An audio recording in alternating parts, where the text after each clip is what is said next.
we live? It's 9/11 somewhere, boys. It sure is. It's 9/11, not here right now, but somewhere. Maybe Ireland. Is it 9/11 in Ireland? Let me know. Okay, ejected my hard drives, boys. What up, what up, what up? How's everyone doing? Hope you're doing grand. Hope you're doing swell. Hope you're doing peachy. Let's turn these drives off. Got it. Ooh, that was a far reach. What up, dude? Yeah, definitely shirted today. Dude, the winter wonderland outside is crazy.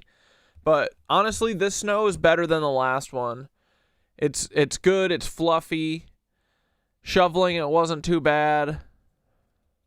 Honestly, very pretty still. I walked in the street. All my morning classes for yoga were canceled, but I took a freaking nooner. And I walked down there. I walked all the way to yoga in the middle of the road. It was awesome. But yeah, super fun. There were kids out making snowmen. Zoran actually gave them the day off instead of being... Dude, imagine having a snow day now. They literally are like, okay, stay home and do Chromebook. What? Chromebook? No. Snow days are sacred, dude. But supposedly they gave all the kids off today. But it looks like they got to go to school tomorrow. Which sucks. It should be another day. Dude, honestly, they haven't shoveled shit. The snow is not good conditions for the city opening again. But whatever. Whatever. How's everyone doing? Everyone holding up? Let's punk Ashton Kutcher and send him to Alaska near a pack of wolves. Dude, did you ever see The Grizzly Man? You know that movie or that documentary? The guy who lived with bears and then he ended up getting mauled by a bear? Can you share the Ashton link? What's the Ashton link? Oh, wait. Ashton Kutcher brutally exposed in the Epstein files. Oh, yeah. All right, here. Here we go. Here we go. We're starting off strong, boys. What? Fuck off. Who is this? Well.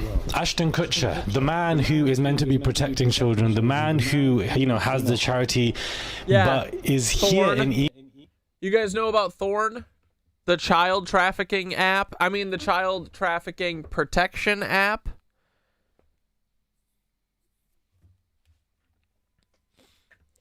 They do Chromebook in school, too. That's basically what they do in school, Chromebook. Yeah, dude, fuck Chromebooks. Ashton Kutcher's done? Is this for real? Let's go. Emails via his... Dude, Jeffrey Epstein is the Forrest Gump of dumb pedophile shit. And dumb artificial intelligence shit. Trying to set up meetings with Ghislaine Maxwell, all whilst he was too busy filming his TV show Punk'd. You would have thought that he wouldn't have had time to sort out stuff like this with these devils, but clearly there are emails. Hey guys, it's Murad Morali. Hopefully you guys are all doing well today. Daily and consistent content. Let's get straight into this video. And Ashton Kutcher, guys, it seems has been trying to coordinate with Ghislaine and take time out If I become a curmudgeon, I hope I'm a Werner Herzog type of curmudgeon. Yeah.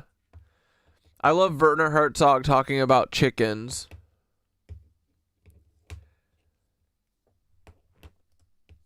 was busy Punk'd schedule to help this underage girl become an actress. You heard that right. Directions to the set. Hi Ghislaine, they will be expecting and her father on Mondays. Whoa. Ghislaine went to Punk'd taping? Is that what this is? 7 p.m. The address is redacted. They will be shooting a scene in a restaurant called Daily Grill. The area is called Manhattan Beach and also is part of an area called El Segundo. The driver should take the 405 to Rosecrans and then go west. When they are close by, they should call redacted Ashton's assistant so that she can meet them at the parking yard trailer near the Daily Grill. Her number is redacted. Els Holzman, who used to work for Miramax and now works for Ashton's production company, will also be there to greet them. They will show around the set, take time to meet Ashton, take to have a bite to eat perhaps. Please give them my cell number as well as in case there is any problem. If they have a cell phone on them, I can then give. They will be expecting blank and her father on Monday at 7 p.m. Who got to go on this little trip, on this little fucking set tour? Redacted just in case. Let me know if you have any questions. Look forward to seeing you in September, Bonnie. So you would think that, why is so much information being redacted? Why is, who is this being, you need a phone cell to phone this person to this, these names all being blurred out. I just find it to be ridiculous. Today's set visit. Hi, yes, Ellie Holzman will be speaking to her about acting. He has experience in casting and has worked in the industry and with actors for many years. Bonnie, thanks, all is set. Ted, the dad, has all the numbers and will call Ashton's assistant. If someone can talk to redacted about becoming an actress, that would be great. Thanks again. Just checking that you're all set with the set visit and the directions I sent you are clear. Please have redacted call redacted Ashton's assistant on redacted when they are close so she can call them exactly where she is at the time. Thanks. So this is interesting because after his departure from Miramax, Holzman was hired in 2005 as president of Ashton Kutcher's production company, best known for the MTV prank series. Dude, is Ashton Kutcher going down, boys? No way. The Epstein files are God. It's punked. In 2005, right? Where's Dead? Holzman developed and launched the reality TV show Beauty and the Geek and developed multiple different scripted programming. So here we can clearly see that Ashton's team and his assistants were trying to basically help this person become an actress who so happened to be underage. And at the same time, you have somebody like Ashton who has an anti-exploitation and non-profits charity, an anti-trafficking, exploitation non-profits charity, and how you basically, guys, could be accidentally funding the very same exploitation that Ashton Kutcher is pretending to protect. That is what I see this is. That's why you have a lot of charities who have volunteers on the road to try and pick up people, to try and give them money. But then these same charities, guys, don't actually show you the development and the proof of what they're doing for the so-called victims in the so-called countries that they want to help. What? And you have these orphanages that get developed suddenly, randomly, all over globally, and you don't really see any other developments. You don't really see any other proof of what's going to happen to these orphanages. Rather, you have so many celebrities doing XYZ. Even back to Diddy, and I know that we keep speaking about him. He is. What is this Milken Institute? I don't like this logo. I don't like it. No siree, Bob. Related to all of this, remember those trips that he would take to Kazakhstan, talking about he needs to go visit these orphanages. Why would he go and visit orphanages in a random different country, in a random different city? Like, why would you do that? And one of the kids even came out in an interview talking about how Diddy wanted to buy him, but then the kid said no last minute. Like, And I think that Ashton Kutcher is basically doing the same thing with this whole organization. Him and Mila Kunis are very weird to me. They've also supported very weird people in their time of need, and the last thing that Ashton needs right now is to be connected to the wrong people. He was very much connected to Diddy, the all-white parties. He was at multiple of them, and there was so much scrutiny, and apparently he went into hiding, and it really bothered him. And then once again now he's basically being connected to Ghislaine, where his team, his assistant, people that would work for him are all dude. Why are all of these celebrities fatherless, right? Does Ashton Kutcher have a dad? Doubtful. Most of these dudes don't have dads, right? You know why? I think it's because their dad is Jeffrey Epstein.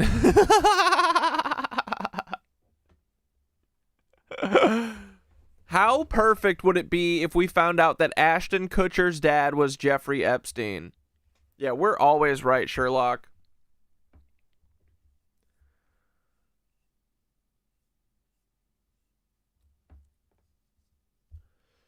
You called it the day he testified in Congress. Sniffed it out right away. Are you talking about Ashton?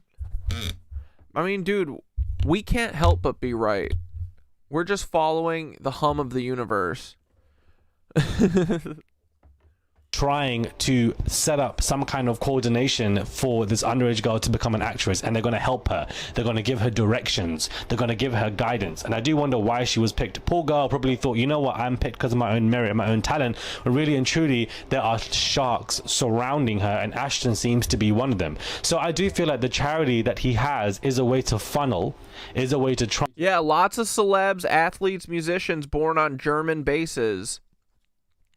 You know where Mr. Beast was born? Frankfurt, Germany. Ja. Nein. Ja. Oh, Mr. Beast eats schnitzel? Ja. Transport is a oh, Demi's weird as fuck too. Yeah, Demi be kissing little kids. Ugh. Ashton was groomed by Demi. No, dude, Ashton was involved way before that. I mean, she wasn't around till like after Punk'd, right? He was killing his girlfriend and he was killing multiple girlfriends before fucking Demi Moore. He killed his first girlfriend, blamed it on some Hollywood strangler. Oh, the Hollywood strangler? You mean Ashton Kutcher? And then killed Brittany Murphy. I mean, come on. Well, let's be real. Diddy probably killed Brittany Murphy. I'm assuming that Ashton brought Brittany Murphy to a Diddy party, and maybe she remembered a little bit. You know the movie Blink Twice? You know how they had to get rid of that girl who woke up because she got bit by the snake, and she remembered all the stuff they were doing, and then they took her body out fishing? Yeah, that's probably what happened to Brittany Murphy. Maybe the scopolamine that Jeffrey Epstein was making at Zorro Ranch and dishing out to all of his little clone boys, maybe that didn't quite take a full hold. Maybe she was like, wait, are these billionaires and millionaires raping all these women and sexually abusing them and using brainwashing fucking drugs on them? And then as soon as she said, yeah, actually, that is exactly what they're doing. Then Diddy hit her with the fucking pneumonia gun. The pneumonia dart.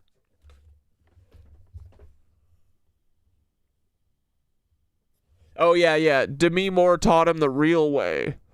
She said, hey, if you want to traffic kids and have a long career, if you want to sustainably traffic children, let me show you the way. You're running a little too loosey-goosey. You got to get a charity to hide all this human trafficking behind. She's like, let me tell you a little fun secret about my friend Erica Cook and literally every rich person ever. Have you ever seen Breaking Bad? Okay, you know how Los Pollos Hermanos is doing drug trafficking? And then you know how Gus made that charity to combat trafficking? Exactly. So whatever you want to do that's bad, make a charity for that, okay? So if you want to eat children, traffic children, have sex with children, make a human trafficking charity, and then we'll hide all of the actual transactions of child trafficking through that. No one will ever be the wiser. Everyone would be like, what do you mean Ashton Kutcher's trafficking kids? He literally has an anti-trafficking website. Perfect. No one will ever be the wiser.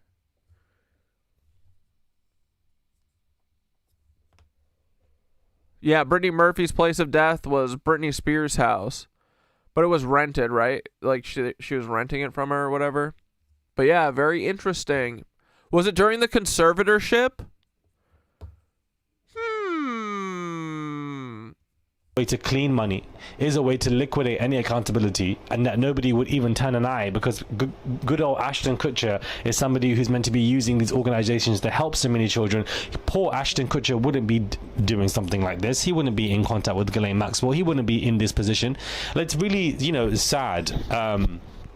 is what I will say. And I also find it to be confusing as to why people aren't speaking about this directly. Now, yes, it's not Ashton Kutcher per se in an email writing something, but this is Ashton's assistant trying to set this up for an underage girl. And you've got Ashton directly correlated with an anti-trafficking charity. Then you got Ashton correlated with the fact that, you know, he was at these P. Diddy parties. Like, there are so many connects here that I felt like articles and journalists just don't want to make, because I don't see any of this been written. And yes, they're not allowed to talk about this. What do you mean, buddy? They're literally not even allowed to tackle any of this. Isn't it so weird? I mean, dude, 20 years ago, Bill Clinton, there were rumors of Bill Clinton getting a blowjob in the White House. And we talked about it for fucking years, boys. These files aren't just being released by hackers. The DOJ released everything, and our lips are sealed. Mum's the word. I mean, what the fuck? Not a single news person, not a single journalist around Trump goes, "Hey, did you fuck these little kids?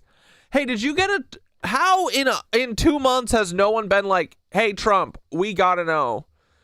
Did someone stick a tent stake up your ass and then that's why you shit your pants and the White House smells like literal a sewer? Like, no one's done this, not even as a joke yet. No one's been like, yo, hey, we gotta know. This is all a joke. We know it's not real, but did someone kick a tent stake into your asshole? Like, I gotta see his real life reaction to that. What are they? What? Not a single one of them. Not even Steve Ducey. Come on, Deuce. Have a little fun with the guy. Get Jesse Waters in there. He'll ask. Yeah, Zorro Ranch never got searched. Why would they search it? They know exactly what's in it. They're like, whoa, we don't need to search that. We know that that's where Jeffrey was doing his cloning initiative. The Lebensborn program, 2026 is housed there. I don't want any FBI agents trudging around making a mess of the place. We've got a lot of preemies that a couple billionaires are coming in to drink pretty soon. We got some NICU babies. Yeah, Bill Gates said he wanted to come and fuck a NICU baby. And then drink its blood afterwards. So we can't be fucking around with Zorro Ranch. That's where all the scopolamine is being produced too. All of the date rape drug. The devil's breath drug. Yeah.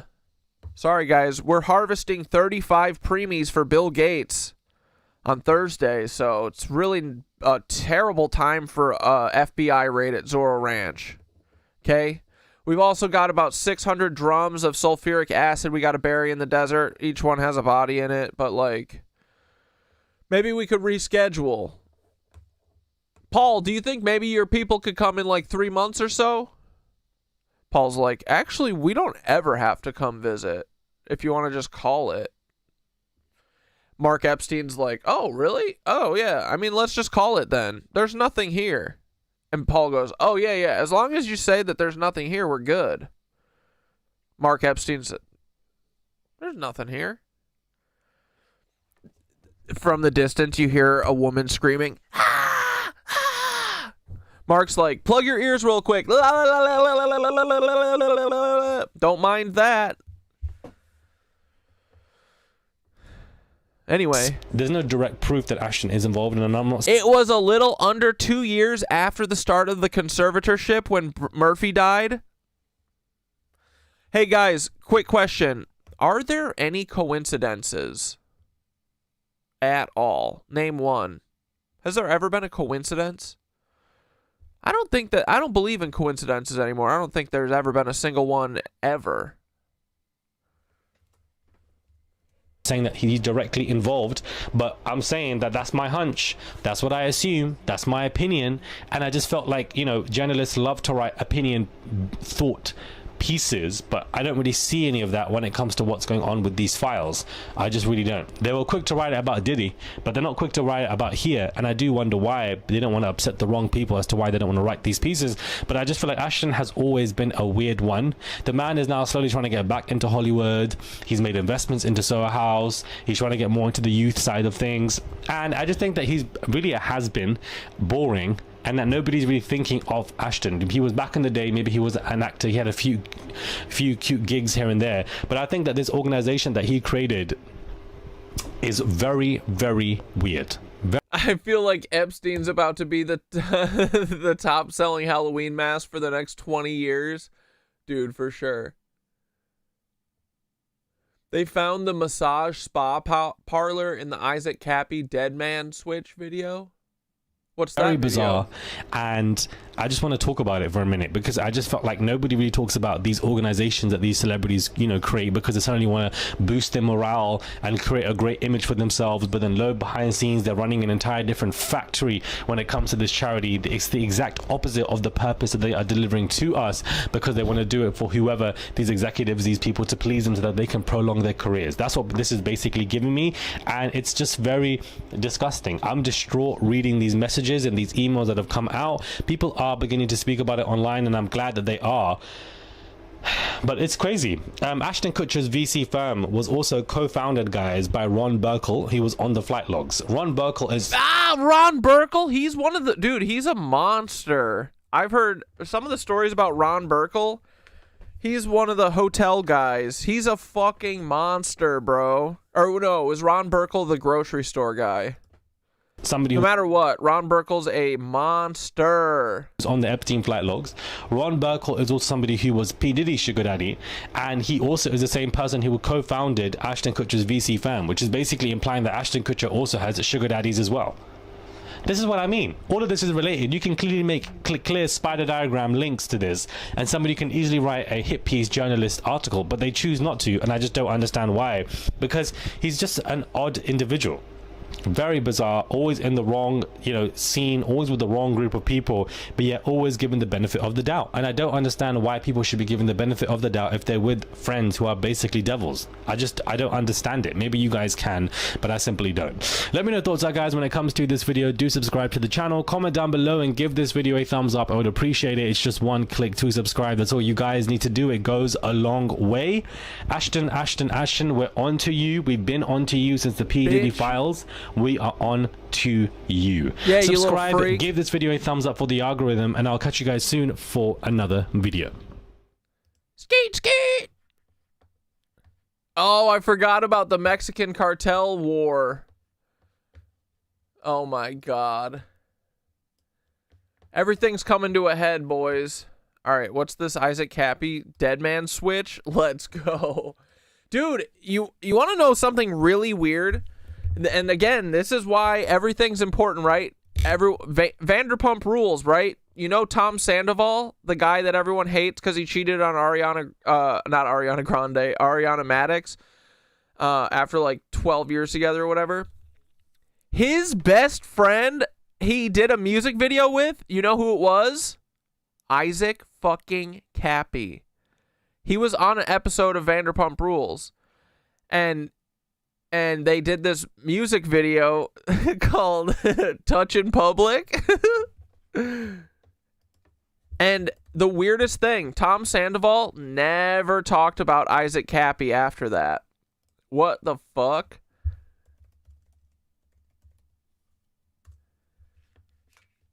Like, no one talks about this, and I need to get to the bottom of this. Why did Tom Sandoval never speak about Isaac Cappy after this, after Isaac died? Like, Tom Sandoval was his bestie. He should have been like, my friend would never have killed himself. He was onto these pedophiles, but I think Tom Sandoval is protecting the pedophiles. Just saying, that's what it seems like to me. A tent steak enema. You don't hate Tom. Tom is a snake. No, you love Tom.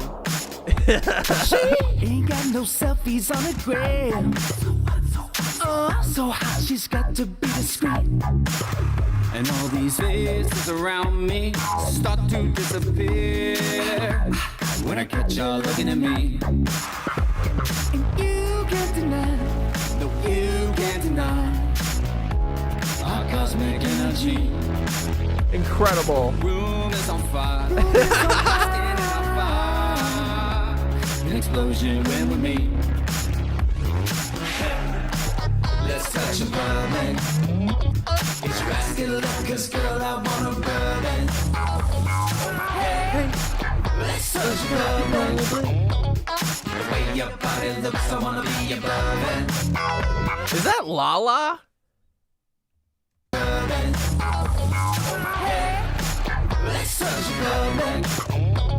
The way your body looks, I wanna be It is Lala, right? Yeah. I think so. Oh, there's Ariana. so intoxicating, baby. Can't help but move your feet. I can't believe they did this to Isaac Cappy. Honestly, Tom Sandoval, Isaac Cappy being friends with Tom Sandoval is the only thing that's making me doubt him. All right, here, let's watch the Isaac Cappy Dead Man Switch. Made the most insane discovery in the Epstein files. Remember Isaac Cappy's Dead Man Switch? The location has 100% been found.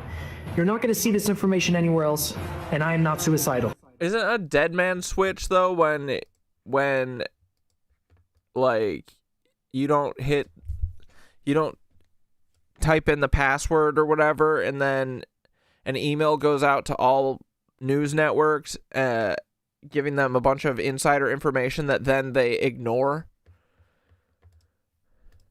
It's connected to Epstein, high economic players in this world, and major new implications never before seen. I have not seen this anywhere else. This is Sultan bin Ahmed Suleiman. Now, he just stepped down from his role. He was a major player economically in the Middle East because of his connections to Epstein. But this is the shocking new information, how it ties in with Isaac Cappy's Dead Man Switch. Do you remember when Isaac Cappy said that he was not suicidal? I'm not suicidal. Am I? Yeah, boys, like the stream if you like the stream. Am I afraid of something? I should be, because bad things are coming my way. But then he died by a suspected suicide, extremely suspiciously on Route 66. Tom? What, Ray, how did I figure it out? How did I figure out what? Isaac Cappy? When the first time that I was watching Vanderpump Rules, it was after I knew Isaac Cappy, and I was like, what the fuck is that Isaac Cappy? Like, instantly clocked him. But I didn't watch Vanderpump until a couple years ago for the first time. Hanks posted this after his suicide at Route 66. Roadkill. I hope not. Hanks. Oh, I'm not going to talk about Tom Hanks either, who is also a pedophile. Tom Hanks, folks, is a pedophile. Warning before we watch Isaac Cappy's Dead Man Switch, it is pretty disturbing material, but a Dead Man Switch is something that releases that's old. After this somebody is an died. Old video, though. This is old. Isaac Cappy specifically said that he would be releasing a Dead Man Switch after he died. Let's watch that video. So this is the Dead Man Switch, guys. This is the video Isaac Cappy released before he died, okay? You might not know what's going on. It looks like a bathhouse, a sort of ritual room. There's little girls walking around in it that are not clothed. And many people have been trying to figure out where this is at. People all over the internet were trying to connect that Dead Man Switch to various bathhouses in Europe, different places around the world, without any of them having a 100% match. Are you ready? Because I think this is explosive information. Isaac Cappy's Dead Man Switch, the place was found in the Epstein files. Jeffrey Epstein writes, I'm in the best spa I've ever been to, Rixos in Antalya, Turkey. You need to see. So then, if you look up the Rixos Hotel in Antalya, Turkey, and go to their spa and watch the promo video. Oh, I see. Yeah, the Epstein file found the location of that bathhouse. Okay. Not like the location of his, like, Dead Man Switch. Because, yeah, I think that video is from Isaac, right? Someone sent that to him. I feel like I remember a video of him like doing a green screen in front of it or something. Like I think I heard about that video for the first time from Isaac Cappy. You get this, guys. Let's watch. Did you see it?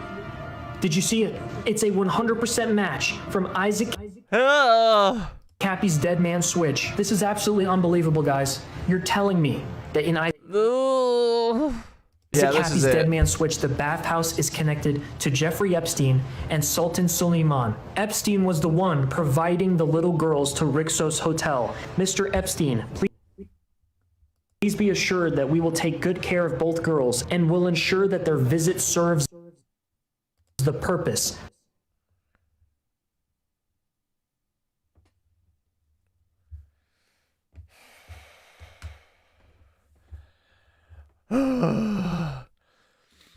Oh, God.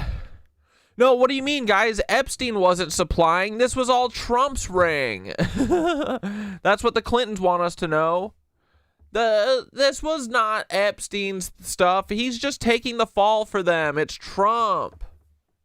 It's just Trump. Stop.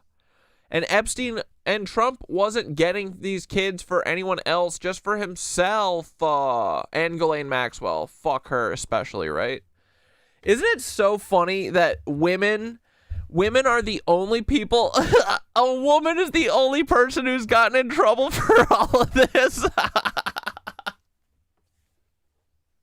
What is wrong with us? I love it. It's women protecting Trump. You got Pam Bondi's fucking SRA'd, satanic ritualed, abused ass fucking protecting Donald Trump. You got Caroline Leave It Alone, you know, her fucking face. She's the White House press conference person. Who else? What other women are fucking riding for Trump, dude? Ugh. It's so funny that Pam Bondi, or that Ghislaine Maxwell's the only person who's supposedly has gone to prison for this. Oh, it's too fun. Thank you. Writing to the owner of Rixos Hotel, Feta. She works as the personal masseuse at the private spa of our friend Jeffrey Epstein. I would appreciate if you can arrange for her to work as a trainee at Rixos Antiala Spa so she gains better experience. The same spa with the little girls from Isaac Cappy's Dead Man Switch that he said would shock the world if it got out. Tell me, is this shocking? It's quite shocking to me. I just made the most insane discovery in the Epstein files. Remember? Well, hey guys, none of these files are real. Nothing's real. It's all made up by AI. Woo, brother.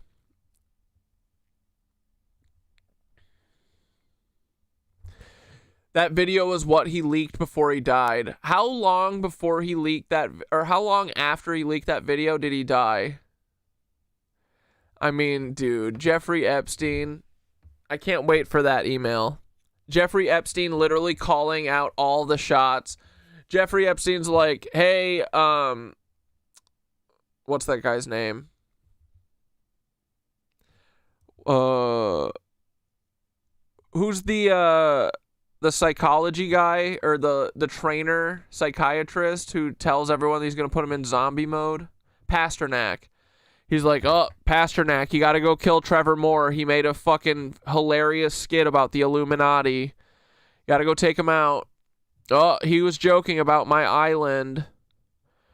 Oh, Isaac Cappy released a video. You got to go kill him for me, okay? Throw him off a bridge. Everyone will think he killed himself. This is part of our fanfic, right? Which part? Harley Pasternak? I mean, sure. Our fanfic, whenever we, you know what we weave, how it becomes? Yeah, it's our fanfic. Whatever we weave into our fanfiction becomes the truth.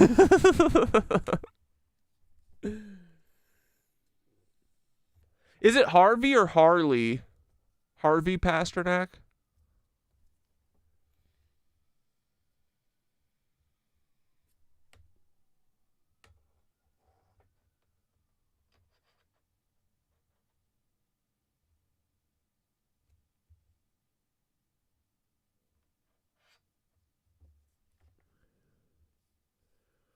Wait, SEAL Team 6 is going after Venezuela? What, they're going to kill Maduro again?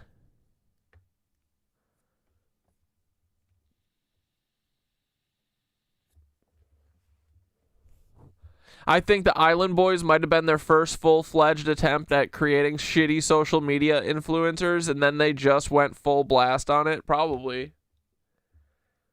Danielle Bregoli is probably a Epstein clone or donor. All right, what's this? Hey, ¿quién habla? Mira bien, hijo de tu puta madre. Look here, you son of a bitch. Relaja tu puta gente a la verga. Soy Mencho, güey. You better tell your fucking people to leave us alone, you Mencho dumbass. It's Mencho dumbass, I mean. Get your fucking men to fall back or I'm going to fuck you up and your whole squad. I have 30 of you fuckers located and identified.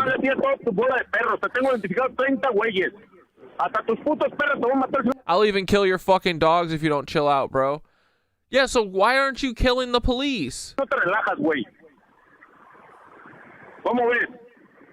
do you think about that? You got it, sir. I'll tell the police squads to fall back.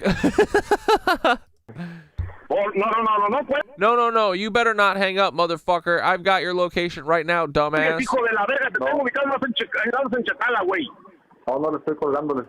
No, sir, I'm not hanging up. I was just saying I'll let them know. Get your shit together, dumbass. Didn't you agree to work with us, fucker? Cabron. We agreed not to fuck with you guys, and in return, you want to fuck with us? No, señor. No, sir, I'll tell them to back off. Look, tell your sons of bitches to fall back because all of you happily accept my money, you pigs.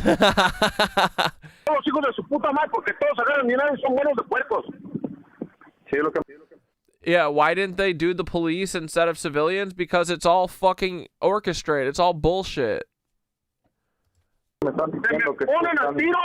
Get your shit together or you'll be the first one that I'll make an example of. No, señor. No, señor, no se trata de eso. We won't have any more problems. Watch yourself because I'll spill blood at a moment's notice. You already know what's up. No, señor, no se trata de eso. Ahorita yo lo pregunto. Yeah, see, I mean, Mencho had the right idea. Hey, you fuck with us, I'm gonna kill all you cops. You're taking my money, right? What are you doing? But then they took out Mencho, and all of a sudden, the new directive is let's go start car fires at the airport. They think we're so fucking stupid, bro. Sounds like Mencho didn't fuck with the police, and maybe that was the problem. So if you guys want us to be friendly, then you be friendly. If not, go fuck yourselves then. I mean, this guy sounds pretty reasonable. I'm just saying. I'm so fucking fed up with you guys. I can't understand instructions. Bro, same. I feel you, brother. Sir, you know me. You know I'm on your side. Well, were you? Because it looks like you fucking got Mencho killed. And then all hell broke loose because the policia didn't think, oh, if we kill this guy, maybe everyone's going to be mad. Why wouldn't you? Okay, you're going to kill the president of their biker gang, right? Their little club. Their Harley club.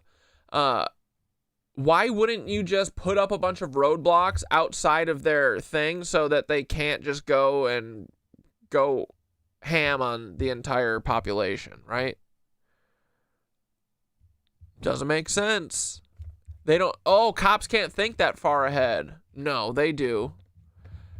They just think that if they only think one move ahead, then the second and third moves, not their fault.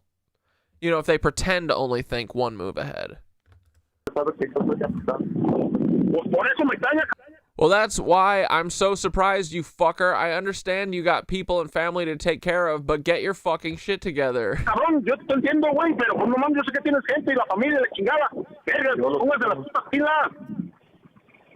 This dude sounds like he sounds like, yo, why is everything getting all fucked up? We all agreed that we weren't gonna hurt cops and you all weren't gonna fuck with us and we're all gonna keep trafficking drugs and people for the CIA. Why is everyone acting all crazy? That's what it sounds like he's saying, right? I don't want you to turn off your fucking phone. I'll call you again real soon to find out if you guys chilled the fuck out. Got it? I'll call you again later. No, right now I'm going to call. That goes for all of you, everybody in general, bro. Tell everyone to chill the fuck out, please. Yeah. Yeah, for sure. I'll call you back on the something. No, don't call this number back. I'll call back when I can. But don't turn off your phone because I'll interpret that as disrespect. Respect.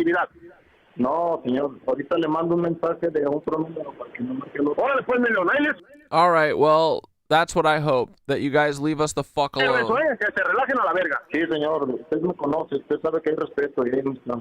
Yes, sir, you know me. All I have is respect for you. Same for all you guys, and I apologize for the foul language. Why did they fuck? What did they do? This seems like they had a very cordial thing going on here. What's going on?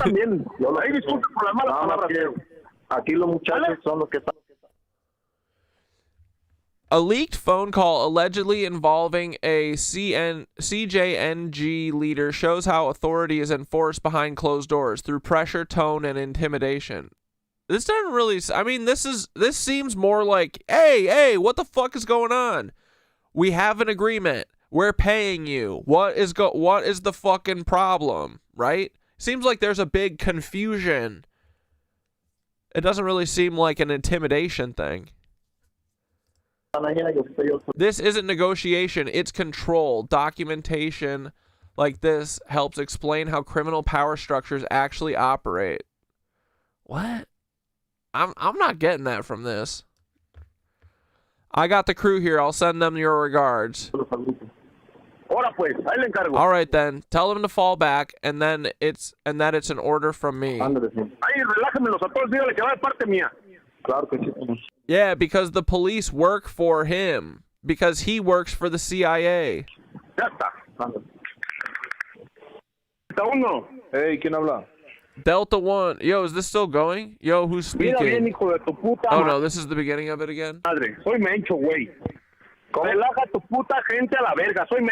Yeah. Okay. I mean, dude, we're always right. Do you guys know who Eric Mays is? You know that Becca Day video where he goes, well, you're sitting here playing on your phone, and then the guy goes, I'm not playing on my phone. I'm doing business. I'm taking care of business. That's Eric Mays. He was the Congress or council member of Flint City, and he died a couple years ago, and it's the biggest travesty ever because this dude was fucking doing the work, okay? Here, let's watch. Experts and don't know the basic rules. This is crazy. And we spend so much time on basic rules. Just basic. Are you okay? Are you okay, Miss Worthing? Are you okay? That, but this is Eric Mays. You can always tell it's Eric Mays because his audio is crunched the fuck up. It's deep fried as fuck. I don't know how. I don't know if he just always has a mic just on him inside of his mouth, but it's amazing. Are you okay? Why are you asking me am I okay? Dude, literally, right, Barry? Mencho's calling. He's calling and being like, "Yo, what the fuck changed? What's going on?" Exactly. And dude, it's just exactly what we fucking said, right? It's what the Mexican military went in with Israeli and American intelligence. This is what things changed. The CIA wants a better deal for themselves, and they also got to get everyone whipped up into a frenzy about something. So So what you do is you cut off the head of the cartel and you offer their second in command. You say, hey, we're going to cut your boss's head off, okay? But you're going to be in charge, and all you have to do is just start cars on fire at the airport, okay? And then we'll protect you for 5 to 6 years, and we'll do this to you, okay? But eventually, know what I'm saying? But for right now, you get to be the boss. Okay. I mean, you're just sitting in your chair. And you be eating food like we at McDonald's. You be eating food like we at the smorgasbord. Like we at the smorgasbord. Every week, every day. You can't stop them from complaining. Shit, that's every Mr. day. Mr. President. Councilwoman. Now he's cursing, and he said, "Yeah," and we can record the record. Yeah, and so I want it to be removed. You didn't say "damn." I say whatever I said, Miss Galloway. I ain't studying you. Let's bring this thing. You need to go on with yourself. You is an artist of author confusion. You like the devil. Mr. Mays is violating the Disorderly Persons Act and needs to be removed. I ain't studying her BS bull. You want me to say it? I'll say it again. Are you guys acting professional? Are you acting professional? Who was cussing? Y'all all of a sudden professional now? Yeah, are you acting professional? Who was cussing? Let's get this meeting back in order. We'll take a 5-minute recess. Well then y'all better focus, because who cut?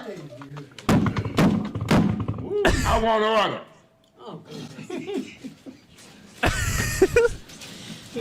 Y'all want to talk business or some other shit? I'm just getting tired of it.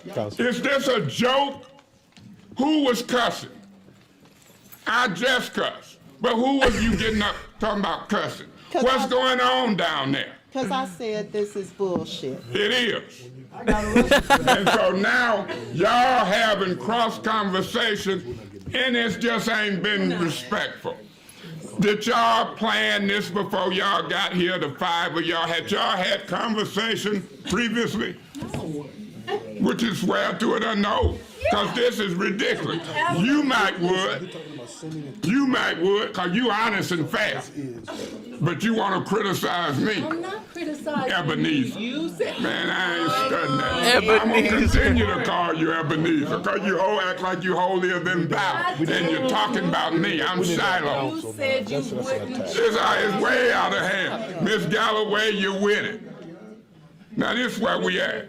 Damn. It's a bunch of bull. Yeah, it is. And I want the whole city to know it. And I'm gonna point fingers.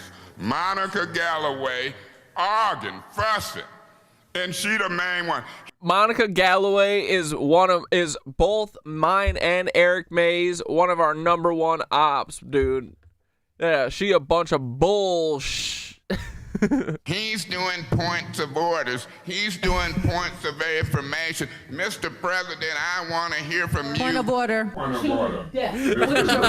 Vote twice. He has not. Yes, he did. No, he didn't. He did a point of information. He answered a question, Mr. Mays. Don't get hostile. I can do that. Why not just do that? We not getting. You guys, Mr. Mays. Well, I'm gonna put in front of you. You talk about me like a dog. I'm gonna dog you. I'm a politician. You ain't fooling me, and these people neither. Everybody talking to me about you. That's on the second. You indulge to on these 5-minute rules, and the first or second. Now you indulge Miss Fields. It's on tape.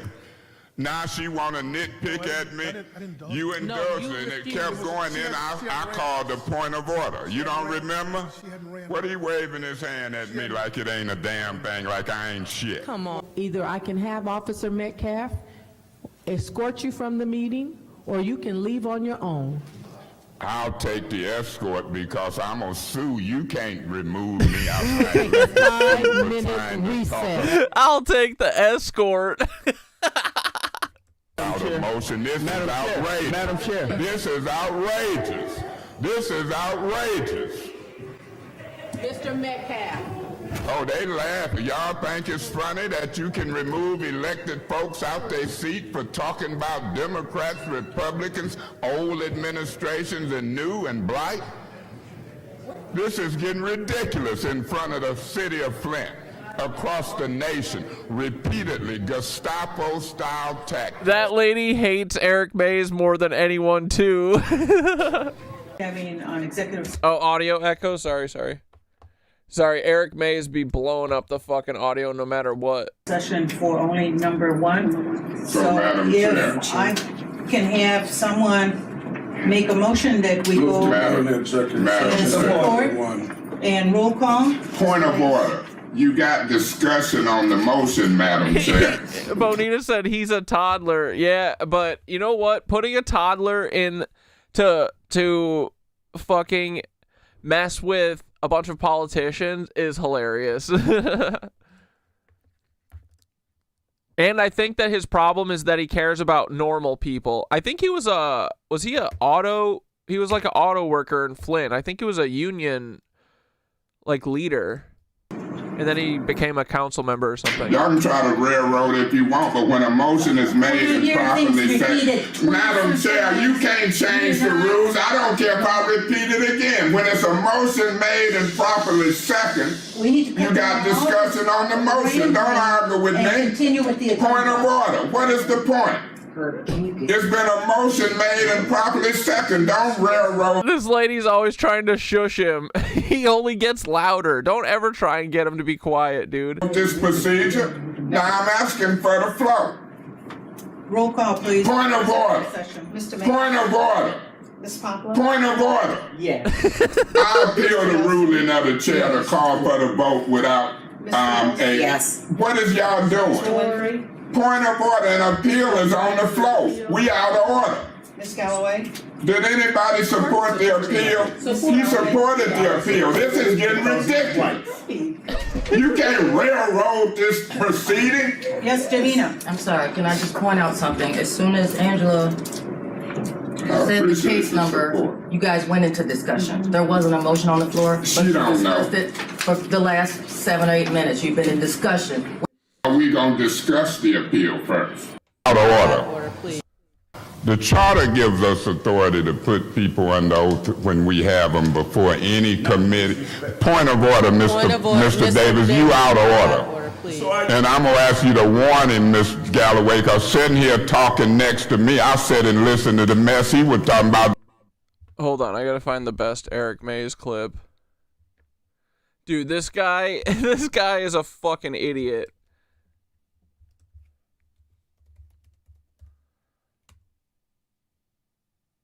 What was the... This shit is so funny. Home. That's what they did the other day.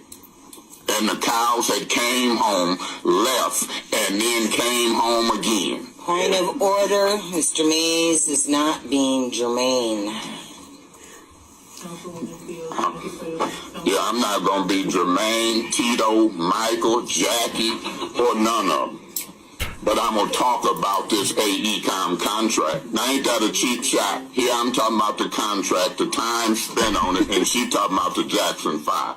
I am Jermaine then. I'm Tito and Randy. I'm giving you latitude. I'm home. That's what they did the other day. And the cows. He's not being Jermaine. He goes, yeah, I'm not Jermaine. I'm not Tito. I'm not Jackie. They came home, left, and then came home again. Point of order, Mr. Mays is not being germane. Yeah, I'm not gonna be Jermaine, Tito, Michael, Jackie, or none of them. But I'm gonna talk about this AECOM contract. Now, ain't that a cheap shot? Here I'm talking about the contract, the time spent on it, and she talking about the Jackson 5. I am Jermaine then. I'm Tito. Where's was postponed. The Mr. city council President. do. Just a minute. Point of order. What's your point? We are not here to listen to you bloviate all evening. So we may continue with the business? Yeah, I am continuing with the business, Miss Priestley. What did you say we wasn't here for? Bloviating. I don't even know what bloviating means, but my position is this. We voted to follow an agenda. And if bloviating means following the agenda... Yeah, dude, Eric Mays literally takes no heat from any jive suckers. Then that's what I'm doing or not doing. So let me go to the next item on the agenda as I got the floor, and then when y'all get it, y'all can bloviate, aviate, navigate, or whatever ate. But right now, I'm talking. Was postponed to City Council. You can blow, or I'm gonna talk, and then afterwards, y'all can bloviate, you can aviate, you can navigate. Oh man, he's a nasty elect. Point of order. Point of order. Must be removed if he persists in... We'll take a 5-minute recess. Well then, y'all better focus. Because I want order. Damn. It's a bunch of bull. Yeah, it is. And I want the whole city to know it. And I'm going to point fingers. Monica Galloway. Point of order. He's just blowing in a mic. I'm sorry, Councilman Mays, your mic is, your breathing is... That's my... No, that's Councilman Mays' mic. No, it ain't. You're out of order. Now say another word. It could literally only be his mic because it's the only one turned up that loud. Okay, wait, last one.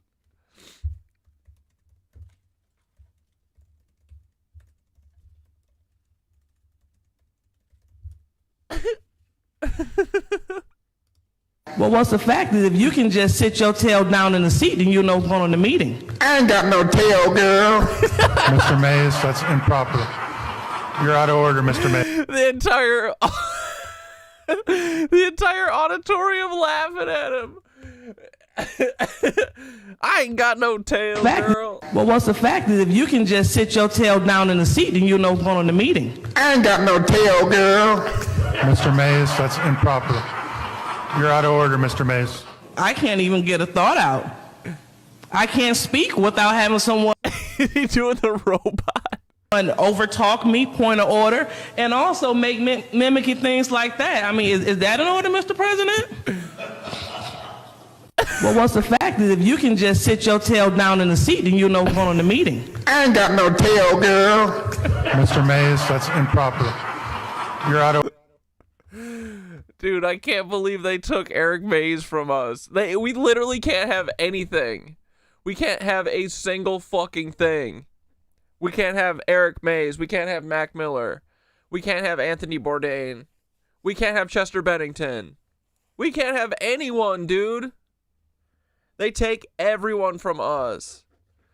I ain't got no tail, girl. Oh, wait, no, hold on. My other favorite is... This is my other new vocal stem. Don't get up here and act brand new. Cause you are. When they go low, I go lower. And so far it done worked. And I'll be 64 in September. If you wanna play with a child or wanna play games, go to Toys R Us. I'm not the one. Thank you. When they go low, I go lower.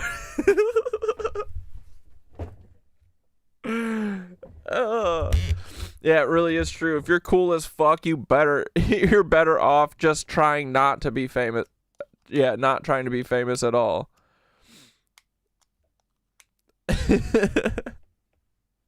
I ain't got no tail, girl. Dude, he's just sitting there. She goes, Mr. Mayor, is this right? Is this proper? I ain't got no tail, girl. All right, let's check on Becca while we're here.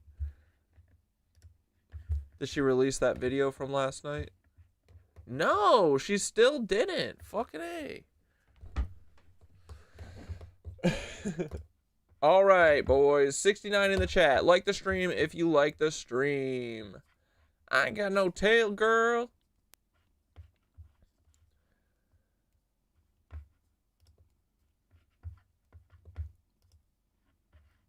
Let's watch. Oh, should we watch the Paul video real quick? Is Paul's dad worse than Paul? Or worse than Hitler? Yes. All right, let's have a little fun. Let's catch up on Paul's dad real quick. My great-great-grandfather, Reinhard Heydrich. If the history books are correct, and my mother is in fact lying to me, like I believe. I ain't got no tail, girl. When they go low, I go lower. These two soldiers are on an important... All right, boys, we've been having too much fun. All right, we're an hour in. I forgot to feed the cats. Well, I'll do it when they start acting cute. Mission. Above them, the roar of the plane fades. Below them lies their homeland, occupied by the Nazis. And somewhere down there is their target. Reinhard Heydrich, the Butcher of Prague. One of the key architects of the Holocaust. Hitler calls him the man with the iron heart. He's responsible for more than 1.5 million deaths.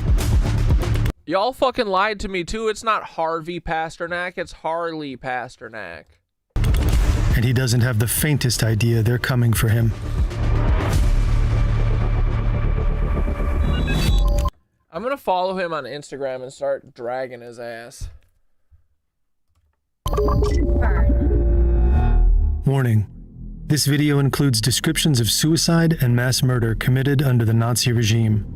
Our coverage is largely based on these two books.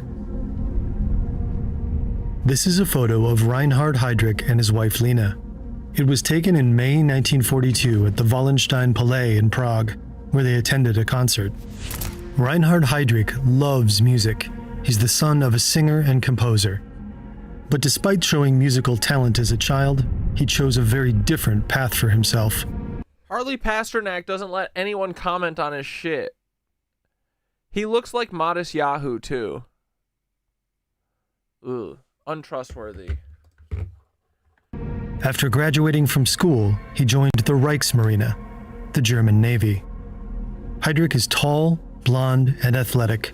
He I'm sorry, but these animations are not it. Looks like he walked straight out of a Nazi propaganda poster. But this picture-perfect facade is deceptive. He speaks with a strangely thin, high-pitched voice. He's said to have been haunted by deep insecurity and It sounds like Paul. Hatred. In school, and also in the Navy, people mock him. Rumors spread that he has Jewish roots. They call him Blonde Moses. In a Germany turning toward Nazism, it's a nickname he despises. In December 1930, he meets Lena von Osten at a dance in Kiel. After just 4 dates... Lena Dunham? Bro, Paul, Timothy McVeigh and Lena Dunham? This makes more sense than y'all even know. They get engaged. It's said that he was drawn to her Nordic looks, maybe hoping they'd silence those rumors about him having Jewish ancestry. But then scandal strikes the newly engaged couple. Heydrich is brought before a naval court of honor. A former girlfriend accuses him of breaking a promise to marry her. He's discharged from the Navy, a humiliating fall from grace. But unfortunately, it's not the end of his career. A few months later, a family friend introduces him to Heinrich Himmler. Heydrich joins the Nazi Party and the SS. And from there, his rise is meteoric. In just a few years, Heydrich becomes one of the most powerful men in Nazi Germany. He's made chief of the Reich Security Main Office, the SS and police agency. In 1938, he orchestrates Kristallnacht, the Night of Broken Glass. Across Germany, synagogues burn, Jewish businesses are ransacked, and thousands of people are I wonder if Paul's planning his own little Kristallnacht right now. Arrested, beaten. Yeah, another self-hating gay Nazi. Another self-hating gay Jewish Nazi. Go figure. Or killed. In July 1941, Heydrich is tasked with planning what the Nazis call the final solution to the Jewish question, the blueprint for the systematic mass murder of Europe's Jews. Heydrich is the boss of Adolf Eichmann, another key Holocaust architect we covered in this video. A few months later, in autumn 1941, Heydrich receives a significant promotion. He's sent to Prague as Deputy Reich Protector of Bohemia and Moravia. Nazi Germany. And just saying, Reinhard Heydrich, for anyone who's keeping track, is also 6'3" tall. So is Timothy McVeigh. Just saying, there's, just putting that out there so people know. Germany occupied the Czech lands in 1939, and the Reich totally unrelated Protector, Konstantin von Neurath. Dendritic, literally, wait, is this Cat Dad's grandpa? Did you just show up? Yeah, I just made that joke. It is. Well, Paul's my dad, and this is Paul's dad. Even though my mom says Paul's not my dad, but the proof is in the pudding, right? The proof is in the face. Can't help it. It's true. Governs the territory, but von Neurath is considered too lax, so Heydrich becomes the de facto governor. He definitely isn't too lax. You think we're only 3 years away from the 21st century pogroms? Could be sooner. We'll see how this summer shakes out. Hitler has sent the man with the iron heart. Heydrich orders mass arrests, executions, and deportations. Thousands of Czechs are sent to concentration camps. His reign of terror earns him a title that history will never forget: the Butcher of Prague. To the outside world, it appears Heydrich has crushed the Czech resistance, but in the shadows, a plan to assassinate him is in motion. Yeah, dude. Cillian Murphy was in this movie. While Heydrich makes himself comfortable with his family. What's the movie called with Cillian Murphy where they try and kill Reinhard Heydrich? In his castle near Prague. Hundreds of yeah, dude. Timothy and Reinhardt have that Marfan syndrome height, for sure. I got a little bit, too. I'm only 6'1". I haven't lived fully up to my father and my grandfather, but hey, look, this is where Mr. Beast was born, and Peter Thiel. Frankfurt, Germany, ja, Deutschland. Kilometers away, two soldiers are training to kill him. The Czech government is in exile. Its leaders are in London. Czech military intelligence is cooperating with the British Special Operations Executive. Together, they plan a top-secret mission to assassinate Heydrich. Operation Anthropoid. That's what it was called, Anthropoid, right? Enter Jan Kubiš and Josef Gabčík. Meeting in Poland in 1939, they eventually join the French Foreign Legion, the only way to fight back. In the ranks of the Legion, they become good friends. After the fall of France, Czech forces are moved to Britain. In the autumn of 1941, Gabčík is chosen for Operation Anthropoid. When his partner suffers an injury during training, Gabčík insists that Kubiš be the one to replace him. Both men are proud soldiers who had watched their homeland fall to the Nazis without a fight. Now they're determined to strike back, no matter what the cost. Together, they prepare for one of the most dangerous missions of the war. Everyone on Love Island's only 5'4". Yeah, dude, this is anti-heightism. There's no tall representation in any reality shows. I'm pretty sure all the Vanderpump people I think Kristen Doty's the tallest Vanderpumper. To strike at the heart of the Nazi regime. 3D scenes like these are made by humans. Greetings from our team. But to keep things running behind the scenes, we rely on partners like our long-term sponsor. Yo, they just broke the fourth wall too hard, dude. Udo. Udo is an all-in-one great easy. Scan this drop accident. Check the link in the description to get started. In the early hours of December 29, 1941, a British Halifax bomber drops its deadly cargo, Gabčík and Kubiš. But heavy snow blinds the crew, making navigation nearly impossible. So they accidentally drop Gabčík and Kubiš at the wrong location. Instead of landing east of Pilsen, they end up east of Prague. As they approach the ground, Gabčík misjudges the height and injures his left foot. Now they have no idea where they are. It's night, and it's cold. The two soldiers bury their parachutes in the snow and take shelter in the abandoned tunnels of an old stone quarry. Their landing hasn't gone unnoticed. During the night, a local gamekeeper heard the plane, climbed onto the roof of his house, and saw two parachutes heading toward him. The next morning, he finds the buried parachutes and follows a trail of footprints in the snow. It doesn't take him long to find Gabčík and Kubiš and confront them. The young men pretend to be surveyors, but their cover story quickly falls apart, and they reluctantly admit the truth. Luckily, the gamekeeper wants to help them. They're stunned to find out they've landed 20 miles from Prague, far from their contacts. Gabčík is injured, and the mission already looks doomed. But then, fate intervenes. A local miller, who also heard the plane that night, tracks them down. He's a member of Sokol, a banned Czech nationalist group, and offers to connect them with the underground network in Prague. It violates the strictest rules of their mission. This all kind of sounds like bullshit. No contact with the local resistance until their mission is over. But they're desperate. They have no choice. Yeah, Jax literally wears high heels. I bet they all do too. But to accept help. Over the next few months, they're sheltered by a network of brave families, ordinary people risking everything to feed and hide them. Reinhard Heydrich is busy organizing the infamous Wannsee Conference, a meeting called to streamline the mass murder of Jews. He doesn't realize that all the while, two men are observing him, learning his habits, noting every route and ritual. They even have inside help from people working in his castle. They sketch out several ideas for how to take him out. An attack at his castle or his estate isn't an option. The SS guards them too closely. But they see another opening. Heydrich always travels without guards, accompanied only by his chauffeur. It's the one time he's exposed. So they decide to strike while he's on the road.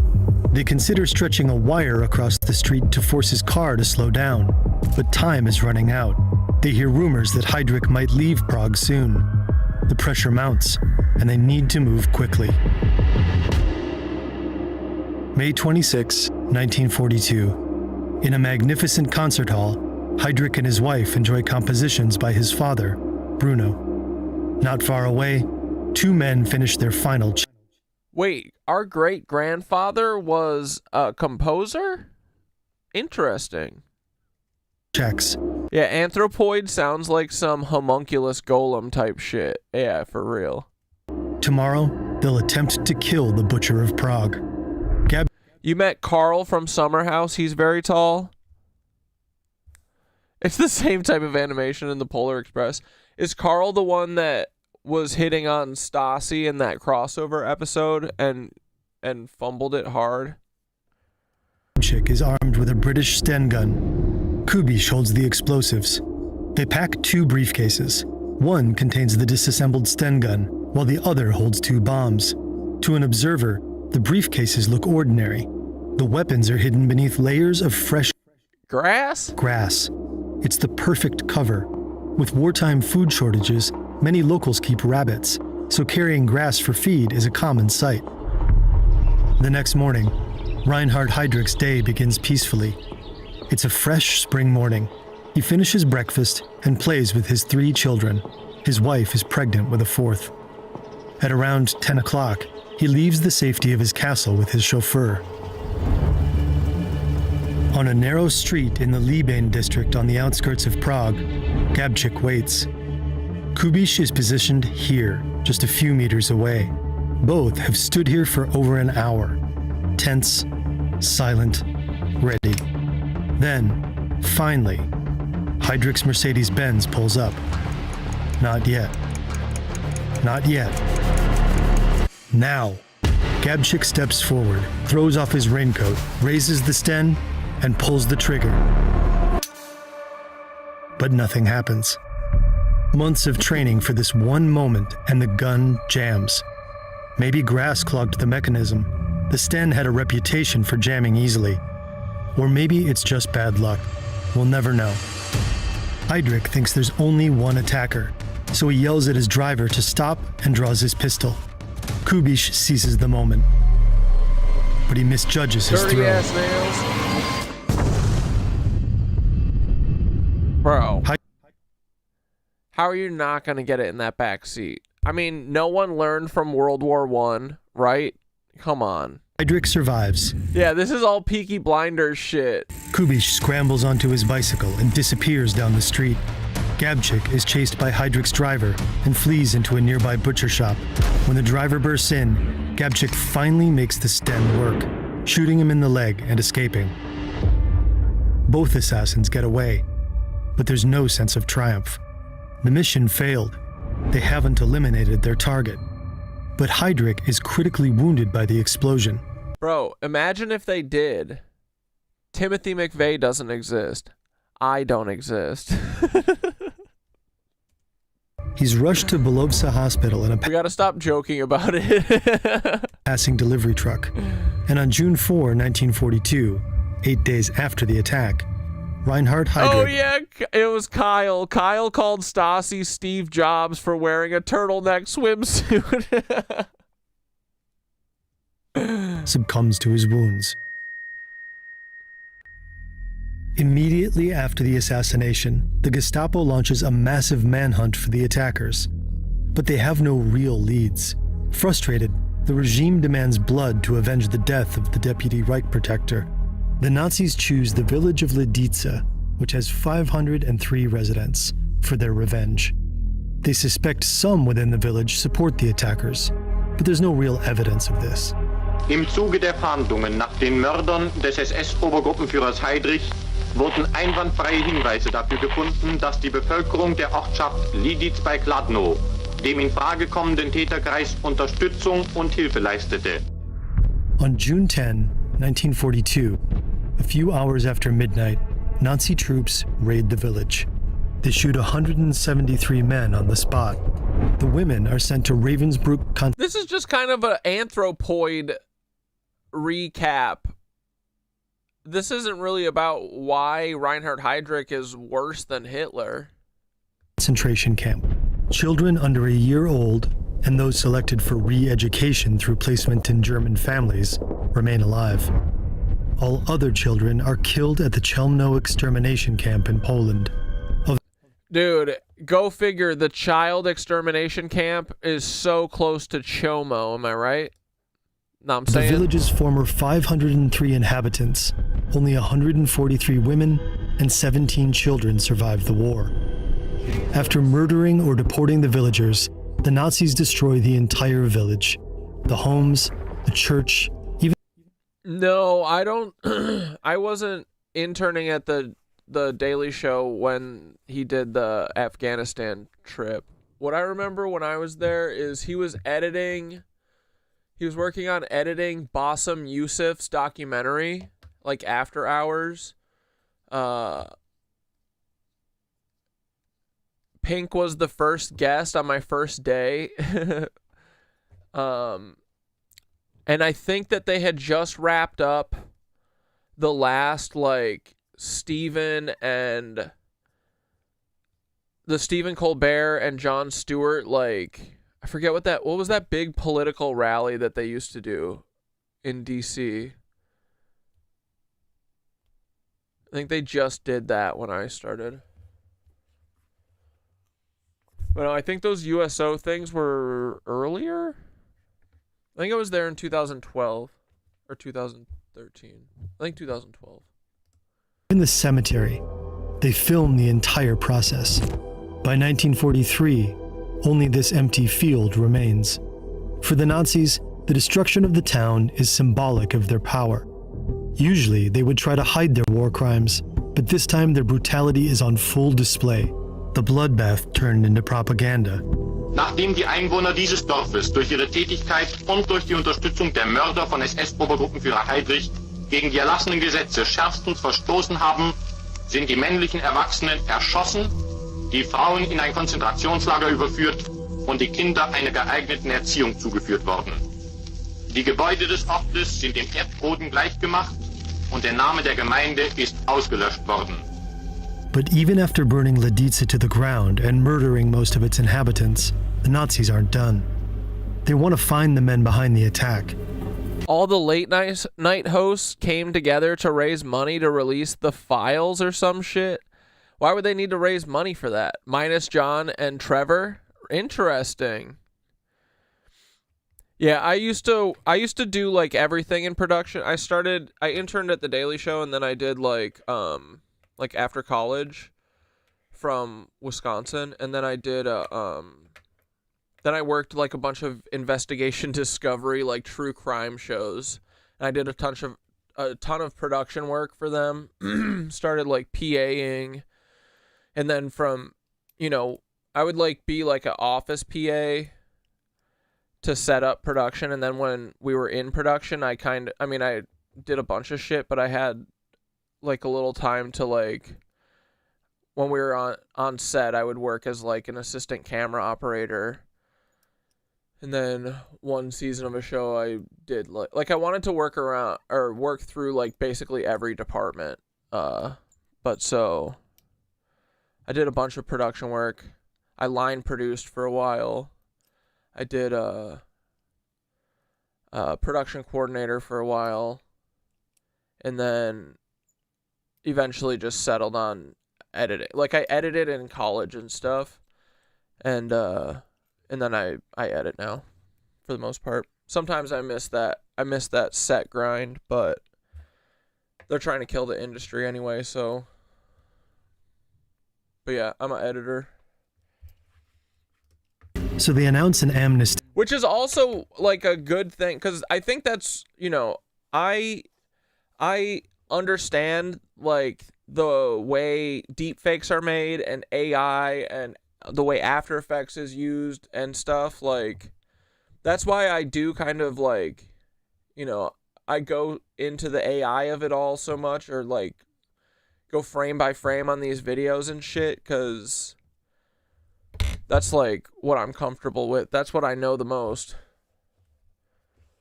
You do a lot of editing? Cool. Yeah.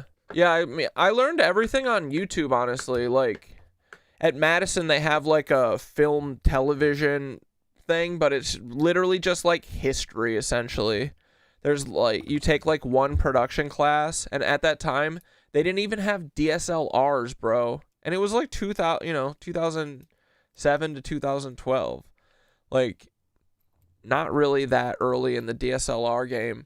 So the only camera I ever used at school that wasn't at my job there was like a Bolex 16mm camera. Like, going to college was literally worth it. I mean, I'm glad I did. I had so much fun, but but like, not worth the cost. And literally didn't learn anything.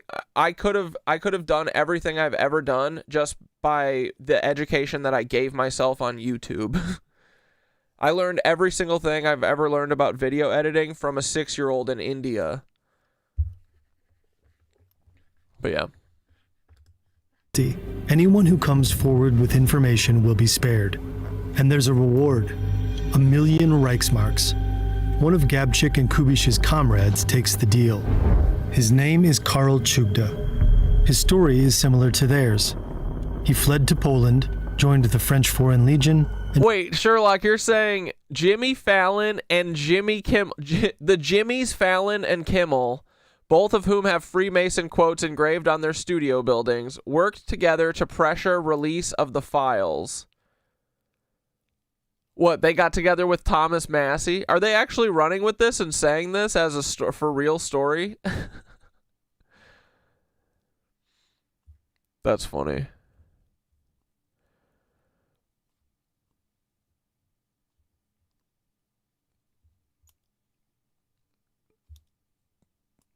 Yeah, I don't trust any late night hosts. Yeah, you shouldn't. I mean, as a boss though, Jon Stewart, great boss. But even with, you know, the way that this stuff works is like, for the most part, is like these people don't, like Jon Stewart's probably one of the best out of all of them. But, you know, he's never really gonna like tackle like real shit like any of us, you know. They're always gonna play ball no matter what. But as a boss, honestly, he was a really, really, really good boss. He like went out of his way to make sure he knew everyone's name. He was always a nice guy. And did a lot of little things that never made me go like do side-eye stuff like. But yeah, they're all owned by advertisers at the end of the day. And even if it's not that nefarious and it's not that, even if you don't go into the cabal of it all, right? At the end of the day, they're all beholden to advertisers and stuff.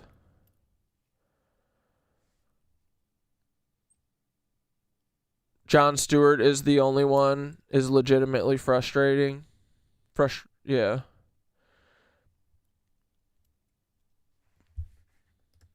Trained in Britain for special operations. And Stephen Colbert, I feel like when he went to actual late night from Comedy Central, he really fucking, I don't know, he really fell off. I feel like Stewart's always pretty much held it down. But, you know, his whole rise and stuff is really suspicious, I think. Like, he literally came out of nowhere and then was, like, the greatest late-night host for the last 25 years or whatever. Like, truly, Jon Stewart just came out of nowhere and, like, all these kind of guys, right? So. But, yeah. He was also brought to the Protectorate for a mission. But on June 16, 1942, he decides to collaborate with the Gestapo in Prague. In exchange for a new identity and the cash, he gives them the assassins and the names of the families sheltering them. One of them is the Moravets family. The Gestapo storms their home. The mother takes her own life with poison, but her son is taken for interrogation.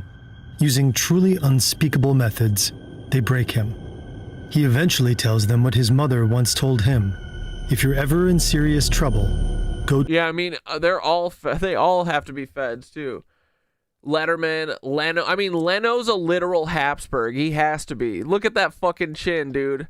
I half joke about Leno, but, like, for real, Leno's definitely got to be a Habsburg, bro. And also, like, how does he have that many cars? I know he's got late night money, but like, come on, how does he have that many cars? That's too many cars.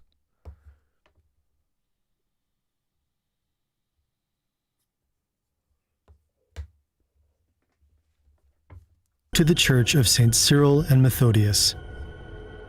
Inside this Orthodox church, Gabchik and Kubish have found refuge. Jon Stewart was on MTV before?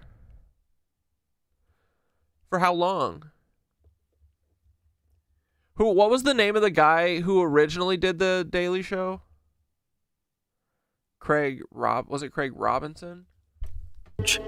Here, in the damp darkness of the crypt. I still can't believe Isaac Cappy was in a band with Tom Sandoval. For sure, bro. The two assassins and 5 other paratroopers wait for orders from London. They know about Lidica. They know that hundreds of innocents have already died in the Nazi reprisals. Crushed by guilt, they consider committing suicide in a public park. They hope that leaving a note... No, it wasn't Craig Ferguson. Craig Ferguson is the other host. He's a different late night host. It was Craig Robinson, I'm pretty sure, right? Or is Craig Robinson the guy from The Office? Claiming responsibility. Was it Craig No, it wasn't Craig Ferguson. It was the doofy kind of blonde guy. He might Craig Kilborn. Maybe it was Craig Kilborn. Yeah. Finally stop the killing. Sorry, is Craig Robinson the guy from The Office? But before they can make their move, it's too late. The Nazis surround the church. Then, all hell breaks loose. 7 men against... Wait. Okay, so it's not Chris. This is not the original host of The Daily Show. It's this guy.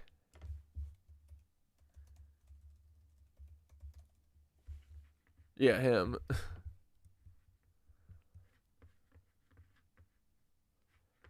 Is this Craig Kilborn now? All right.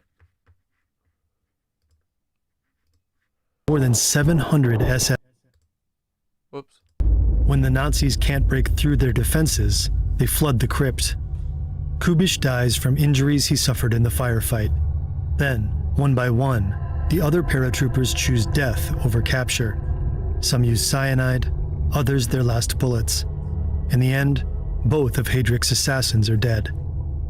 Dozens of resistors, entire families, are executed for helping them.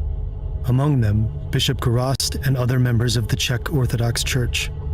And the Nazis' revenge doesn't end there. Just days later, they wipe another village, Ležáky, off the map.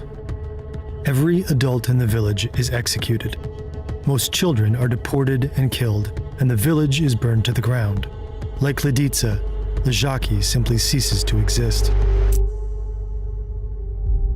After the end of World War II, Nazi official Karl Hermann Frank, who ordered the mass murder in Lidice and Ležáky, was convicted and executed. Karel Čugda had continued to work with the Gestapo until the end of the war. He then attempted to flee, but was captured and sentenced to death. He was executed in Prague on April 29, 1947. Even after her husband's death, Lena Heydrich remained a prominent figure. She didn't return to Germany until 1945. After the country's surrender, her husband's property was seized, confiscated as the assets of a war criminal. She spent the rest of her life defending his legacy, repeatedly denying that her late husband was responsible for any war crimes. In the 1950s, she won several lawsuits against West Germany, securing a substantial widow's pension and regaining her luxurious summer home. Today, a memorial stands at the site of the ambush in Prague. It honors Josef Gabčík, Jan Kubiš, and a third figure, representing the Czech civilian resistance. Dropping a chemtrail right on his fucking head. Hilarious. In the Czech villages of Lidice and Ležáky, memorials mark the sites of the mass killings. These places serve as not just reminders of lives lost, but as warnings to never let something like this happen ever again.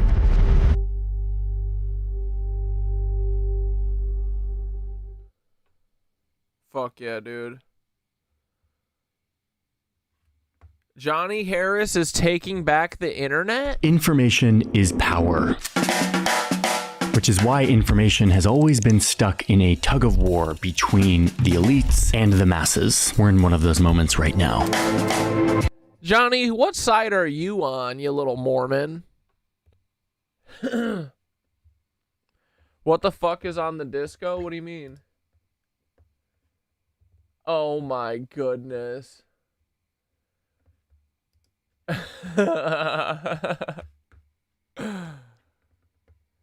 Wait, is this from an actual Tyler video?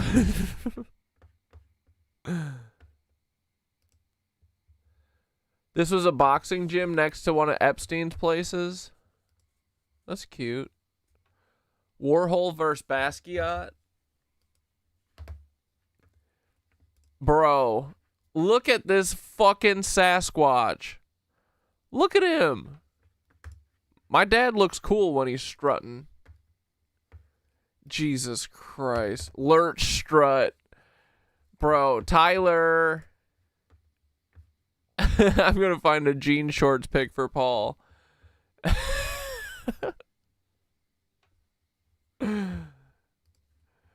Oh my God.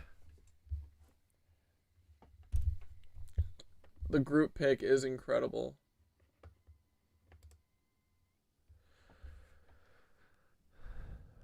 Is this gay? I don't think it's gay.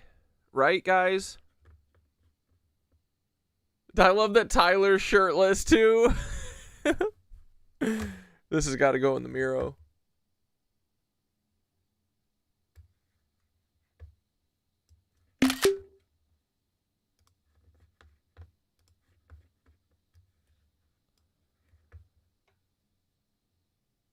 Come on. Ah! You fricker!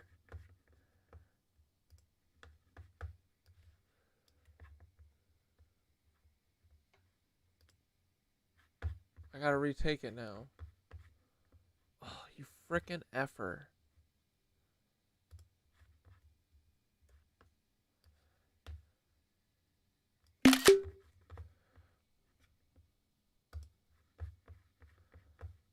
You know Miro's never going to open.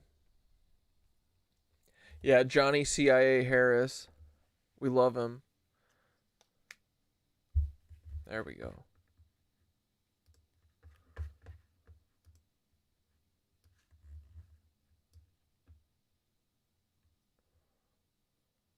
Oh my God. Why does he keep doing that, bro?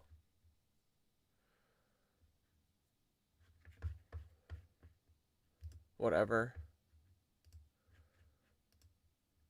What were we watching? For a lot of history, information was controlled by the king, the emperor, the church, who jealously guarded the few handwritten books in existence and used that information monopoly to control what people thought. Then there was this German inventor who created a device that covered little metal words in ink and Johnny's like, and then all publications were free and the people got to hear the truth.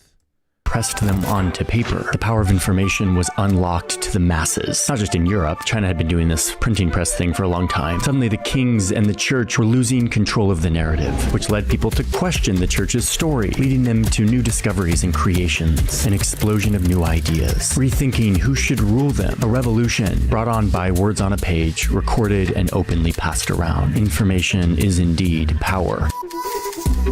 The authors of the American Revolution recognized just how vital all of this was, and right at the beginning, they wrote in that the... Bro, all these founding fathers, I gotta say it, busted. They're all busted as fuck. Was there a single baddie amongst them? George Washington? Nah. Doubtful. Government can't control the flow of information from the press, that it was sacred. It's what had made this revolution possible. Information is power, and look at all of this power pouring out to the masses every day on cheap gray paper. But the elites didn't suddenly stop trying to control information. Here they are again, looking to control the story and influence society, and succeeding quite well. Soon, the press wasn't just a press, it was information traveling in waves through the air. First, just the sound of a voice, but then moving images appearing to millions of people live. He wanted to see his favorite television program, which starts at 7 o'clock. Information just got a lot more powerful. He means propaganda just got a lot more powerful, boys. Bro, the ABC had the eagle too. Everything's an eagle, bro. The Roman eagle, the phoenix, chaos out of, or order out of chaos, birth, death, rebirth. And with time, it was the Fremo floundering farters. I like that. Controlled by the few big corporations that could afford all the expensive infrastructure required to make this magic work. Or, in some places, controlled by a regime who manipulated what people believed, what they were allowed to know, who they were allowed to be. And we're totally different now, guys. Totally different. Information is power. By the mid-20th century, here in America, even though information still flowed through just a few big companies, those companies took the responsibility seriously, partly because they weren't under intense pressure to chase profits, but partly because the federal government would take away their license if they didn't clearly show that they were serving the public interest with fair, balanced journalism. This wasn't just an expectation. I mean, to be fair, they did used to do a better job, for sure. A little bit. But it's still all just propaganda, doesn't matter. It was a policy enforced through the fairness doctrine. So the big networks reported the facts. This guy was called the most trusted man in America. And that's the way it is. Friday, March... The nation shared a common reality and definition of truth, power held by the people. Reporting for CBS News. Oh, but here come the money people again. In the 1980s, and Johnny Harris, not influenced by the money people whatsoever. Haters of government regulation killed the fairness doctrine, and very quickly journalism shifted from a public service into a full-on profit-maximizing business once again. The content started running non-stop, 24 hours, optimizing for attention, rating. Sherlock, is that they just arrested the UK US ambassador on Epstein charges, one down, 80,000 to go? Is that Peter Mendelsohn? Opinions, and deprioritizing truth and substance. Once again, powerful people are trying to control the information, but not for long. He says, just kidding, guys. We got the internet and now information totally free. No one censored. Man, I yearn for the Netscape days, right? This is really bringing something back in me. I can't go another day without the internet. The internet was a big moment for this tug of war. It was the ultimate democratizer of mass communication. It even promised to end this tug of war altogether, end the cycle of powerful people always trying to control the flow. Jeeves? Yo! Oh, man. 33,000.3. What do you think Jeeves is right now, guys? Do you think Jeeves is fucking... Jeeves is probably fucking drinking a bottle every day because no one needs him anymore. Poor guy.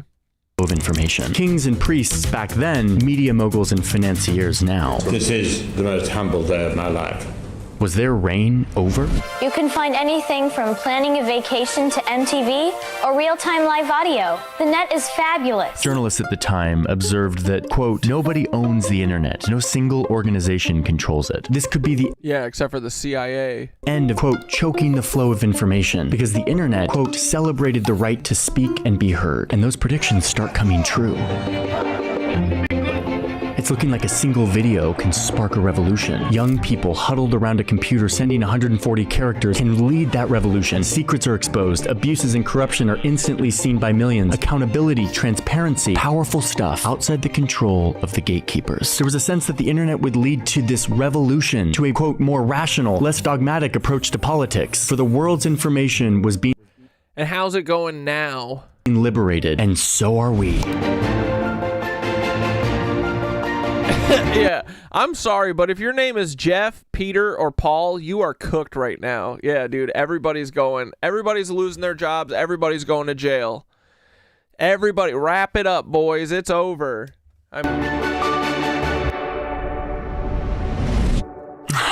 Not quite. Something happened.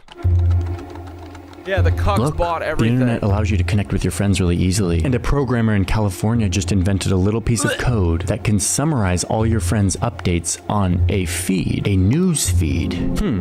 Okay, let's use that code not just to aggregate your friends' updates, but for other interesting information of all kinds, interesting articles, interesting photos, anything from around the growing internet. And before long, the software is even guessing what I like, learning my tastes. This is cool. And perfect timing, because now Steve Jobs has just given us little computers that fit inside our pockets, connected by the little scrying mirrors. Internet that is now flowing through the air we breathe. We have access anywhere we go. And that little computer brain running this newsfeed continues to ensure that I will be getting everything I want. Yeah, exactly. Did the guy, Peter Mendelsohn or whatever, did he actually get a charge for Epstein shit? Or was it another thing like, telling national secrets or whatever? Because they're not actually going to... I don't think any of them are actually going to get in trouble for Epstein shit. They're just going to get little slaps on the wrist from the Epstein stuff so they can be like, oh, we punished him for the Epstein stuff. Yeah, he told Epstein a little secret, so he lost his job. But no, he's not going to prison. What? He just raped a couple 16-year-olds. It's not a big deal. Leave him be. The real problem was that he texted about stock exchange advice. Or whatever the fuck. Or at least everything I can't stop looking at starts to show me a reality that is tailor-made for me. One that confirms my identity. One that demonizes people I disagree with. Echoes my opinions. And soon, I'm making a whole career off these algorithms. And yes, I have to make these faces sometimes to get people to click, but I'm able to publish in-depth journalism. Stuff that would never fly in the old media world, but now is finding millions of people who want to learn about the world. This makes me feel a deep appreciation. Johnny, don't worry. You would have been a writer for the fucking little Nazi newspaper in Berlin. What was it called? Was that one called the Daily Storm? Or no, that's the new Nazi paper.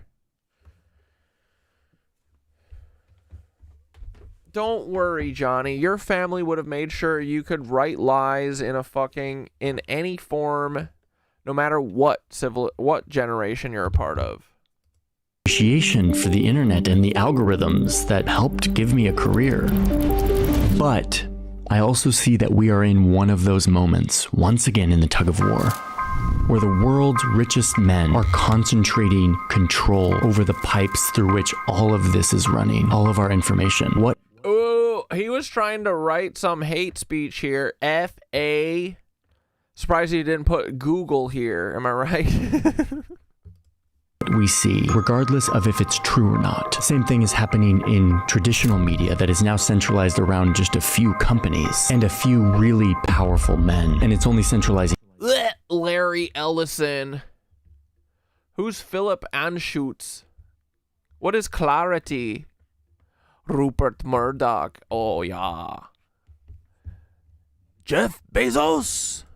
More. This guy, Larry Ellison, and his family, in addition to spending loads of money on supporting the politicians they like, they are also on a buying spree of media outlets. Everything from movies to TV to news channels. Like Ellison literally now has a huge controlling stake of CBS. Remember? The most trusted man in America? He's trying to buy CNN, HBO, Warner Brothers, Discovery Channel, and he's trying to buy a bunch of other huge media outlets right now, including this big new investment. Dude, he's going to succeed. Trump's already telegraphed the fuck out of this. He wants Larry Boy to have Warner Brothers. In the U.S. operations of TikTok. The internet promised to democratize information in a new way, and it did that. But once again, we see that we're back in the cycle, that our information flow is being centralized around a few rich people, threatening that promise like never before. Oh, the German newspaper was called the Daily Cuck. You're exactly right. Thank you. Okay. The Berliner Zeitung. Is that what it was actually called? Catdadistan is the only underground city I fuck with. Agreed, bro. But listen, I actually have hope. A lot of hope. And it is derived from something very real, which is... Yeah, Johnny's like, I have hope. We're all going to fall under the New World Order and get Neuralink in our head. Elon will show us the way. All of you, millions and millions of people who show up from all around the world week after week to watch and engage with in-depth, curiosity-driven journalism to better understand the world. I don't think the promise of the internet is dead. I just think it's in the middle of being hijacked, and we want to create a place where we can start to take it back. Who's we, Johnny? You got a fucking mouse in your pocket? Who's we? You and BetterHelp? You and the CIA lizards at BetterHelp? Who are you talking about? Which is why today we are launching New Press.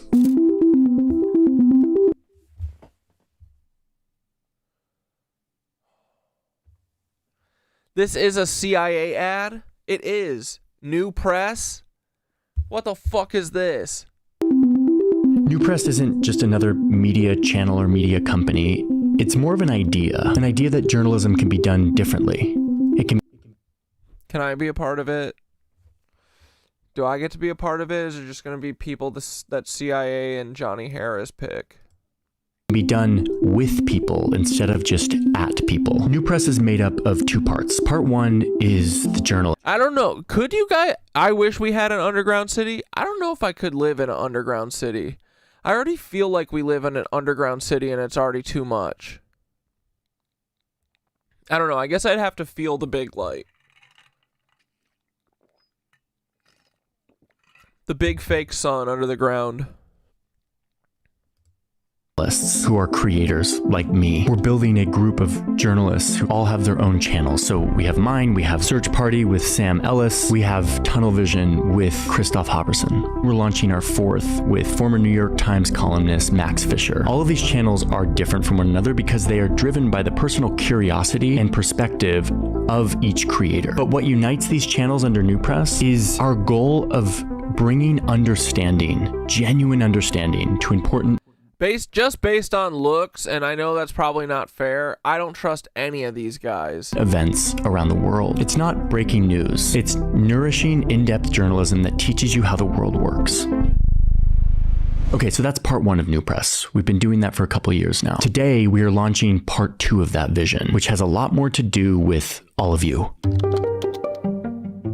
Newpress.com is our new algorithm-free corner of the internet, where we can bring all of you deeper into our algorithm-free journalism. This is where you can ask your questions, but also get insight into what stories we're working on. And my favorite part? You can contribute your unique understanding of the world to our journalism. Maybe you have experience or expertise in a certain topic. Maybe you live in the place that we're reporting on and can help lend perspective. Or maybe you're simply curious and you want to help us dig up facts. New Press is the place where you will be able to contribute to our journalism and help make it stronger, more representative, and more accurate for everyone. Anyone who's been following my work for a while knows that I love crowdsourced journalism. That's what Vox Borders was all about. And over the years, I've always leaned on the community to make my journalism better. New Press is just that. Johnny Harris has never listened to me when I've offered him my criticism. Vision put onto a platform with a lot of resources and people to help make it happen. We've already been running some early experiments on this with people who signed up for the New Press waitlist. Like I had this huge old Japanese map that I got from a collector, but I didn't know exactly what it was depicting, what year, what purpose. So I put it to the New Press waitlist community, and soon thousands of curious people from all around the world were swarming this map, leaving their thoughts and insights. Turns out we have a lot of map lovers in the audience, which I'm thrilled about. And I came away from this with a much deeper insight on this old map. All right, Johnny. I've had enough of your ad. Fuck you, Johnny Harris.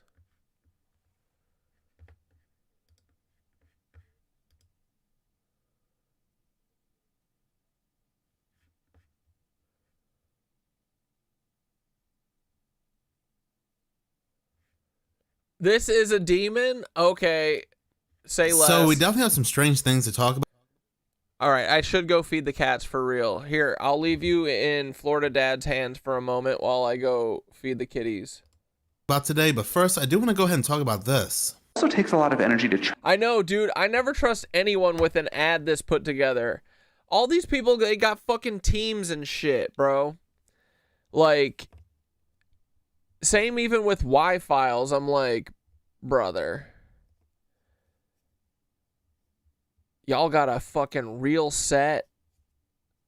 Johnny Harris is a good editor for sure, but he's got teams working on stuff, boys. Train a human, it takes like 20 years of life and all of the food you eat during that time before you get smart. So the fair comparison is if you ask ChatGPT a question, how much energy does it take once its model is trained to answer that question versus a human? And probably AI has already caught up on an energy efficiency basis. So he's like, so we're going to eradicate thinking in people because it's a waste of energy. If you could just do what we say, provide sex for us when we want it, and then do the physical labor of all the stuff we want done and shut the fuck up, and we'll let ChatGPT do the talking. Okay, bud? Know what I'm saying? Measured that way. So that was Sam Altman speaking at a recent convention in India about AI. Do you get what he's saying? He's saying basically humans are useless. When you compare the energy and resource consumption of AI and these data centers, it has nothing compared to humans that take 20 years to learn and given. Sherlock, are you getting cucked? YouTube chat sucks shit now. Can't say anything anymore. Why can't the people have our own social media apps? This is ridiculous. I know, dude. It pisses me the fuck off. Like, it's so easy to manipulate people with algorithms. At the very least, there should be highly transparent, highly regulated algorithms. You know? Like,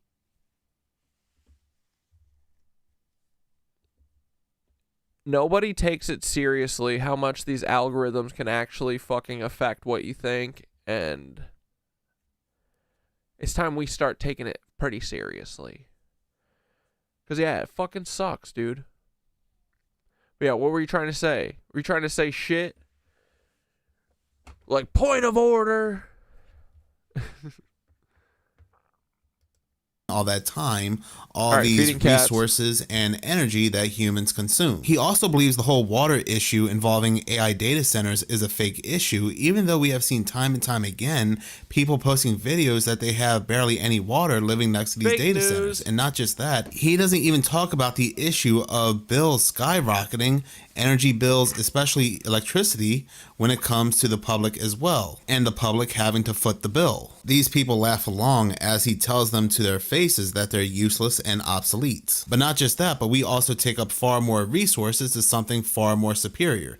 So what does that tell you when it comes to a lack of resources? Who are they going to give it to first? This gives off every bit that episode of The Twilight Zone where you had people go in front of a group of judges, and these people have to make a case for themselves as to why they are important, and if they're not deemed important enough, the judges will yell out obsolete and they'll end them. This is where we are today when it comes to these tech giants who have a lot of power within the government, even to the point that they were given rank in the military. This is why they're building where they want to build, building on top of farmlands, taking over a lot of land, because they see the farmlands as just useless consumption. They'll put something there they deem more superior and important to humanity, and also what they consider to be less taxing on the environment than humans, funny enough, to consume that land and resources. So they basically did a giant reverse Uno card when people were yelling out and fighting back, saying that these data centers are wrecking the lands and taking the resources. The tech giants now are saying, no you. But moving on, when it comes to this whole alien agenda, going back to Obama saying that he believes aliens are real, we now have Donald Trump saying that he's going to go ahead and declassify information on UFOs and aliens. And it couldn't be any more telling that this is pretty much all leading up to their fake alien agenda, Project Bluebeam, or now something far more advanced. So I was curious, and I was wondering if anything may have been put in the very prophetic, and we know it's not prophecies, it's basically them telling us what they're doing ahead of time, card game, the game of conspiracy. A card game you may have heard a lot of people talk about because basically they're telling us what they're doing ahead of time through, again, this card game. But there are definitely some interesting cards that correlate with this UFO alien agenda today. For example, this card right here titled Alien Abduction, and take a look at the aliens presented on the card. You would think they would use the description that the so-called powers that be and the media convince people what these aliens look like, but they don't. They use something that appears to be a little bit more reptile-like. And the description of the card is even more interesting. It reads, play this card on any personality at any time until the end of the current turn. That personality has no alignments at all. So what I think we're going to hear in the news, this breaking news story that's going to be massive either in 2027 or even this year, is that a major personality that a lot of people know that has no alignments with the government, either left or the right, has been abducted by aliens. They'll probably have camera footage of it, probably through Ring, and it's going to be shown all throughout the news, but ultimately it's just going to go ahead and play into this whole alien agenda.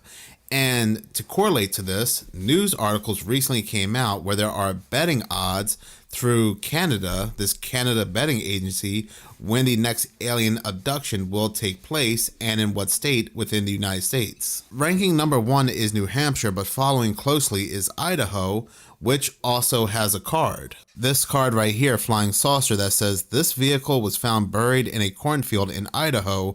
It will take a small number of people anywhere in the world undetectably within an hour. The card does say linked to a personality, but it also says left unlinked.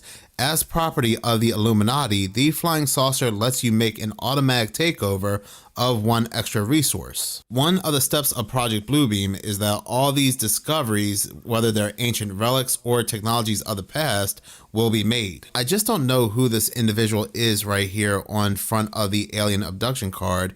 He looks very familiar. I just can't put a name to the face. Even the hairstyle is very unique. If you know who this individual looks like, please do comment below. But one card that really screams out Project Bluebeam is this card right here, Martyr Meter. You can see a robotic AI Jesus on the cover.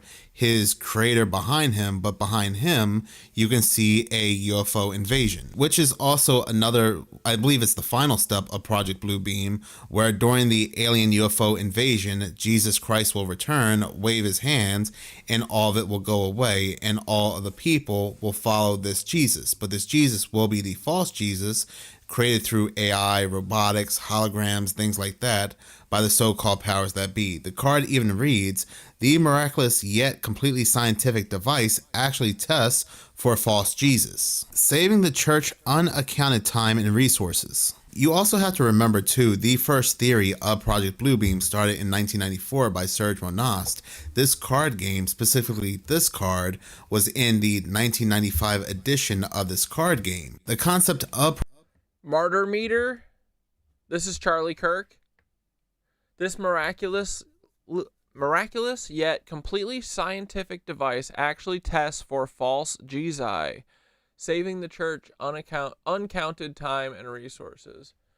Place an extra action token on one of your personalities during the token placement phase of your turn.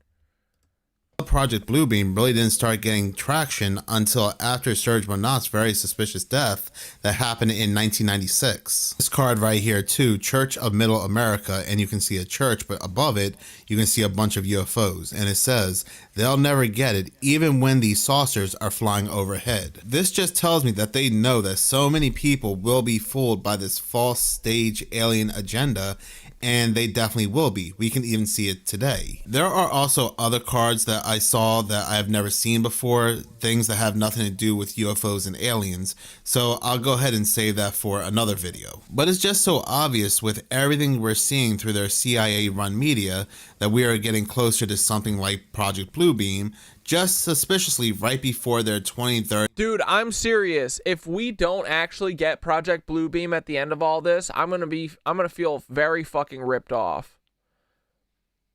Truly. Like, what are you guys waiting for? What are they waiting for? Do it. Do it now. Because if the whole revolution kicks off before they do Bluebeam, I say we call off the revolution. I want to see Bluebeam. If they've been planning it all this time, I want to see their best try. I want to see their best go. One world government agenda. But moving on, does anybody have the slightest idea what this object could be that shut down streets and also had a heavy police presence? This video comes from Decoded Propaganda. Anyone want to try a new conspiracy for a little bit? Just because we're kind of overwhelmed with the big ones.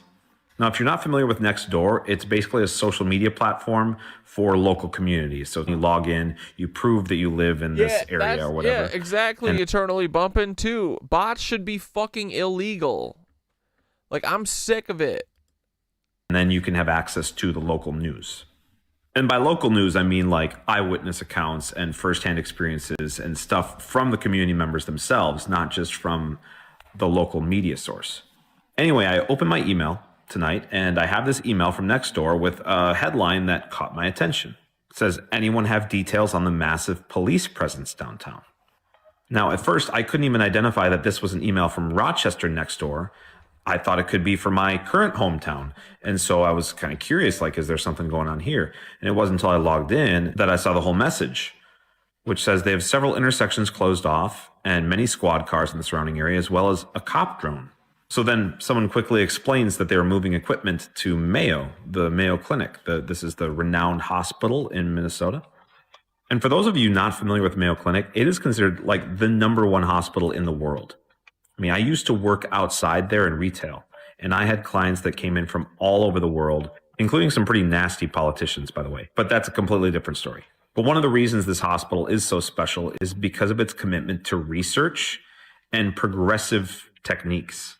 I'm sure it's saved countless lives. However, I have 2 family members that were asked to participate in the same test where they coat their entire body with paint or something, and then they push their body to the limit, to like 120 degrees. What? And they couldn't really explain why they wanted to do that. But they tried to do that with my 80-plus-year-old grandfather who was recovering from cancer. Why do you need to do that? So while I am biased towards conspiracies, it's only because of its recent track record.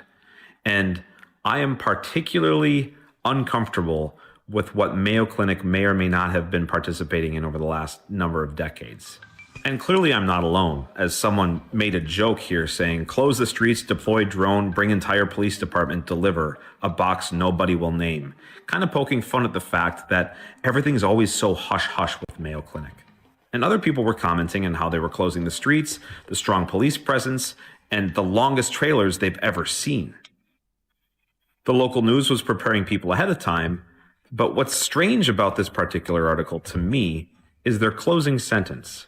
Not sure if you can see it here, but it says, city officials did not state the equipment that's being delivered. Why would that be your closing statement? Maybe because it was obviously left out?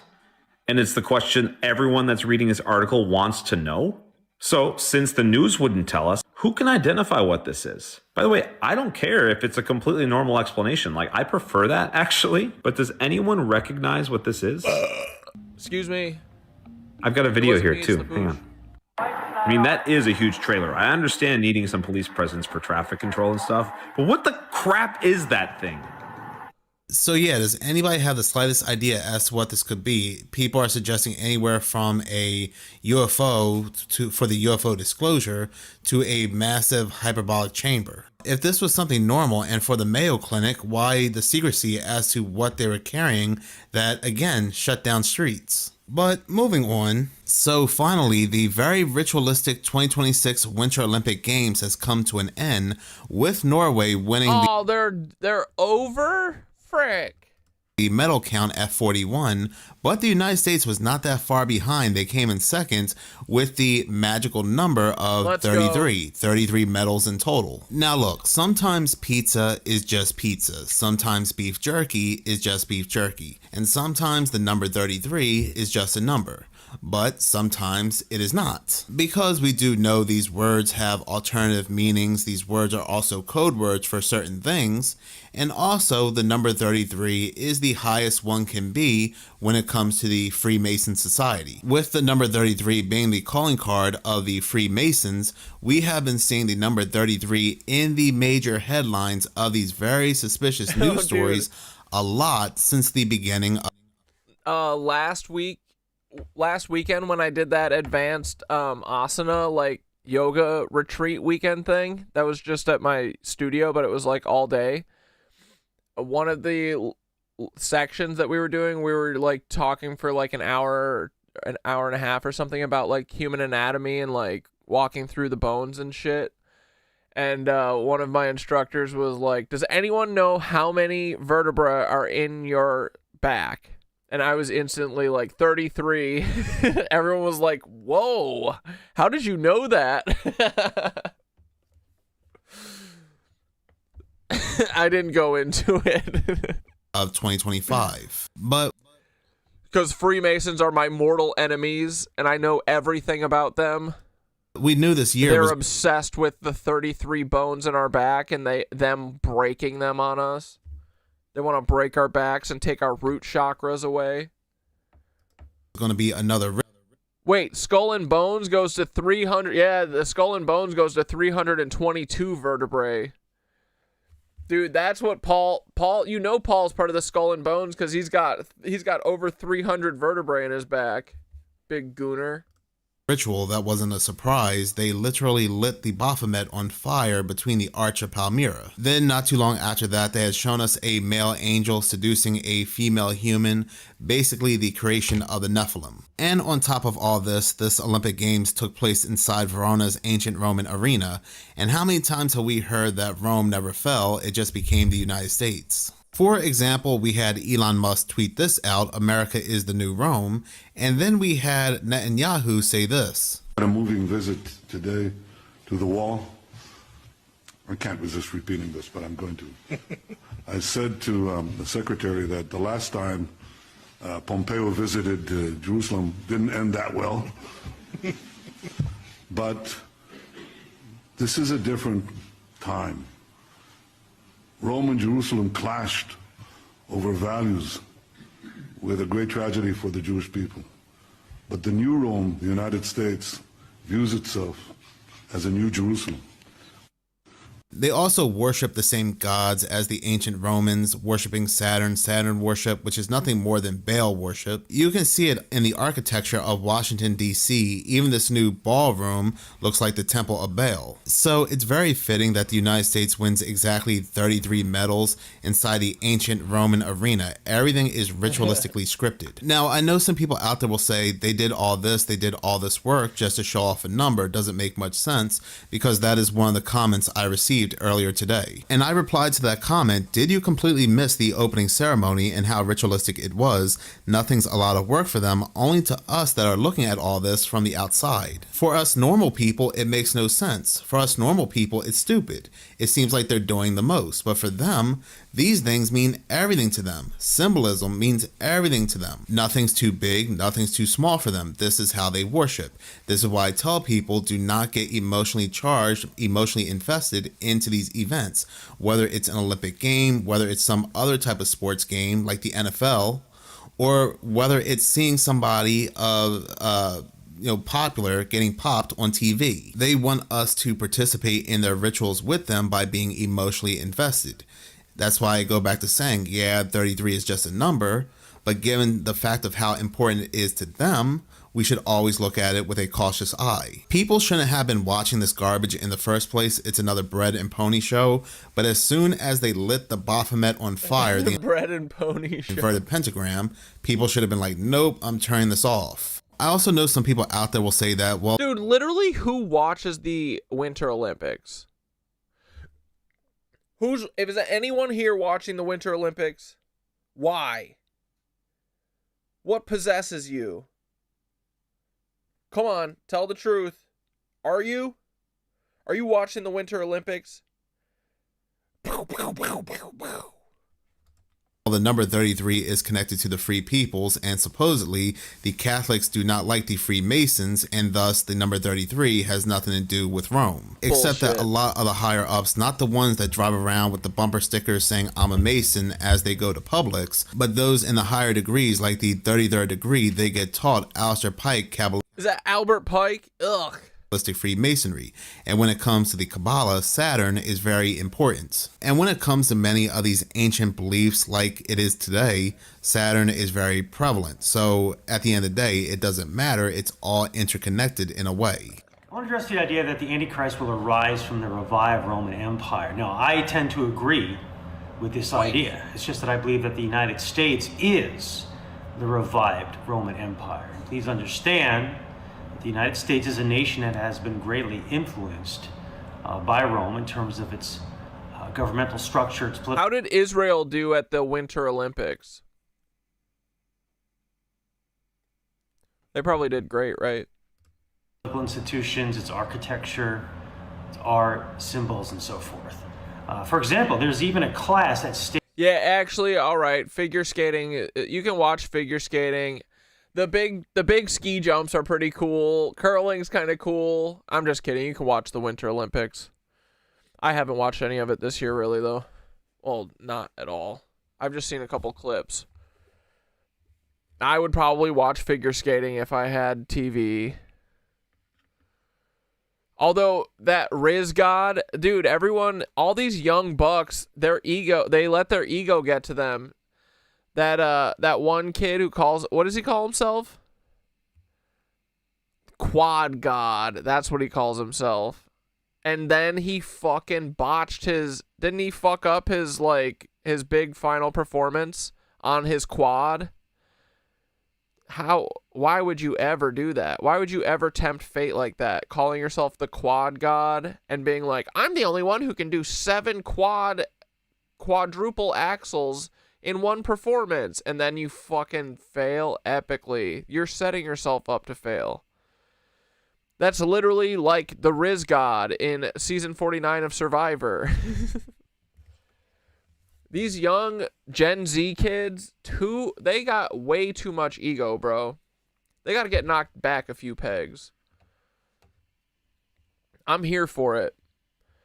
But yeah, that Alyssa Liu, she seems cute, like sweet and making like all the making all the girls happy and shit for second and third place. I thought that was pretty awesome. Girl power, fuck yeah. Who cares? Everyone's like, if Russia was here, none of them would be on the podium. Maybe.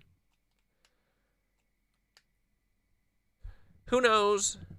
They're not. It is funny that Russia's not. Wait, they're still not. Is it because of the Russia war shit, or because they were doing doping or something? Or were they abusing their figure skaters? You know?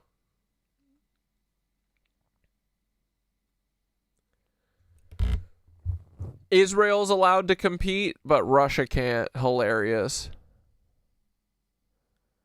Wait, is it because of the Ukraine shit still? Isn't that why they weren't allowed last time? That's hilarious. Stanford University that examines the parallels between the United States and ancient Rome. Here's a quote from the... What, Russia was disqualified for cheating? What were they doing? Doping their little fucking 12-year-old figure skaters?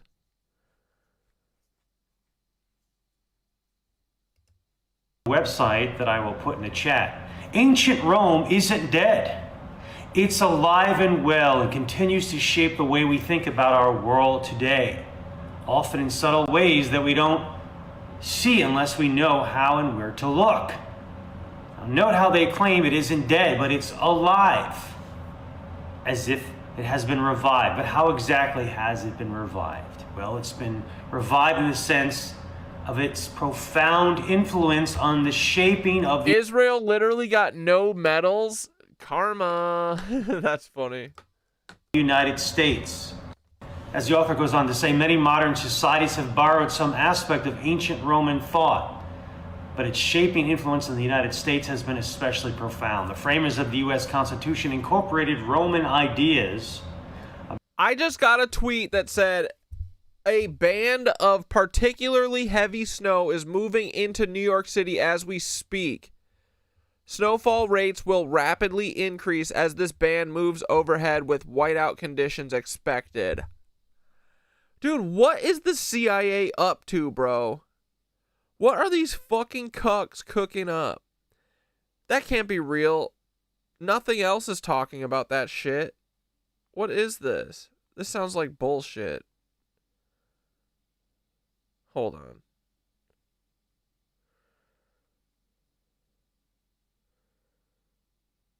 I don't think that's true. It said at 10 p.m. though.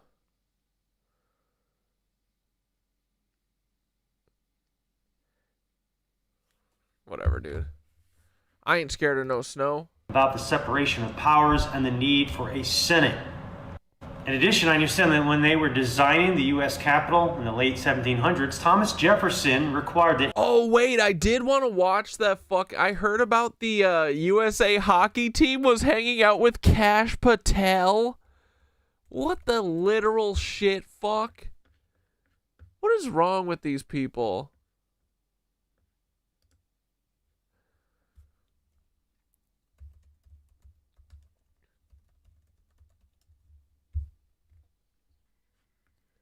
Look at this.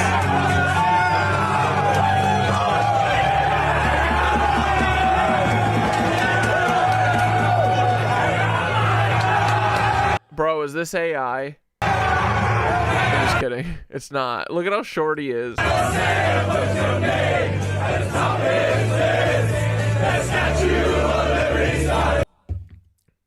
There isn't a single motherfucker in the group that's like, this is whack. No one's like, fuck Kash Patel. Not even as a joke. No one is like, he's covering up for Epstein. Not even as a joke. Bro, you can do anything. Nothing you can ever do will be more cringe than this shit. Unless you're in this room, you could never do something cringier than this. This should be so freeing to everyone.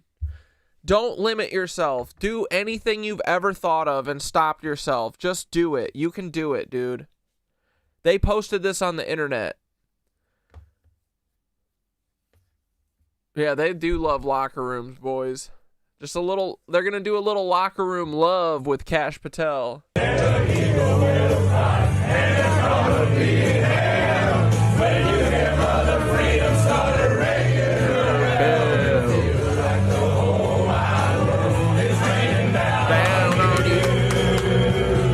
And it just keeps going.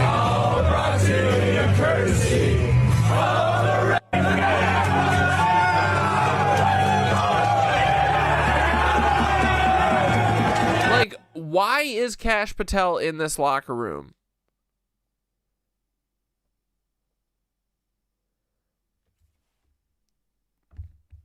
I do love that. Yeah, this has ruined all of the heated rivalry girly shit.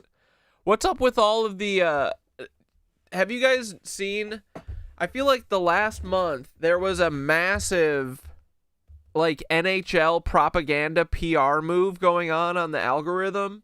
It was tons and tons of girls going to hockey games and calling it the boy aquarium.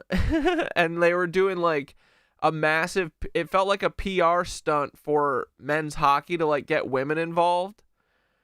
And now I'm like, did they just know that and then they did heated rivalry, the gay hockey love story.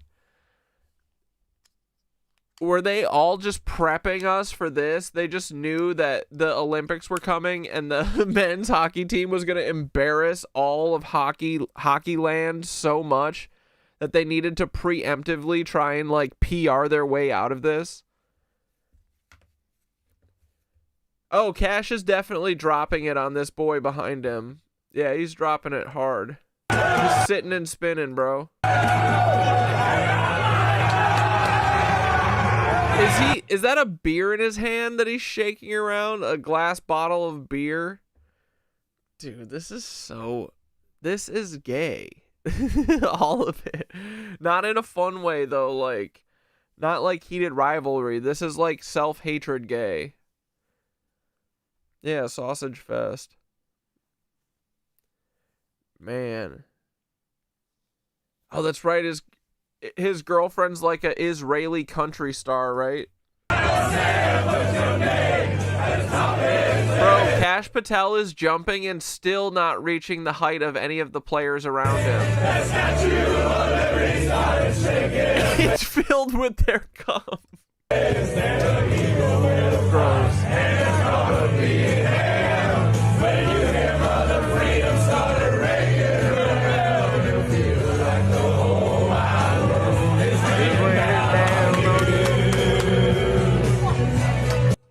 This is horrible, dude. And then wait, I gotta hear this. There was a phone call, wasn't there? Gold medal, baby! Let's go, baby! Oh, we're there! We're live! We're live, guys! Congratulations! Let's go! USA! Let's go! Guys, congratulations! Let's go! USA! Guys, congratulations! Let's go! USA! Is that Kash Patel saying that? Congratulations! Let's go! USA! He sounds kind of like Rick or Morty. Let's go! USA! Let's go! Hey! I'm just saying Chris Wray doesn't need a government-funded G5 jet to go to vacation. Maybe we ground that plane. $15,000 every time it takes off. Just a thought.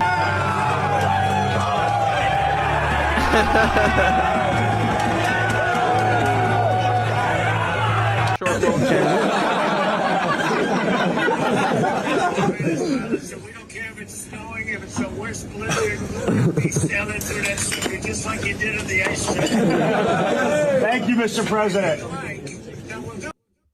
Thank you, Mr. President. If the White House ain't done, what would really be cool, and we'll do the White House the next day, we'll just have some fun. We have medals for you guys, and we have to. We'll have medals. We'll bring McDonald's. Have you guys ever had McDonald's? You know, they might have the McRib back. Everything's McDonald's. I must tell you, we're going to have to bring the women's team. You do know that.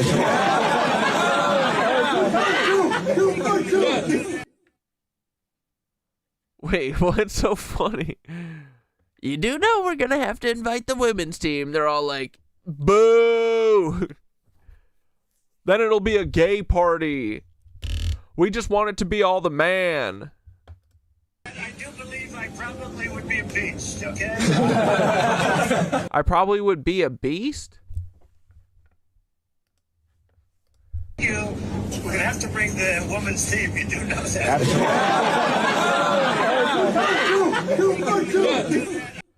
I'm so confused. They did win too, right? I do believe I probably would be a beast, okay? I probably would be appeased? But anyway, if you could work that out, I would be honored to have you all introduce you to the whole... I got it, boss. I got it. Is this just the nervous laughter when you don't know what to do? Or you're like expecting a joke? Okay, you got it, Cash. I'm on Cash it. is doing it. I'm happy. I'm fucking on it. Congratulations.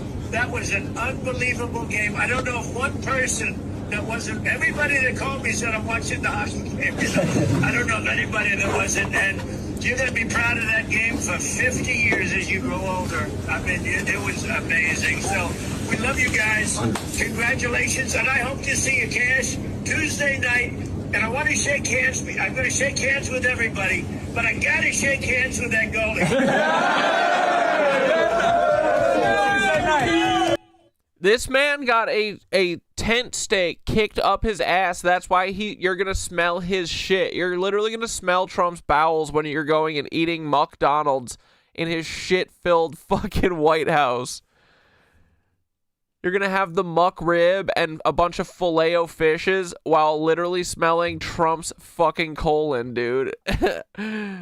Because Sasha Riley kicked a tent stake up his ass while Trump was raping him.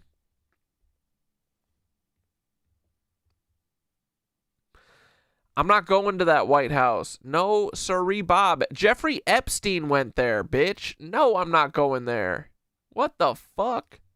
We'll see you Tuesday night. What the friggity fuck are you talking about? Mr. President. Jeffrey Epstein's house? No, I'm not going to the White House. See you Tuesday night. I'm driving the bus. So we don't care if it's snowing, if it's the worst blizzard. Be sailing through that sugar just like you did at the ice cream. Thank you, Mr. President. Now, we'll do it at the White House anytime. What would really be cool, and we'll do the White House. Dude, who was that brown noser? Thank you, Mr. President. The next thing, we'll just have some fun. We have medals for you guys. And we have to, I must tell you, we're going to have to bring the women's team. I must tell you, we got to bring the women. Bummer. But unless you don't want to, we can just fuck each other. Huh? You know that.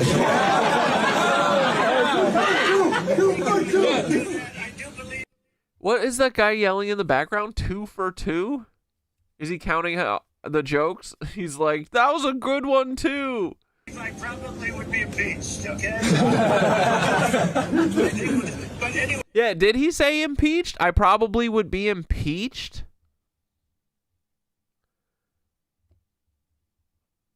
Cause he wants to, like, he's like, oh, they're women playing sports. That means they're prostitutes. Is that what he's saying? Like, what is going on? If you could work that out, I would be honored to have you all introduce you to the whole... Plus, I'm pretty sure the women have won more championships than the man. Pretty sure. Possibly. Oh, we won 2 for 2. Oh, that's why you're saying 2 for 2. I gotcha. I got it, boss. I got it. Okay, you got it, Cash. I'm on it. Cash is doing it. I'm happy. I'm fucking on it. Congratulations. That was an... Was that Cash saying that? I'm fucking on it. Dude, he's so lame. I'm telling you guys, never feel hindered. Express yourself however you want. Nothing you can do is more cringe than this. Hanging out with Kash Patel after winning the Olympics. I'll introduce you to the whole... I got it, boss. I got it. Okay, you got it, Cash. I'm on it. Cash is doing it. I'm happy. I'm fucking on it. That is Kash Patel say that. I'm on it. I got it, boss. I'm on it. I'm on it. I'm fucking on it. Congratulations. That was an unbelievable game. I don't know if one person that wasn't everybody that called me. Bizarre, dude. What a world we live in, right? Any design for the Capitol had to pay homage to Roman gods. Now, why is that? Why? I'm convinced Barron Trump is manifesting this entire reality. I think Barron Trump is... Have you ever heard Barron Trump speak? I think he's nonverbal, and I think his consciousness is uploaded into the central, like, AI that they are, you know, using to control all of us.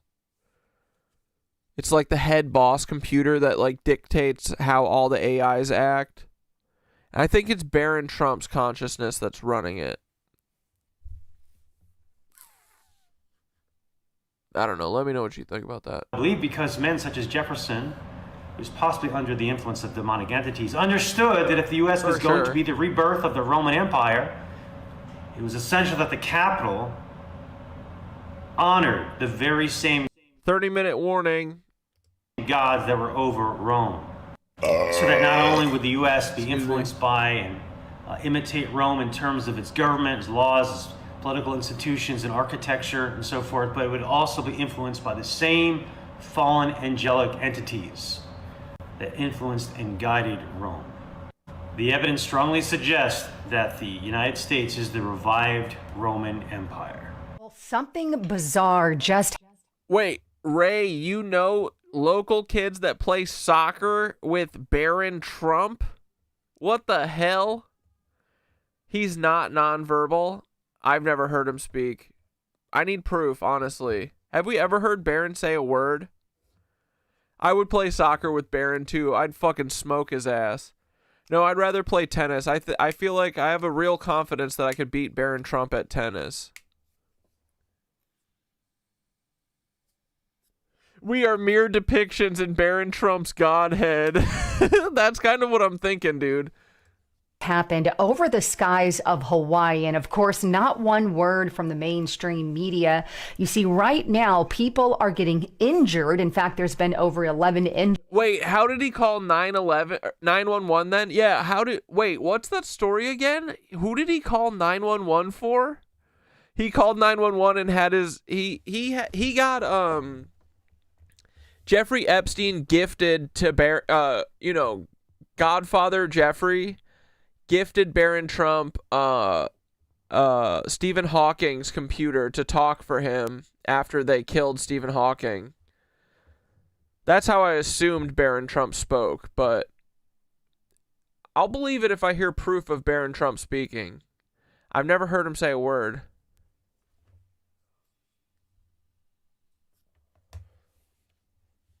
I would love if dude, imagine Barron Trump doing a live stream. That would be kick-ass. He should go on Kai Cenat's stream. I'd watch that. Recently over the skies in Hawaii, and people are freaking the heck out, worried about planes just plunging out of nowhere. And this particular, shall I call it, toxicity or changes in the air, it's not only in Hawaii, it is now spreading. Not only that, but just yesterday, Texas and New Mexico, southern portions of those two areas, were issued a major toxin alert on the air. Again, the mainstream media was silent. That thankfully has now been lifted in those areas. But here's the thing, it was one of the highest toxin levels that we have seen in the air in a very long time. Again, the mainstream media didn't say anything. And by the way, I was doing research today and I found that pollutants and toxins in the air like that, according to a research report that was done out of a university, according to that research report, this could increase your chances of Alzheimer's. I'm starting to wonder, well, I guess there's no need to wonder why there's such a higher increase in Alzheimer's. What the heck is going on in Hawaii? Well, take a look at this. And I found this on the Daily Mail.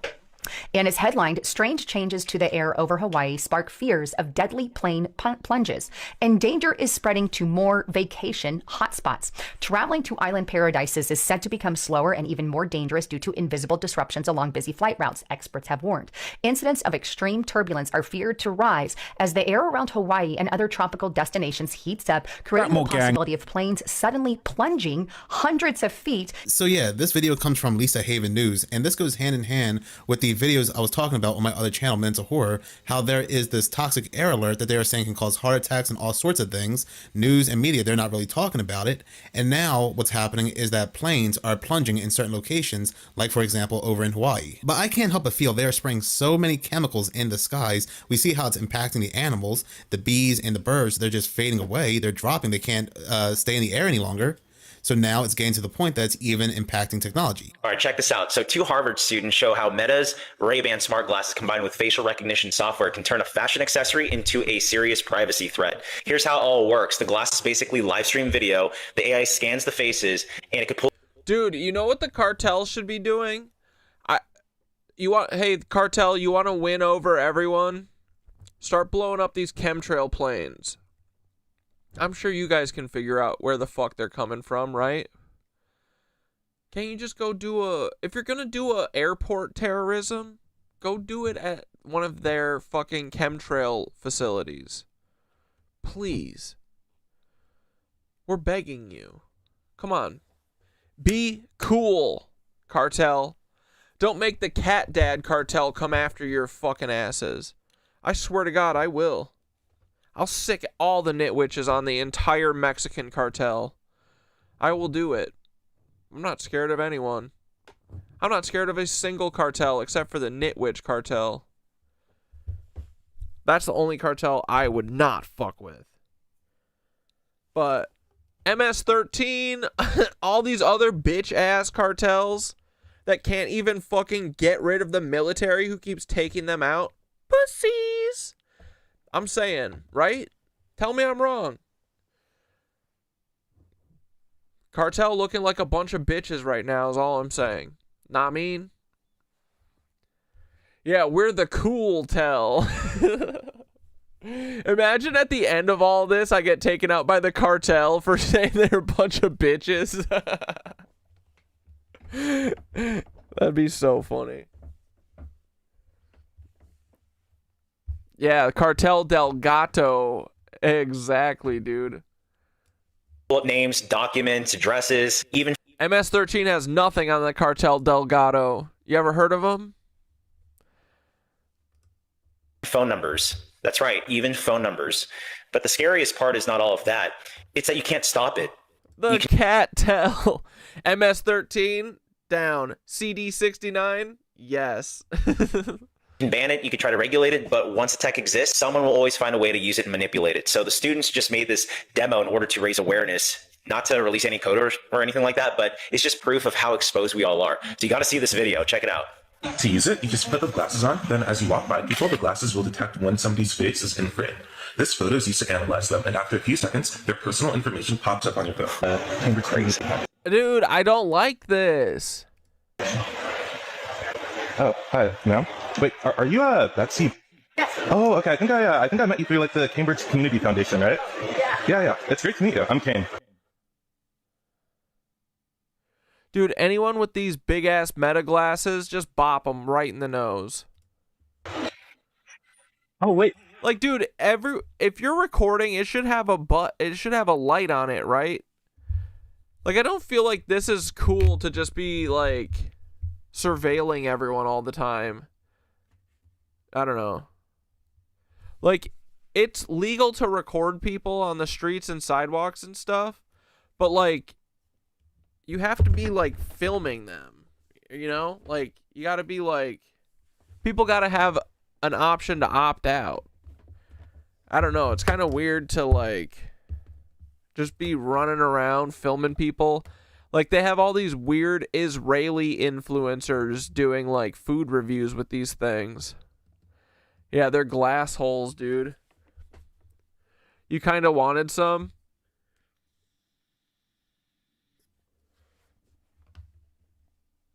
Yeah, I mean, they could be cool, but I don't know.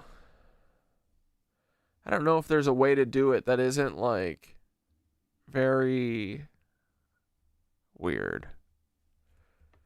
I feel like this turns into weirdness quick. Oh, so do you happen to be the person working on like minority stuff for like Muslims in India at all or something? Yeah. Really? Yeah, are you Kashif? Yes. Oh, I've read your work before. That's super cool. So here's how it works. We stream the video from the... Yeah, what's our dead man switch? Well, our dead man switch is just, if anything ever happens to me, it wasn't me, and also that means that we were right about everything. So enact...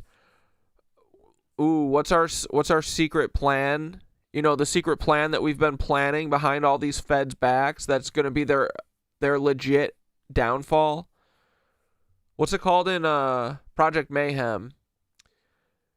Then that is when you guys kick off Project Mayhem. You know, all the planning we've been doing offline. You guys know. That plan is what we fully enact, okay? The feds are sweating.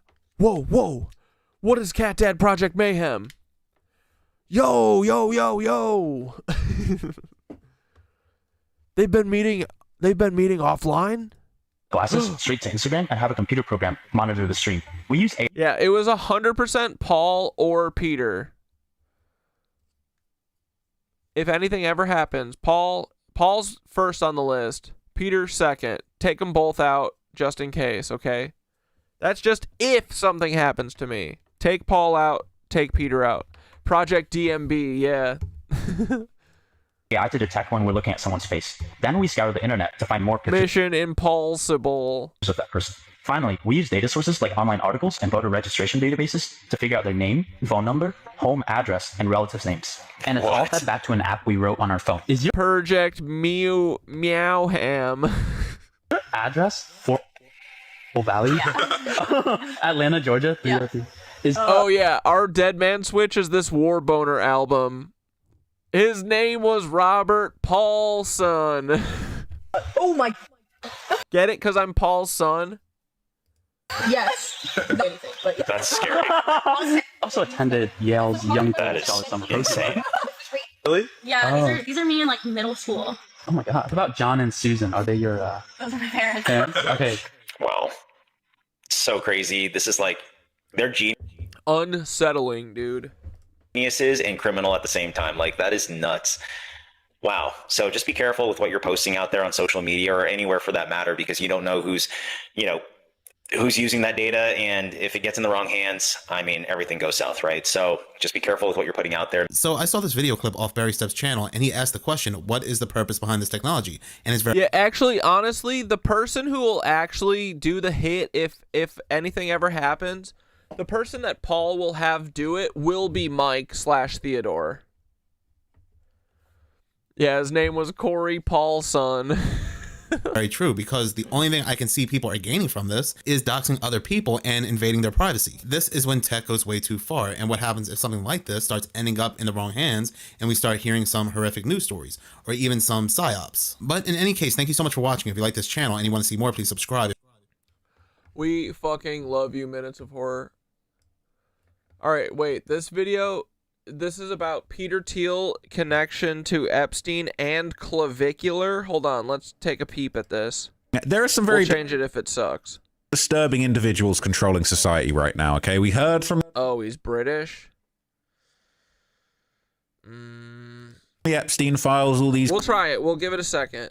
Creepy, weird men behind the scenes. They're running everything. They're abusing kids. They're doing crazy stuff. But one of the biggest names that keeps coming up as far as demonic, powerful men that are up to no good is Peter Thiel. Now, this guy has been associated with some very, very dark and unusual things. He has been apparently heavily included in the Epstein files. He's mentioned he's all up in there, okay? But there's a... Dude, why can no one else put together that they're all a bunch of fucking Nazis? Like, literally straight up. They literally came here from Nazi Germany, and Peter Thiel's... It's not even that hard to find those articles of people talking about Peter Thiel's dad, that they literally called him the Nazi.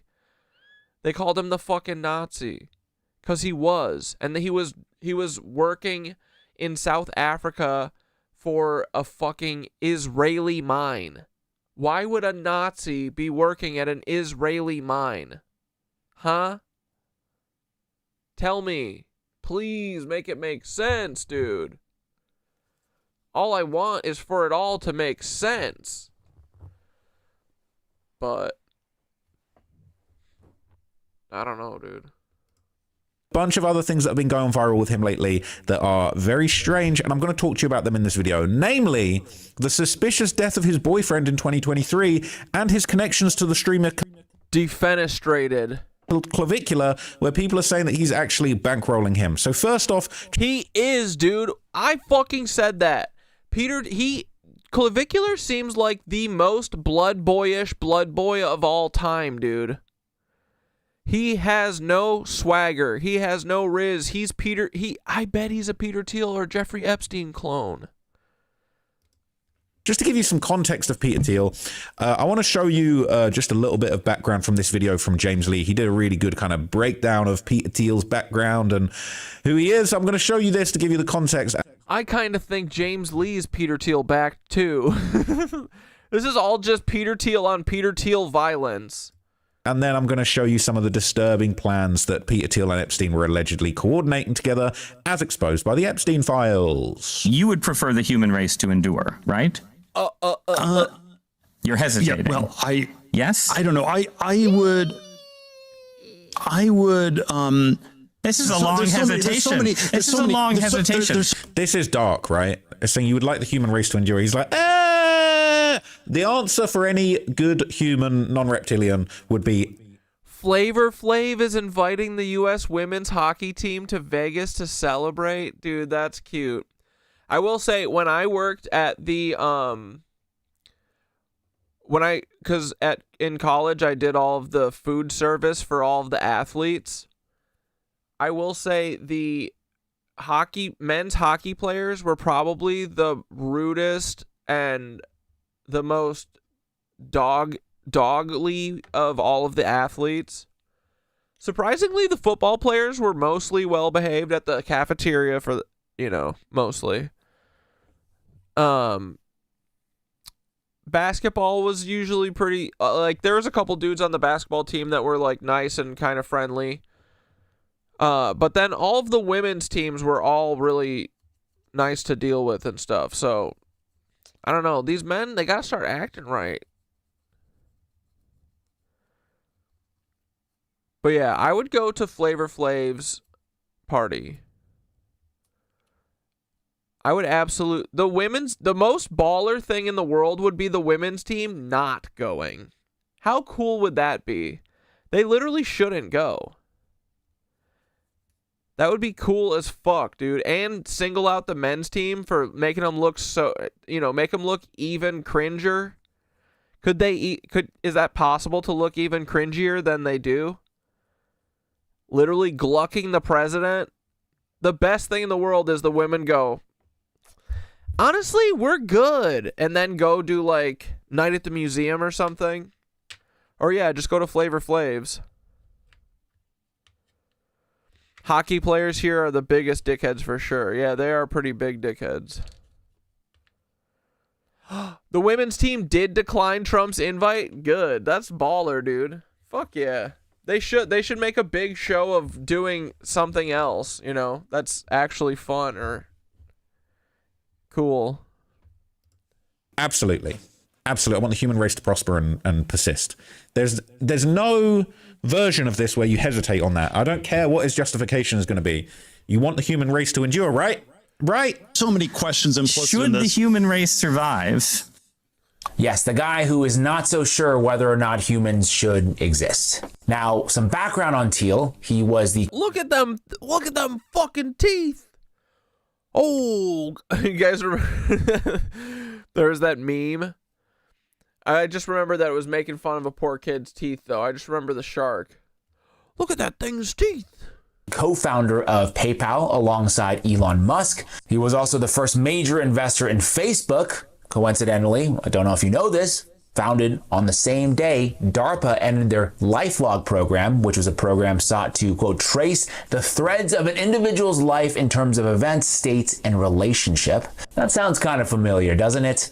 He also co-founded Palantir, a data analytics and surveillance company used by many government intel and military agencies, including the CIA, NSA, ICE, and the IDF. Now, Thiel, like Epstein, has been known to host a sex party or two in his prime. Ben Goggins of NBC News wrote that Thiel's parties have been, quote, legendary in gay circles for years and repeatedly characterized as debaucherous, with Thiel himself being quoted as saying, yeah, we know how debaucherous to have Thiel some parties. Can you guys even imagine?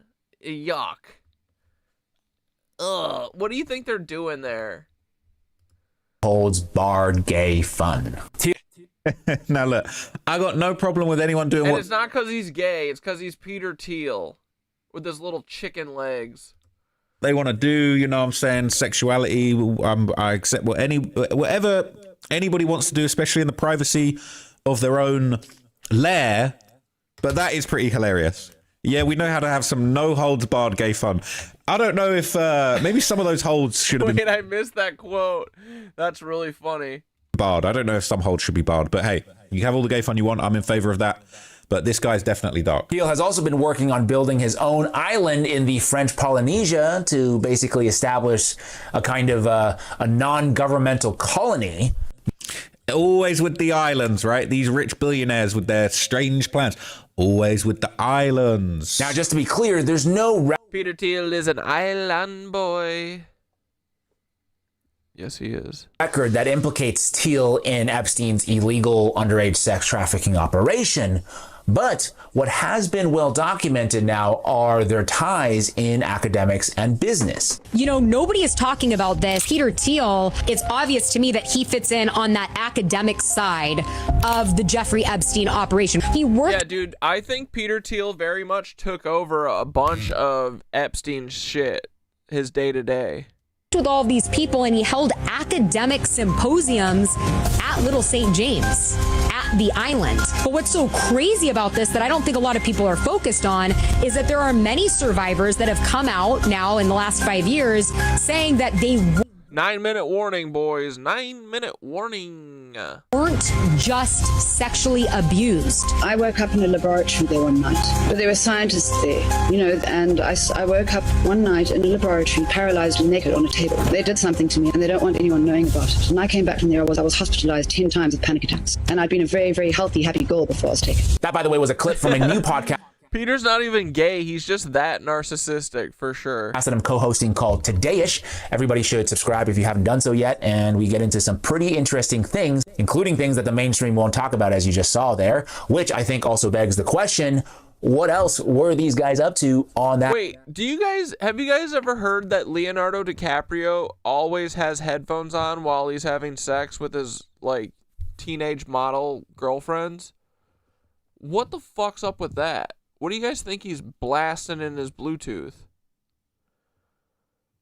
I was thinking it's either maybe he just needs to hear dudes. I think Leo's probably actually gay. Maybe. I don't know. Or it's some even more dark, devious. I mean, not that hearing dude. Well, I mean, it is weird to fucking be like, every time I'm pumping a lady, I gotta listen to frickin' dudes. These people need to learn to love themselves. Or it's some weird, like, John Podesta shit. He's like listening to that John Podesta under the Pizzagate place, Comet Ping Pong video.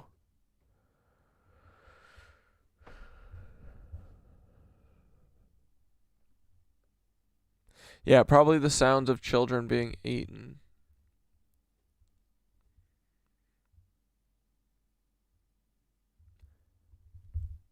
It's gotta be LFO, Abercrombie in the headphones. I like girls that wear Abercrombie and Fitch.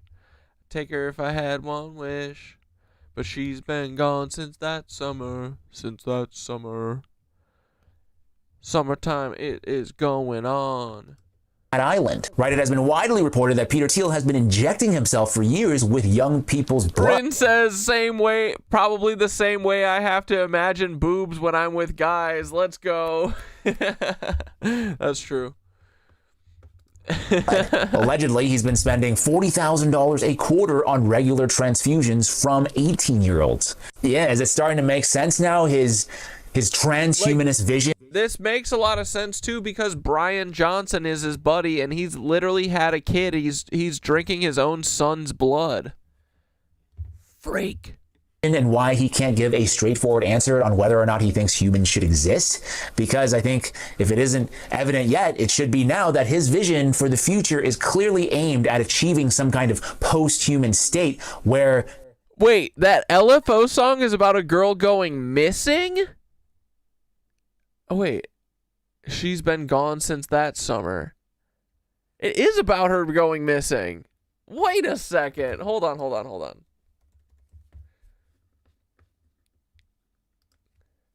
And Abercrombie and Fitch is the CEO is one of the Les Wexner guys who was... Isn't he a part of Les... Isn't Abercrombie and Fitch part of Les Wexner's, like, L Brand shit?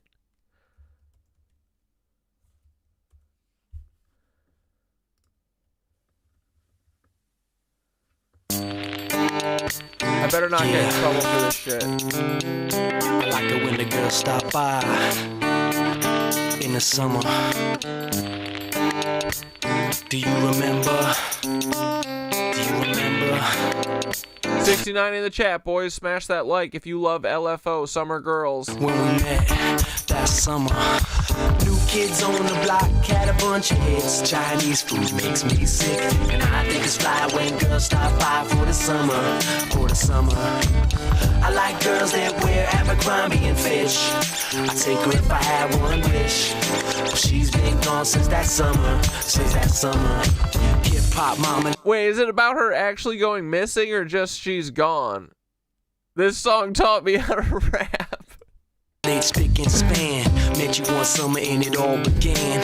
You're the best girl that I ever did see. The great Larry Bird jersey 33. When you take a sip, you buzz like a 33, boys. Hornet. Billy Shakespeare wrote a whole bunch of sonnets. Call me Willie Whistle cause I sonnets. Can't speak, baby. Something in your eyes went and drove me crazy. Now I can't forget you and it makes me mad. Left one day, it never came back. Stayed all summer, then went back home. Macaulay Culkin wasn't home alone. Felt deep in love, but now we ain't speaking. Michael J. Fox was Alex P. Keaton. When I met you, I said my name is Rich. You look like a girl from Abercrombie and Fitch. New kids on the block, had a bunch of kids. Mickey says he killed her. All right, let's not tempt fate. Let's not watch too much and get in trouble. I like girls that wear Abercrombie and Fitch. Take her if I had one wish. 3-minute warning. These elites ostensibly control every aspect of society, which brings... I think these guys want to live forever and they don't want any new people. They just want to live forever and be in charge. When you take a sip, you buzz like a hornet. Drugging reference for sure. GBH. Ooh. Of everything. That's how I feel like the impression I get. They all want to live forever. They want to have an island. They're doing blood transfusions, stem cells, all type of stuff. Now, there have been some pretty nefarious things revealed in emails in the Epstein files that kind of break down some of the activities that Thiel and Epstein were allegedly coordinating together. So it says Thiel may have been involved in Epstein's trafficking ring, politics as a cover. Okay, this guy says, I've been noticing weird emails between Epstein and Peter Thiel. Stop saying that. Don't ever say that about our king, the reptile. They keep referencing meeting for politics, but this one jumped out at me as explaining it. They seem to be using the word as cover because this directly asks him what region would keep him the most appetizer and how the group will keep him entertained. And Peter got really into politics that year. There's a few like this, so let's just see. All right, so back and forth. It says, a weekend filled with interesting politics at my house. Sunday come. You will love it. From Jeffrey Epstein. They said, or October the 1st or 2nd. They said, where would be good for you and what types of people would you find the most appetizing? Europe, Mideast, Russian, politics, science. Woo. So kind of obsessed with politics this year. Russian, European, always interesting. So I'm certain the group can keep you entertained, okay?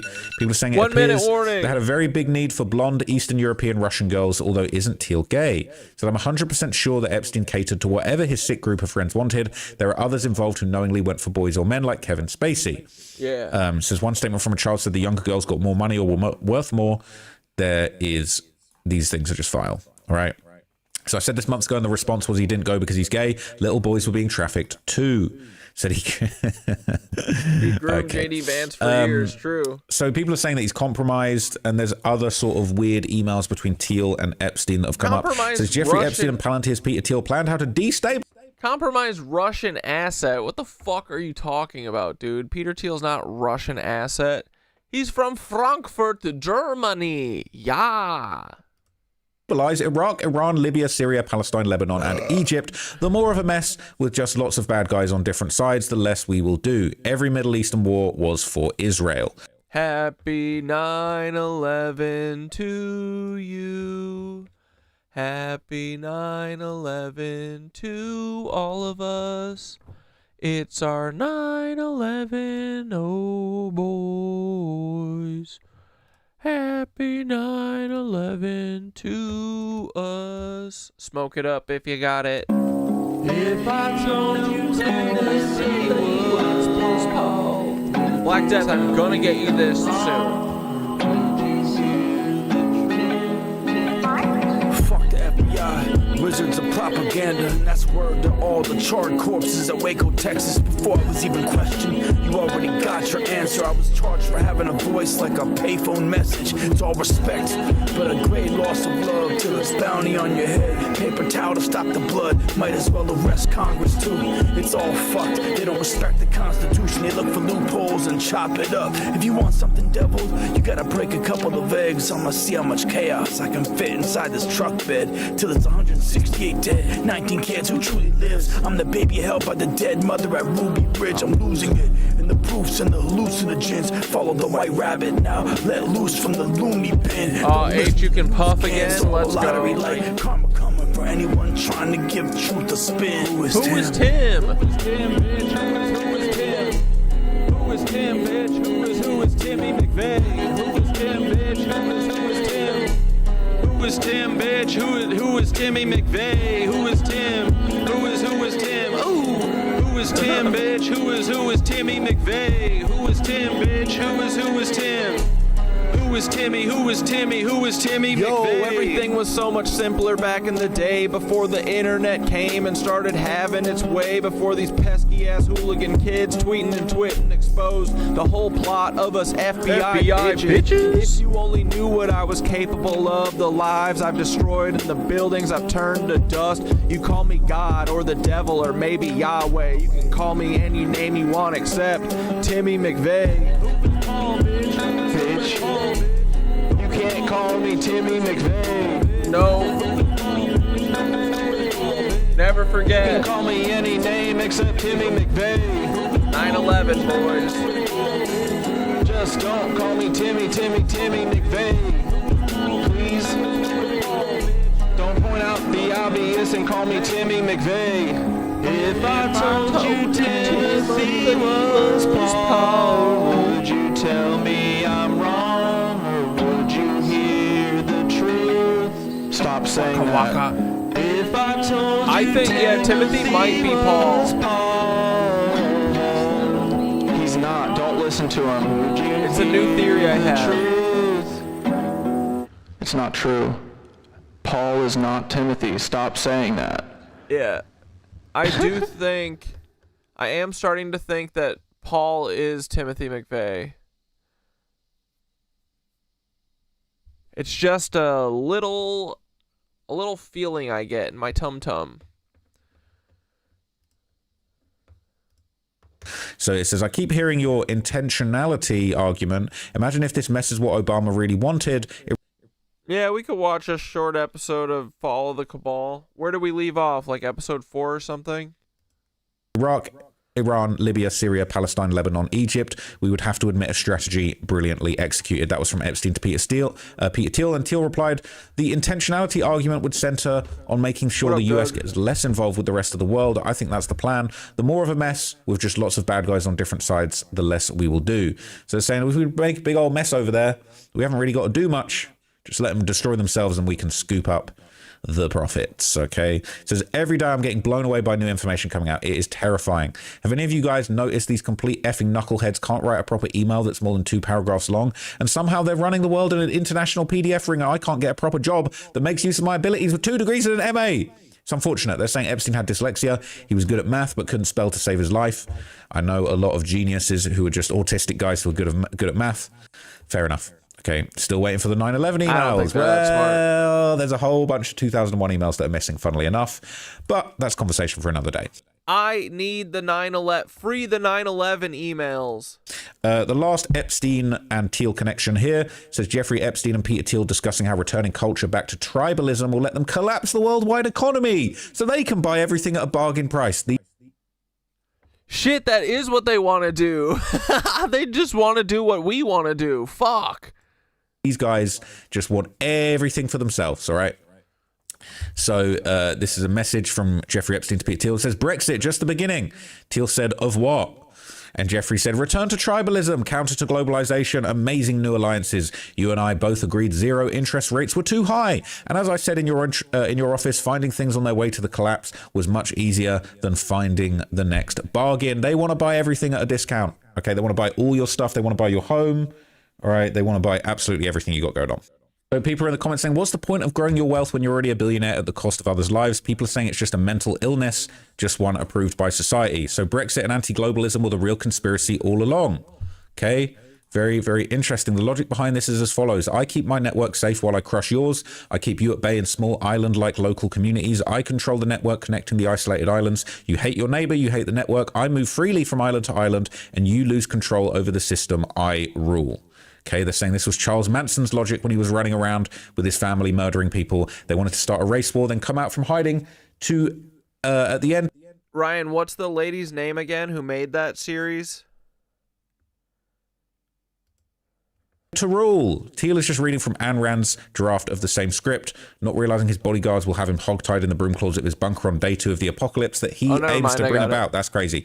Now look, okay, I don't want to get sued, don't want to get in trouble. This is just some public information, all right, and I'm not connecting any dots. But, okay, as I've discussed, there's been many suspicious deaths connected to Jeffrey Epstein, and there is a lot of talk at the moment about this suspicious death that is going on related to Peter Thiel. This is Peter Thiel's Instagram model boyfriend plunged to his death weeks after witnessing messy showdown between the billionaire mogul and his husband when he crashed the couple's New Year bash. What? What? Excuse me? Matt Danziesen? Sounds pretty German. Okay.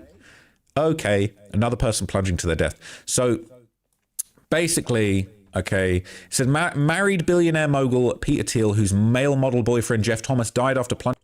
Yeah, Hope Stella, I found it. Thank you. From a Miami high-rise last month, had a messy confrontation with his husband during the couple's New Year's Eve party after Thomas was discovered among the guests, Daily Mail can now reveal. Thomas was in a 3-year relationship with PayPal co-founder Thiel, who put him up in a $13 million mansion tucked away in the Hollywood Hills, gifted him with lavish European trips, a $300,000 sports car, and the most coveted parties in town. Now their circle of friends believe that Thomas's death, a suspected suicide, was related at least in part to his depression over the incident after he was financially cut off from Thiel's largesse. The exchange took place when Matt Danziesen, Thiel's husband and longtime partner, arrived separately to join their New Year's celebration, only to discover Thomas... Damn, is this the boy that was defenestrated? Was one of partygoers at the posh event held at Thiel's Miami Beach compound. How you got compound? I need to get that off screen.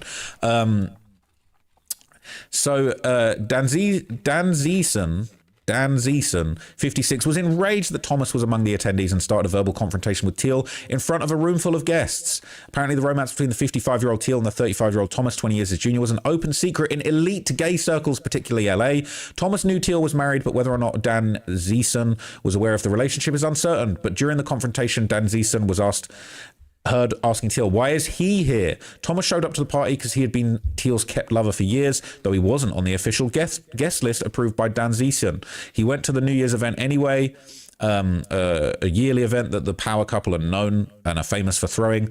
And basically a text message photo obtained from Daily Mail shows smiling Thomas at the party with friends Chris Farmer and Drew Schiff taken in the backyard of Thiel's property. So they would take messages. And it was looking all good for a minute. Okay, crazy, right? They got some shit going on behind the scenes over these here. Okay, it's a massive waterfront compound in Miami made up of 2 luxury homes put together. That is wealth on another level. Got 2 cribs put together. Just put them together. It's crazy. Okay, absolutely beautiful home. Crazy. Dan Zeeson was the person who arranged the guest list for the exclusive event, and that's what made his side piece, I guess, a presence at the family home even more shocking and upsetting. Friends said Thomas would have never gone if he knew that Teal's husband would be attending. Of course he was attending. Dan Zeeson requested Thomas be escorted from the party by security. Witnesses say the incident was publicly humiliating for Thomas. 100 guests attended the event at the lavish estate. And basically on March the 8th, weeks after the showdown, Thomas died after falling from the balcony of his Miami high-rise in what police are investigating as a possible checking out, but the official cause of death has not been established. People said Thomas's mental health declined after the trauma of the New Year's Eve party. That's so sad. It is a mess. Okay. Basically, Thomas felt compelled to talk about Teal's hypocrisy as an actively gay man who's the largest funder of Donald Trump's MAGA movement. He described himself as a kept boyfriend of Teal, who's estimated to be worth $8 billion. Wait, have you guys heard this theory that you guys remember Johnny Gosh? He was a kid that was kidnapped in, was it the 80s or 90s? But so his mom, she seems like one of the real deal, like, people who actually, like, investigated his disappearance and stuff. And some wild ass stories came out from, I think, the Franklin scandal. One of the people that was involved in the Franklin scandal, this guy Paul Bonacci or something. But so the mother supposedly at one point said that years later, a boy showed up at her door and said, "Mom, I was trafficked into like this pedophile sex ring. I'm not dead, but I can't like leave them." Or maybe it was a phone call, I forget. But it was like, "I'm still alive. Stop looking for me, otherwise they're going to end up killing you," or something like that. And then this dude, Paul Bonacci, who was part of the Franklin scandal, one of the kid victims, who was saying that these motherfuckers, including George H.W. Bush and Larry King, all these fuckers who literally were part of this pedophile ring, because, again, Jeffrey Epstein is just, like, taking over for George H.W. Bush. H.W. Bush is the one who set up all these child trafficking things, I bet. But anyway, so this dude said, he goes, "I am actually the one who helped kidnap Johnny Gosh, and now he is actually the news reporter," what's his name, Jeff Gannon, and people looked into this dude, and he had a fucking strange background where he was like a male escort. He had a bunch of gay porn videos on the internet and stuff. He had access to the White House for no reason. But even Johnny Gosh's mom says he kind of looks like Johnny, and she thinks it's possible, and she's like, the only way we'll ever know is if he does a DNA test. And the guy was like saying that he was willing to do it, but he never did it. And then they kind of exposed his ass. And then I don't know, I think he disappeared or something. But I think he's still alive. Jeff Gannon, I think is his name.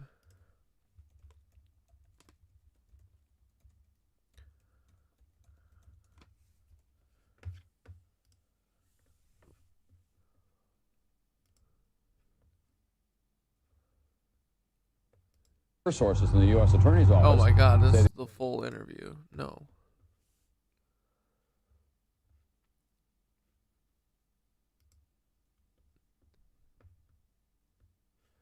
Anyway, maybe we can get into Johnny Gosh on Wednesday.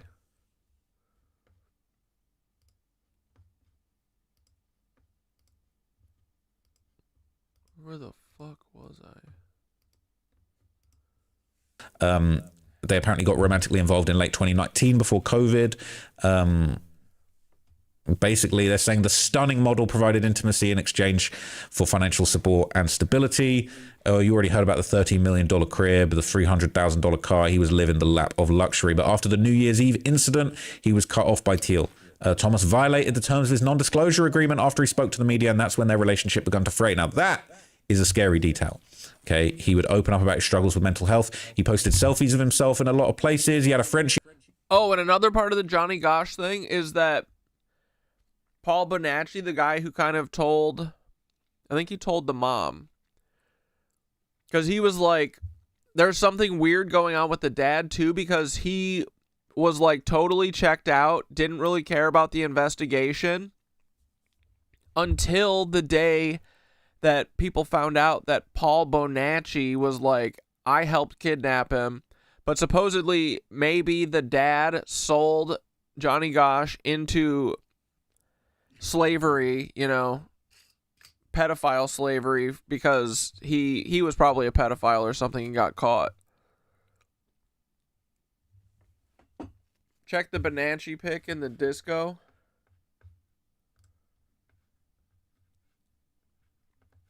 Where's the fucking disco? Yo, jump scare.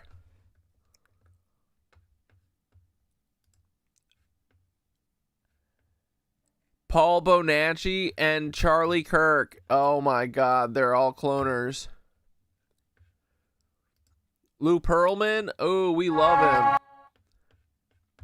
Fuck, an hour-long boy band documentary. I would watch the shit out of that. We can't today though. It's already 9:30 on Forge. He had a Birkin. He was on that Peter Thiel program. Okay, he was planning to become a Miami firefighter, but 48 hours before his death, he was FaceTiming his family, sharing excitement about completing his EMT course in his future in Miami. Doesn't really make sense. He did post a selfie in a plunge pool with the caption, "A cold plunge a day keeps the doctor away," with the hashtag cold plunge wellness mental health.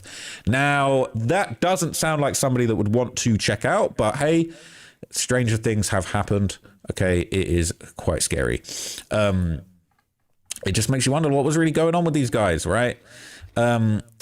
A police report shared that Miami police were called to the luxury building in Brickell at 4:12 p.m. When emergency personnel arrived, his body was found on the pool deck outside the Icon Brickell complex, and he was pronounced dead by fire and rescue. His dog was taken by animal control, and his ex-girlfriend his ex-boyfriend would now be taking care of it. They said the investigation is ongoing.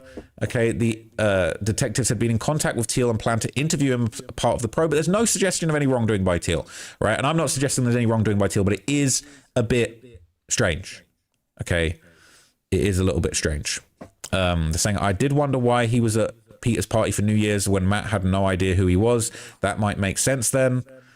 Yeah, it is a little bit strange. Okay, Thomas would speak in audio transcripts about his relationship with Peter Thiel. Did Peter want me to be his boyfriend? Yes, you know, I think he fantasizes about being like me versus maybe Matt sometimes, but I think we can all love multiple people. I tried to understand Peter's needs because he was understanding mine. You know, I think he knew I needed help and I asked for it, and basically anything I asked I could get. But he talked about the downsides of being kept. He said it's stressful. Peter wanted me to get, you know, the nicest car, the nicest house. He wanted to show me his power, to kind of show that he had, you know, me in his dollhouse. He would take care of me always. But I don't think it's satisfying to be kept. During their first intimate lunch at Thiel's home in the Hollywood Hills in late 2019, Thomas learned more about Thiel's relationship with his partner. I was shocked when they announced they were having kids together. He described himself as a proud pet dad. It was one of the first lunches we had at Met's place, and we were sitting outside, and I said, do you like dogs? He said no. And I said, well, I don't trust you. People are crazy about their dogs. It is interesting. The photo of him in the plunge pool taken the day he died was timestamped 11:43. The billionaire financier met Thomas in 2015-16 at the Coachella Festival, and Thiel was dating a boy named Francesco Fran Lugli. Thiel broke off his relationship with Lugli when he decided to marry Dan Ziessen, and they got married in Vienna, Austria. They recently became parents of baby girls born by surrogate, which is really interesting. Apparently part of their arrangement included Thiel remaining faithful to his partner and best friend. Clearly, that didn't work out. Okay, Thiel and Lugli remained friends long after. Thiel hooked him up with a cushy job at a data mining spy tech firm, Palantir Technology. You know all about Palantir. Really, really sad, quite suspect and suspicious situation that just does make you think. Okay, now bring us to today. Okay, Peter Thiel is now apparently putting some money behind another cute looking young man. All right, very handsome, desirable, looks maxer, Clavicular. People are saying that Thiel had actually begun actively pursuing Clavicular. I don't know if it's romantically or if it's more financially. Do you know who but something's going on. Peter Thiel is? Peter Thiel, yeah. He's a billionaire that owns Palantir. I got invited to a Peter Thiel party. You think that's going to be a Diddy party? Probably. Yeah. Billionaires, they get a little creepy. Yeah, dude, I don't know. I don't want to get diddied. Hey, anybody that's do you know who? You might get more than diddied at the Peter Thiel party. Dude, Peter Thiel party, weird shit's happening. You're getting diddied, you're getting daddied. That's all I'm gonna say. Okay, that's all I'm gonna say. Now, Clavicular later claimed that he was actually blacklisted from Thiel's exclusive events after publicly referring to them as Diddy parties. Maybe the truth hurts, I don't know. But he was blacklisted after saying that. Yeah, man. I gotta be on the grind, bro. They hate me if I don't stream. Yo, I see you're like everywhere, bro. You're with fucking Nelk, you're with fucking 6ix9ine. Yeah, bro. Fucking Peter Thiel trying to get in your... Dude, that was the craziest one. I swear. You played that perfectly, bro. Yeah, wait. Are we supposed to... Did she say that way? Yeah, she said to go that way. Yeah, I got blacklisted. What is the point of, like, dude? Who's watching this shit? From his events now. I'm just a hater, I guess. That's what I heard. Who gives a fuck? Yeah. Hey, what's up, guys? Yep. Blacklisted from the Thiel Diddy parties, the Tiddy parties, maybe not the Tiddy parties. Now, during a recent interview, Clavicular was directly questioned about supposed ties. Dude, you know that Peter Thiel's doing live circumcisions at these parties and then having sex with the guys. Oh, dude. To the billionaire, and he was actually seemingly, a few times this came up, it seemed like he was actually beginning to get frustrated with people saying this about him. This streamer just ended an alleged $15,000 interview early and kicked the interviewer out for bringing up a controversial billionaire, which really makes you wonder, is this guy just easy to rage bait, or is this all fake to get more views, or is the name Peter Thiel just that much of a trigger for Clavicular? Who knows, but that's what we're going to try to figure out in today's video. Die on this word that literally nobody told me tonight and to do this. Everyone knows you're a bullshit and you're a piece of shit.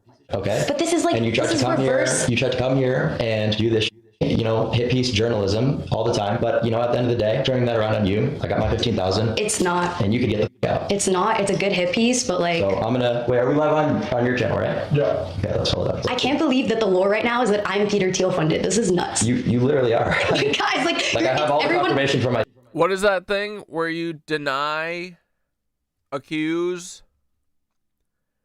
You just flip it on their head, whatever they're accusing you of.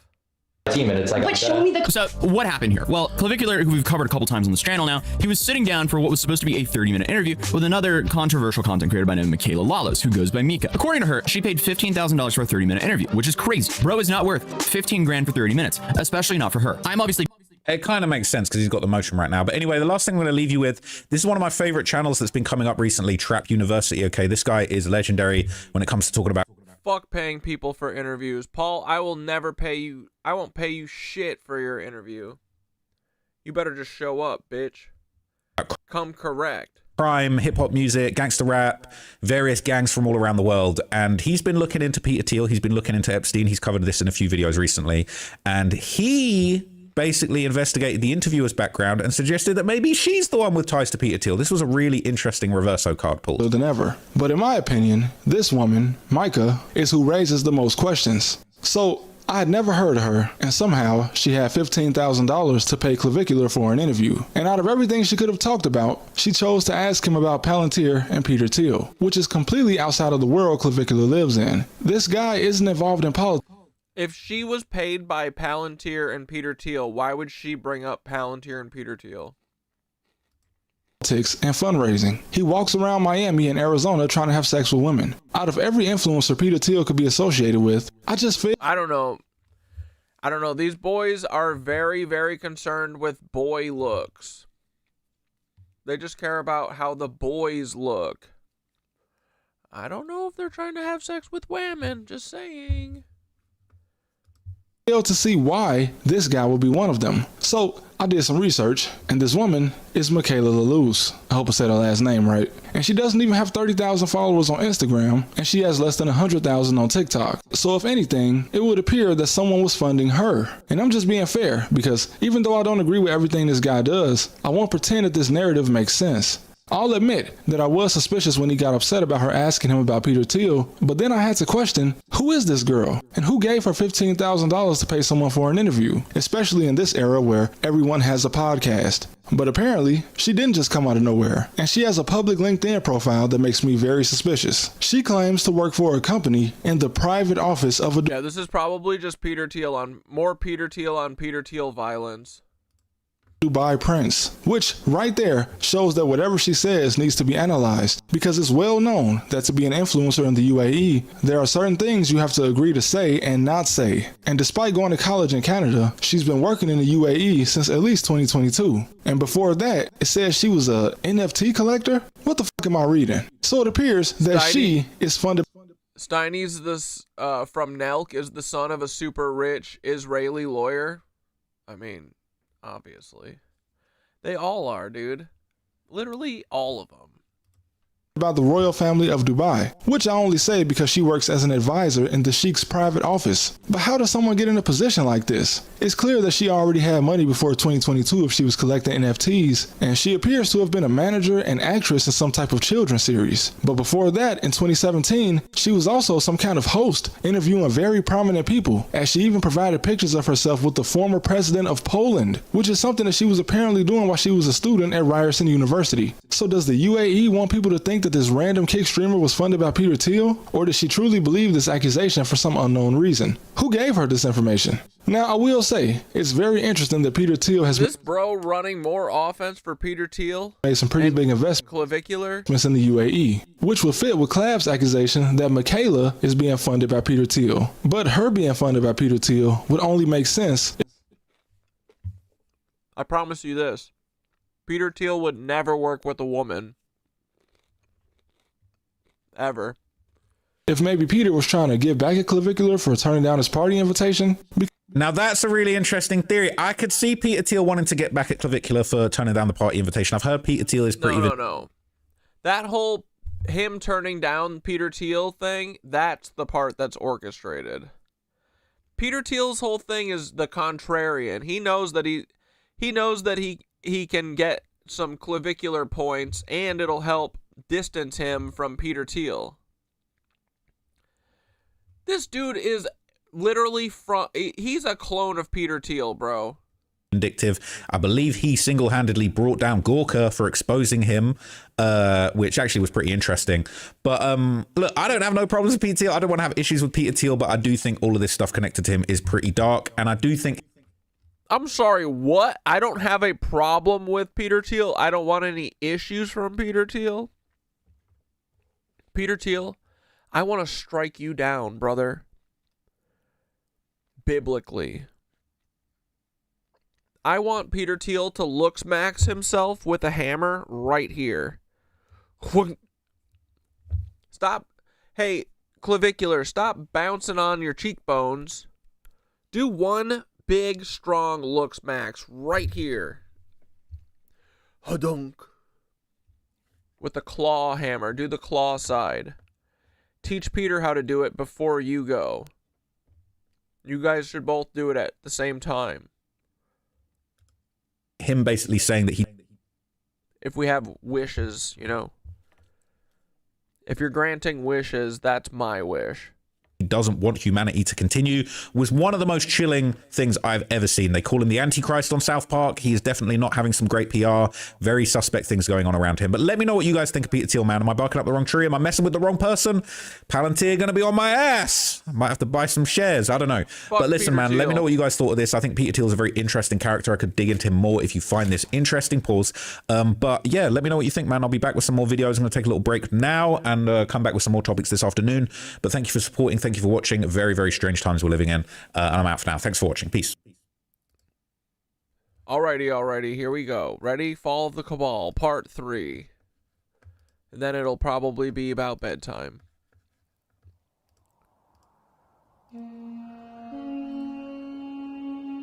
Next, or rather simultaneously, it What's the deal? This lady died? Was she killed for making this series?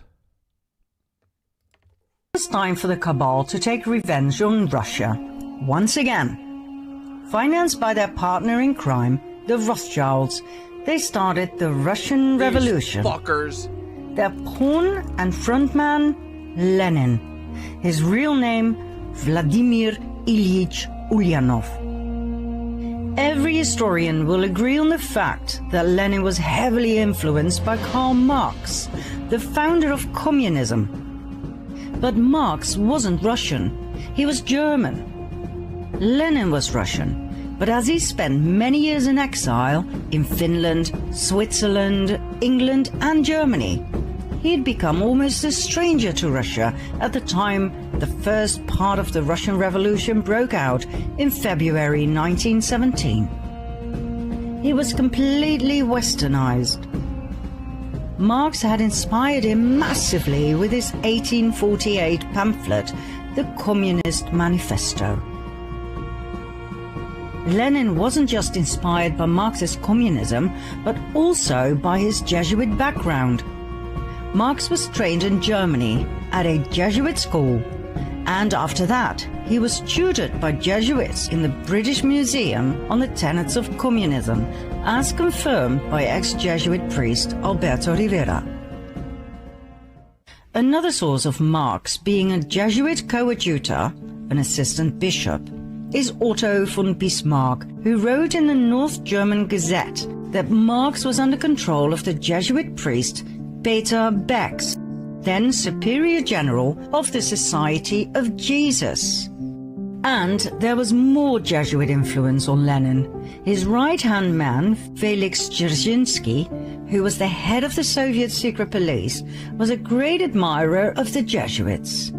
Furthermore, Lenin formally readmitted the Jesuits into Russia in 1922, which is right. Did she say that Karl Marx is a fucking Fed yet? Probably, right? He is, I think. Rather strange, as religion was prohibited at that time within communism. But then again, was it strange? The origin of communism lies in the Jesuit ideology, as confirmed by many historians. The Jesuits in the 17th and 18th centuries perfected the first system of communist governance in their reductions in Paraguay. In the New Advent Catholic Encyclopedia, it reads on the conditions of property, the economic basis was a sort of communism. The land and all that stood upon it was the property of the community. The land was apportioned among the caciques, who allotted it to the families under them. Agricultural instruments and cattle were loaned from the common supply. No one was permitted to sell his plot of land or his house. Very communist indeed. We will see later on in this documentary that even the term social justice was invented by the Jesuits. The first man to name it and write about it was the We're not allowed to have justice? Frack! Jesuit Luigi Tabarelli d'Azeglio. Luigi Mangione? I'm never going to hear Luigi and not think of our boy, who's rotting currently in Sing Sing. No, where is he?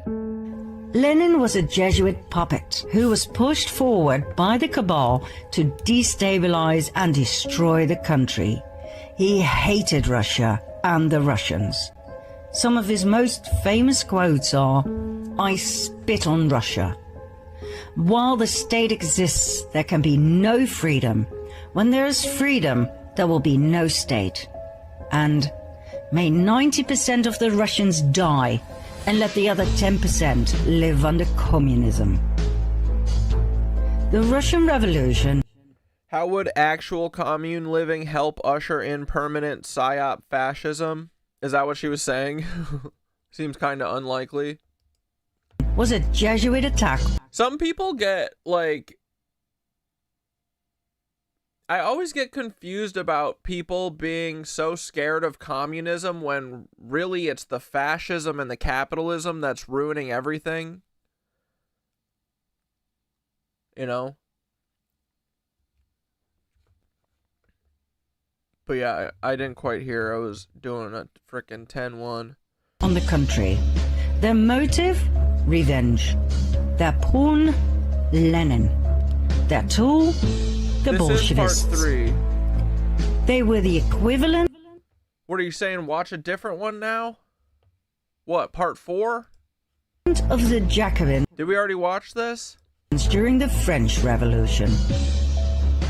Millions of people died in Russia between 1917 and 1923, the year in which the Russian Revolution ended with the Bolshevist founding of the Soviet Union. I think everyone should stop, excuse me, killing each other. Now before we move... That one was guttural. On to World War II, where we will share with you a discovery that, quite frankly, knocked us off our feet. So keep watching. We will first take a look at a chain of events in the US. Yeah, this is the sequel. Maybe you remember from part 2 of the previous series that in 1913, Why? Which episode are you looking for?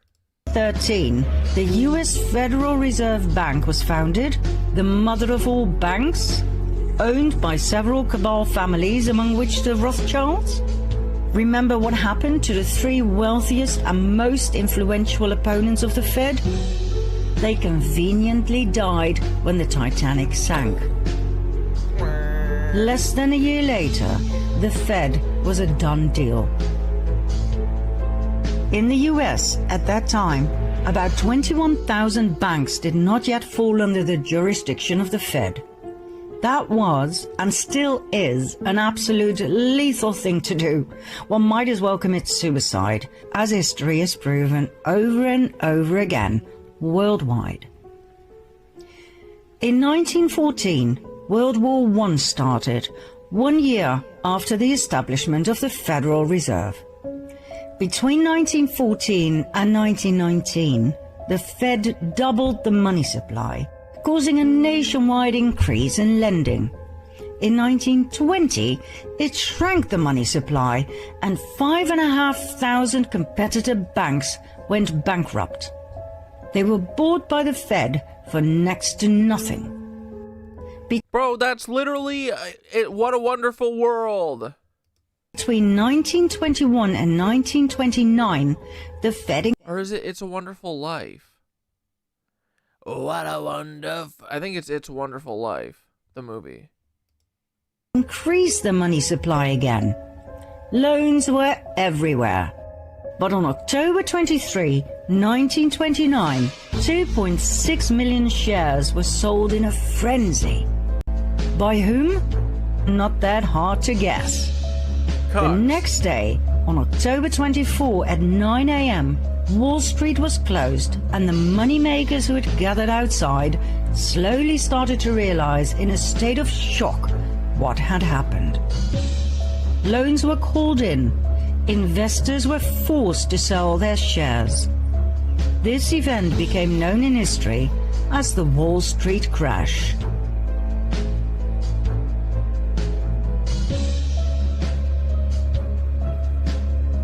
The Wall Street crash brought the rest of the world on its knees too. 16,000 competitive non-Fed banks went bankrupt. You're right, It's a Wonderful Cuck, that's what it is. It's a Beautiful Life? Wait, is that what it's called? Two were bought for next to... Yeah, What a Wonderful World is a song. Oh, what a wonderful world. Nothing. It was called the greatest robbery in history. But it wasn't enough. The Fed Peter Thiel wants way more than that. Reduced the money supply even further by 30%, causing starvation throughout the US.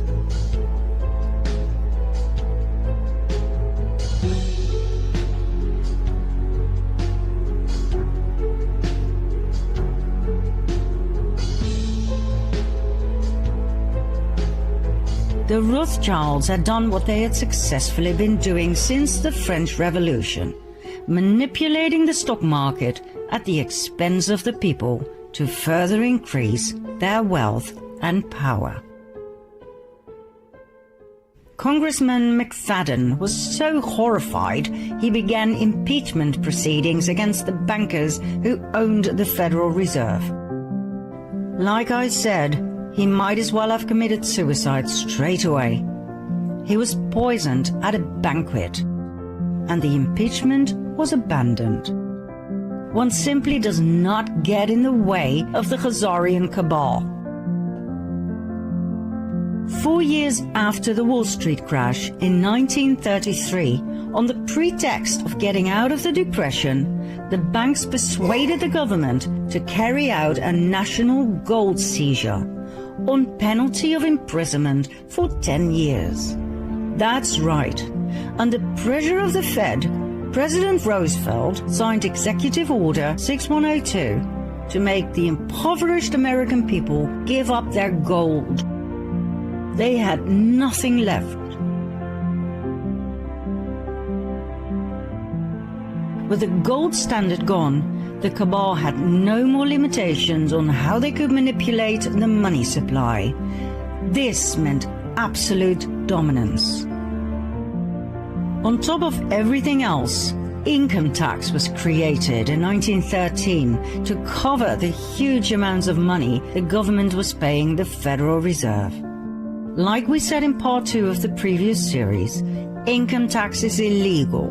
We were just never told. One of the dire consequences of the Wall Street crash was that the Fed called in all international loans. The country that was the worst affected was Germany. After World War I, the country had to pay reparations to the victims, for which it desperately needed the loans, as well as for rebuilding the country and the economy. When the Fed called in their loans, the German economy collapsed. The country dived into a deep depression. That's what they're about to do to America soon. Is this Trump's dad? This big old fucking Uncle Lester? Or no, is it Lurch? He's the big one. That same winter, about 2 million people were unemployed. Less than 3 years later, that number had tripled, meaning a staggering unemployment rate of 40%. The government's expenses to support these people went through the roof. The Chancellor cancelled unemployment support in a desperate move, which made things even worse. More chancellors came and went. Nobody knew what to do with this mess. People were losing faith in democracy. Music to the ears of the cabal, and sought help from extreme left, the communists, or extreme right, the Nazis. All I'm saying is if the state owns the means of production, it's one step closer to a dictatorship, a consolidation of power. Yeah, I mean, I feel like all of these things are just kind of the same version of, or they're different versions of the same thing, that eventually all just turn into this. I feel like no matter what, things need to be decentralized and like horizontal. This can suck my dick. Blech. No thank you. January 1933, Hitler became Chancellor of Germany. Although he had a majority of seats in parliament, he did not have the absolute power he desired. Conveniently, only 4 weeks later, the Reichstag, home of the German parliament in Berlin, was set on fire, Oh my god, and I bet it was an anarchist Jewish person. allegedly by communists. Oh, communists. Hitler used the event to persuade President Hindenburg to pass an emergency act restricting personal liberty. Get him, Lori. Only 50 YouTube likes and 68 in the chat. Damn. Lori reading y'all to filth. That's okay. 18 or 17. May not like the stream tonight. That's fine. That seems pretty good. The That's act generally abolished well freedom of liked. speech, assembly, privacy, and the press. It abolished the right to own property and the right to trial before imprisonment. It legalized phone tapping and interception of correspondence. The decree was used as the legal basis for the imprisonment of anyone considered to be opponents of the Nazis. Guys, I wonder what their Reichstag fire that's coming is going to be. People could be imprisoned for any or no reason. That night, around 4,000 people were arrested, imprisoned, and tortured by the SA. Hitler was now able to imprison communist leaders, so his main opponent during the elections, the Communist Party, fell apart. Hitler's SA intimidated the rest of the opposition, after which he pushed through the Enabling Act that enabled him to make laws without the parliament's consent for the next 4 years. This gave Hitler absolute power. He then banned all political parties. Only the Nazi Party was allowed to exist.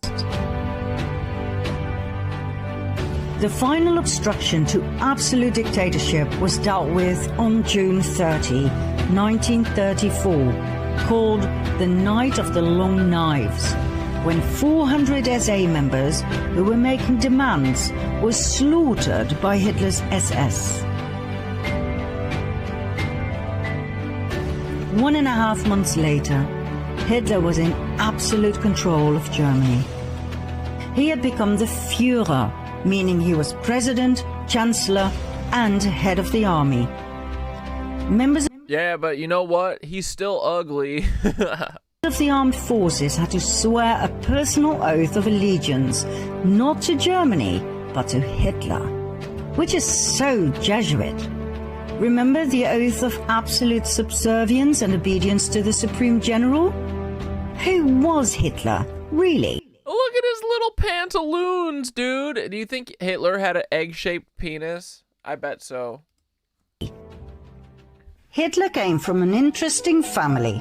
His mother was Clara Pölzl. His father was Alois Hitler. Alois's mother is where things get really interesting. Her name was Maria Anna Schiggelgruber. She was a simple peasant girl from a village called Strons near Dollersheim. At the age of 42, still being single, she gave birth to Alois. At the time she conceived, September 1846, Maria lived in Vienna, where she worked as a servant for none other than Anselm Salomon von Rothschild.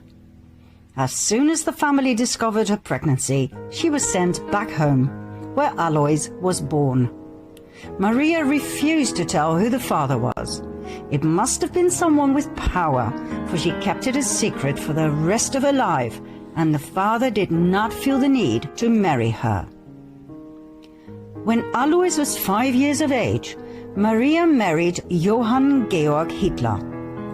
Even though many researchers believe he must have been Alois's biological father, he never acknowledged the boy as his own. It wasn't until Alois was 40 years old when he suddenly changed his surname from Schiggelgruber to Hitler. Why wait so long if he was truly Hitler's son? That doesn't make sense at all. Alois married Clara Pölzl. It was his third marriage. They had 6 children, 4 of which died at a very young age. The only 2 surviving children were Adolf and his sister Paula. Nobody knows for sure who the biological father of Alois Hitler was. Several names have come forward: Leopold Frankenberger, Johann Nepomuk Hitler, Johann Georg Hitler's brother. But we found no real evidence for any of the above. They all seem to have been used as a decoy to take our attention away from Anselm Salomon von Rothschild. So, why do we believe it was Rothschild who impregnated Maria? Dude, this is just exactly what... Like, are the Rockefellers just straight up Rothschilds? They probably are, right? Because isn't this what... This is like what Bill Clinton is. Bill Clinton is like a fucking bastard. He's a bastard in a basket. He's a fucking bastard of a Rockefeller, right? Like, they get their little they have their little bastards with their assistants and whatever, and they're like, oh, I'll support you and I'll make him famous.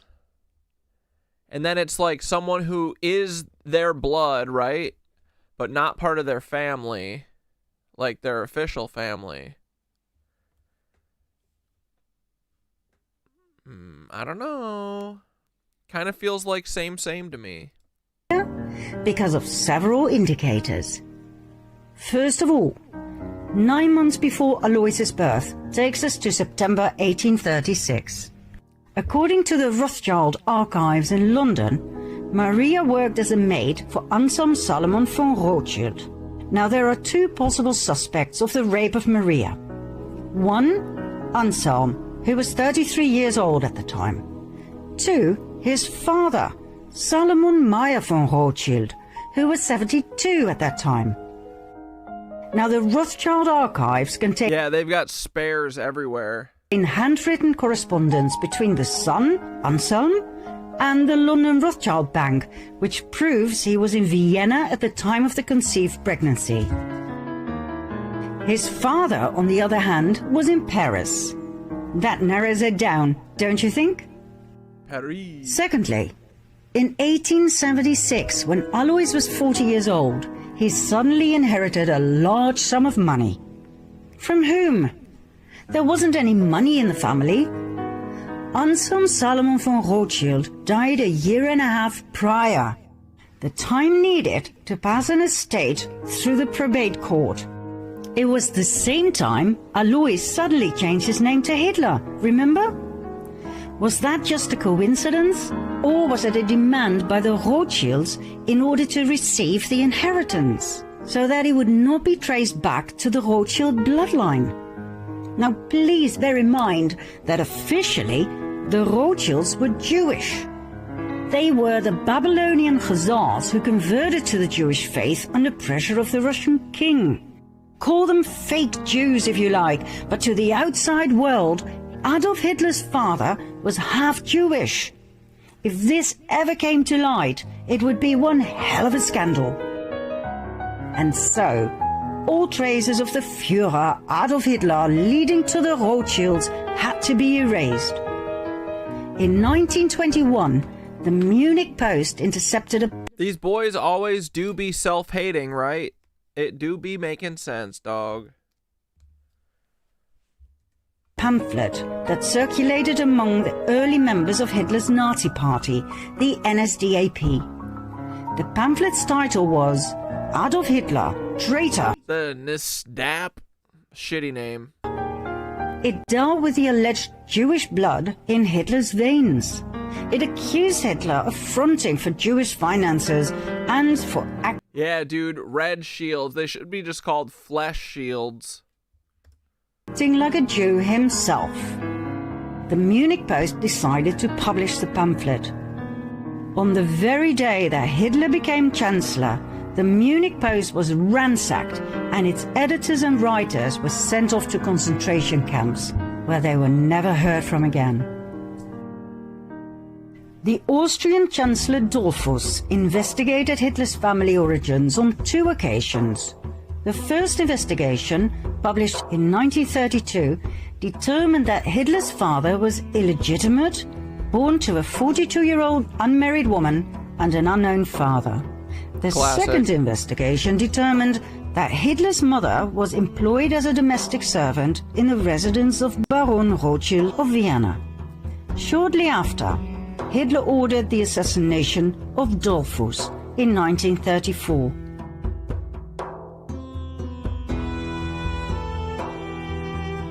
Adolf Hitler once told his nephew, William Patrick Hitler, "These people must not know who I..." Bill Hitler?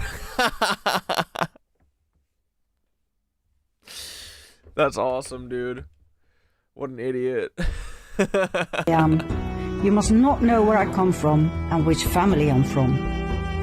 In an effort to erase any evidence that would lead... Yeah, people have a lot of apologizing to do. Look, this shit is real. Yeah, Templars used a red cross on their shields and flags. Guys, I'm starting to think that everything might be connected, right? Or do we think that a bunch of power-hungry assholes eventually gave up their power and let other people take power from them? I don't know. That seems unlikely at this point. Hitler back to the Rothschilds. Not only were people murdered, but the entire village of Dollersheim, where Hitler's grandmother had come from, was completely destroyed on Hitler's orders. Adolf Hitler, the Führer, did not come out of nowhere. We believe he was a Rothschild. Maybe an illegitimate one, but still. We saw in the previous series, in part 5, how the illegitimate James Alefantis Rothschild was pushed forward by the family to play a very important part in the James Alefantis is a Rothschild? Of course he is. US elite. This is the guy, this is the freakazoid who owns Comet Ping Pong, the center of Pizzagate. And the Pizzagate. Well, Adolf Hitler too was pushed forward the same way to influence the outcome of yet another cabal war. Hitler was a great admirer of the founder of the Jesuits, Ignatius of Loyola. He said, "I learned much from the order of the Jesuits. Until now, there has never been anything more grandiose on the earth than the hierarchical organization of the Catholic Church. I transferred much of this organization into my own party." Hitler called Heinrich Himmler, the inventor and Hey, it's Jimmy Beast, organizer of the Holocaust, the Reichsführer of the SS, and compared him to Ignatius of Loyola.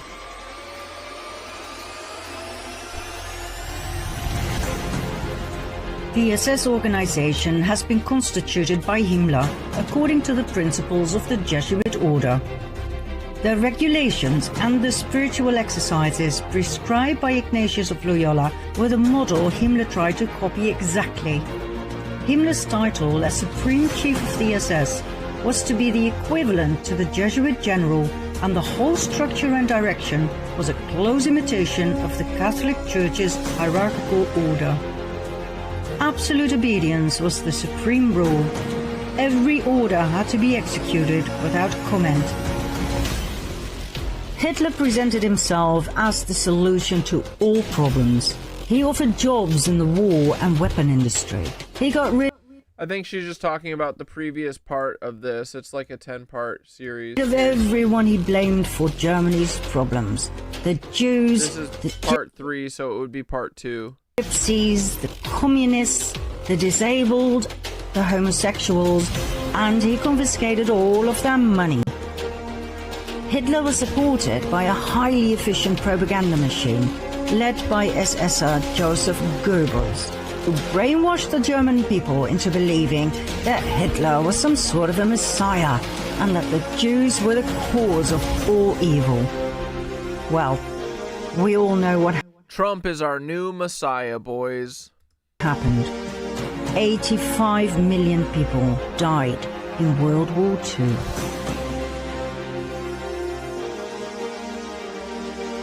But the cabal wasn't done just yet. As you might know, in the aftermath of World War II, hundreds of thousands of Jews emigrated to the promised land of Israel. But did you know that this migration had already been planned by the cabal in 1917? 22 years before World War II even started, Palestine was given away, literally, by Arthur James Balfour, Foreign Secretary of the United Kingdom. With the fucking Rothschilds. Boys, it's all been planned. On behalf of the British government. As if nothing more but a chess... Yeah, I know. I haven't quite figured out the whole Poland of it all, too. Excuse me, sorry. I'm out of booch, so hopefully that's the last one. Did you hear that? But, yeah, dude. These Rothschilds, these Rothies be up to some shady business. Sorry, not sorry. It's just true. Space, a country with inhabitants was given away to guess who? Lord Lionel Walter Rothschild. But wait a minute. Yeah, didn't the Nakba happen the year after World War II ended? Palestine was always part of it. Or it was like a couple years maybe, but not really. I think it was right after. 1917? The First World War hadn't even ended yet. So how on earth could they be talking about a home for the Jews? The Jewish genocide hadn't even started yet.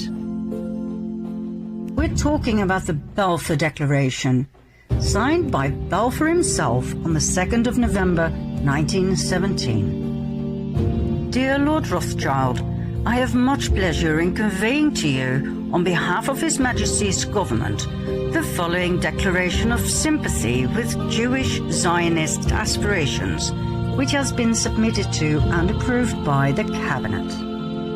His Majesty's government view with favour the establishment in Palestine of a national home for the Jewish people and will use their best endeavours to facilitate the achievement of this object, it being clearly understood that nothing shall be done which may prejudice the civil and religious rights of existing non-Jewish communities in Palestine, or the rights and political status enjoyed by Jews in any other country. Hitler invaded Poland first, and then all these weird, like, SS, all these Nazi groups, like, all were a big part of in Poland.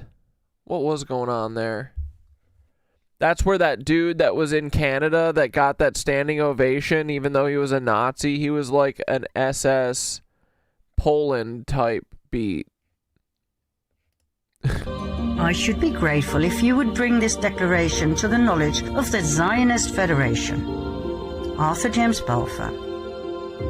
Neither the Jews nor the Palestinians knew about this. It was yet another brilliant move of nothing but chess pieces by the cabal.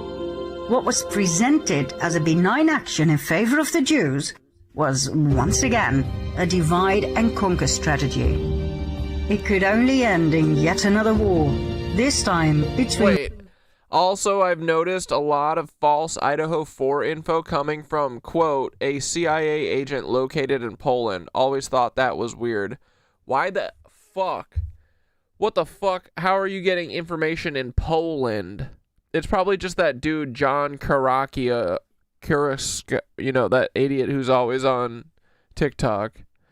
He's like, oh yeah, me and my friend in the CIA, we hung a guy by his toenails once and then put his head in boiling hot water and cooked his brain and ate it. Jews and Palestinians.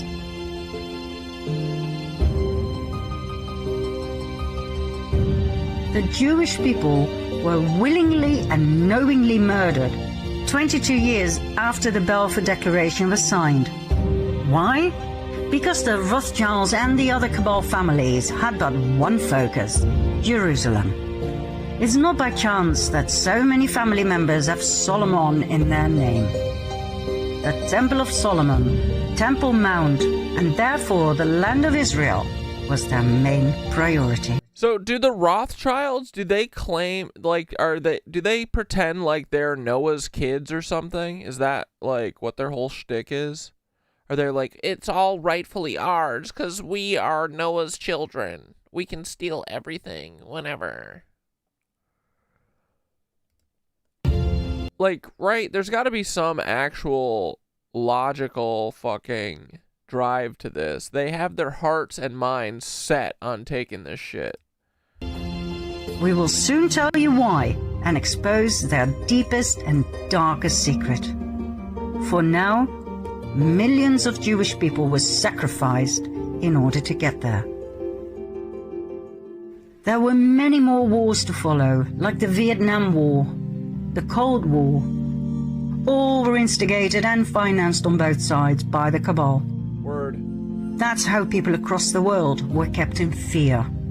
Paralyzed and poor, divided and subservient. Once you understand and see their strategy, you cannot unsee it.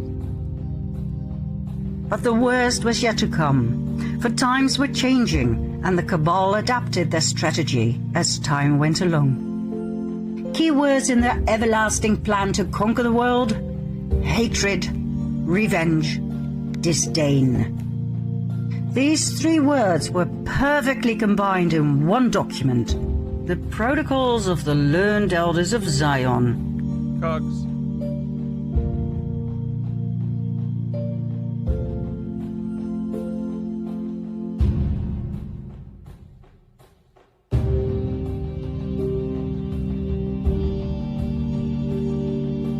What is the next part about the Elders of Zion? By the time World War II had ended, millions of people had perished. Everyone who was different, everyone who spoke up had been murdered. And the ultimate scapegoat, the Jewish people, had been sacrificed willingly and knowingly in order to take control of Israel.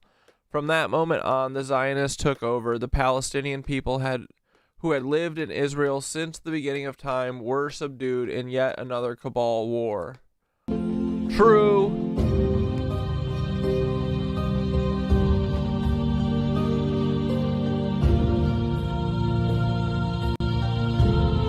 Fuck these lizards.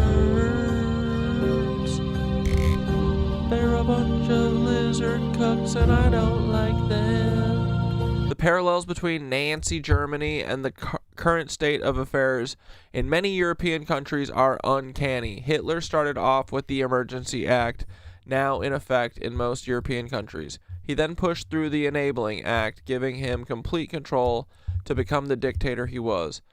Do you want to find out what else they had in store for us? Follow us for part 4, biatch.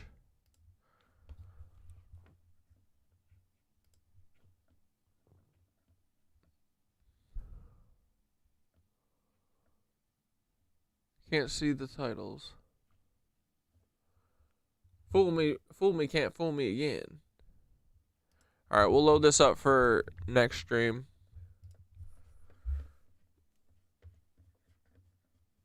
$30 minutes. What's this one about?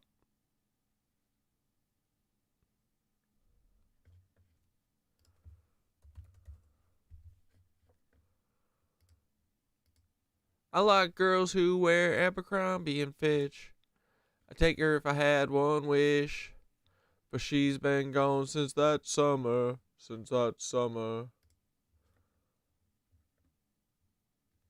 Alright, real quick, actually, let's end on this. Channel 5 went to Greenland. At man ikke mye senøt, du må opp deg i aromat, da man ikke går i deg ned i vei. I seg jeg bare til vinne der, takk og så vi akkurat for nyen i sinne, samt på at børs opp, sikker med lønn i, det går ting i la. Der kommer la, hvis du ikke er sung i la, denne sing i la, på ring i la, sier ingen i la, ikke så ring i la. Når jeg mikker til noe dame, du nok ut der, man må ikke zoom i det, say. Fuck Trump, fuck. Oh, you had to go to a specialist today, Bunny? I'm sorry, buddy. Sending you love.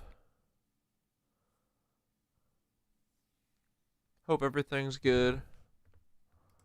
Callahan, Channel 5 News. Shane Smith, Vice News. And we're here doing a collaborative show. Ew! Oh my god, Vice is involved? Oh no, Vice News too. Shit, we gotta abort. Can we even watch this? Vice be fucking with us. Ugh.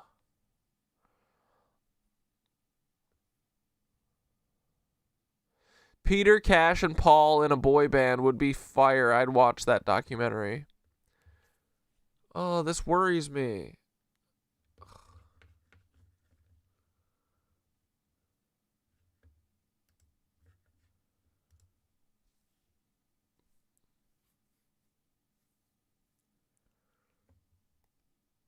Vice is never nice.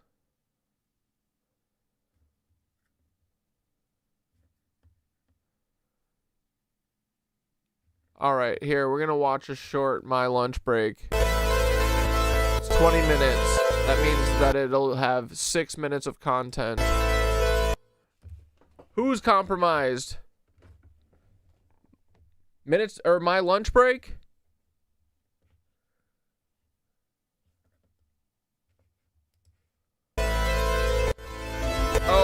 you're talking about Andrew Callahan. I mean, for sure. Most likely. But, yeah, still does some pretty good docs sometimes. But yeah, fuck Vice, dude. Vice can suck a nut. Sorry, I don't want to... The last Vice thing that we watched, that I got a fucking weak strike for, so... I don't fuck with Vice, unfortunately. And you know why? It's because we were talking about scopolamine. The devil's breath. The shit that Jeffrey Epstein was growing on Zorro Ranch.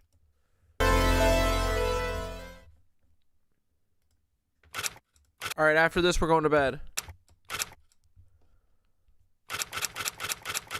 Good night, Mr. Bunny. From the boofer to the goofer. From the rooter to the tutor.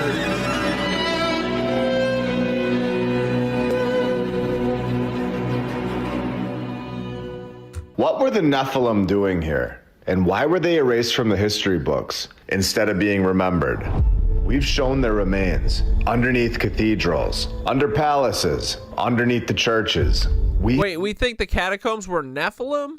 We have found massive grave sites. We know that the Nephilim, they are buried in Cahokia. The Nephilim weren't just massive giants. We know that these beings were rulers, and they had extra digits. There are documented stories. And there was yet a battle in Gath, where was a man of great stature. What that is had devil's... on every hand 6 fingers. Devil's breath is the shit that you can blow in people's faces, and then it, like, turns them into a zombie. But, like, that... Basically someone with no free will, so they can walk you to an ATM and be like, give me all of your money. And they'll do it, and then they won't have any memory of it. It's literally like the drug in Blink Twice. It's like they get to do anything to us drug. Of course, Jeffrey Epstein was growing it in his greenhouse in Zorro Ranch. And on every foot, 6 toes. He had 24 digits, and he was born to the giant, the Nephilim. And when you go to our museums, they all have their hands chopped off. And where... Dude, all of these fucking Nephilim walking around like Pancake Oi.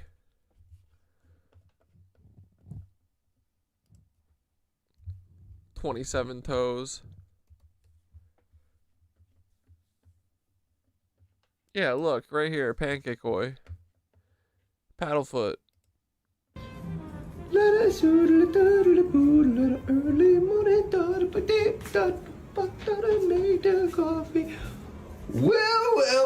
look who we have. If it is... Look at those fucking look at that Paddlefoot, dude. He's got 27 toes. Do the math on that. That's crazy, bro.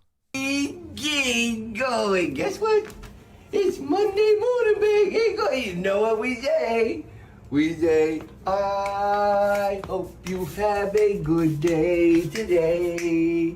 Everything you do may not be fun. Just give it the best you can. Do it with a smile and you'll feel better. That's how we help each other to have a good day today. I hope you have a good day today. Everything you do may not be fun. With Pancake Oi, just give it the best you can. Do it with a smile and you'll feel better. That's how we help each other to have a good day today. Have a good day, friends. Dude, he always looks like he's posing, too. He's always like... Look at my... Yeah, dude, it's 7 toes a foot. Almost totally on average. -1. So at the very least, every foot has 6 toes, and most of them have 7. Pancake Oi is not good. He bad. Alright, anyway. Where is Gath? Supposedly, it's 35 miles southwest of Jerusalem, central Israel. And this is where we find this.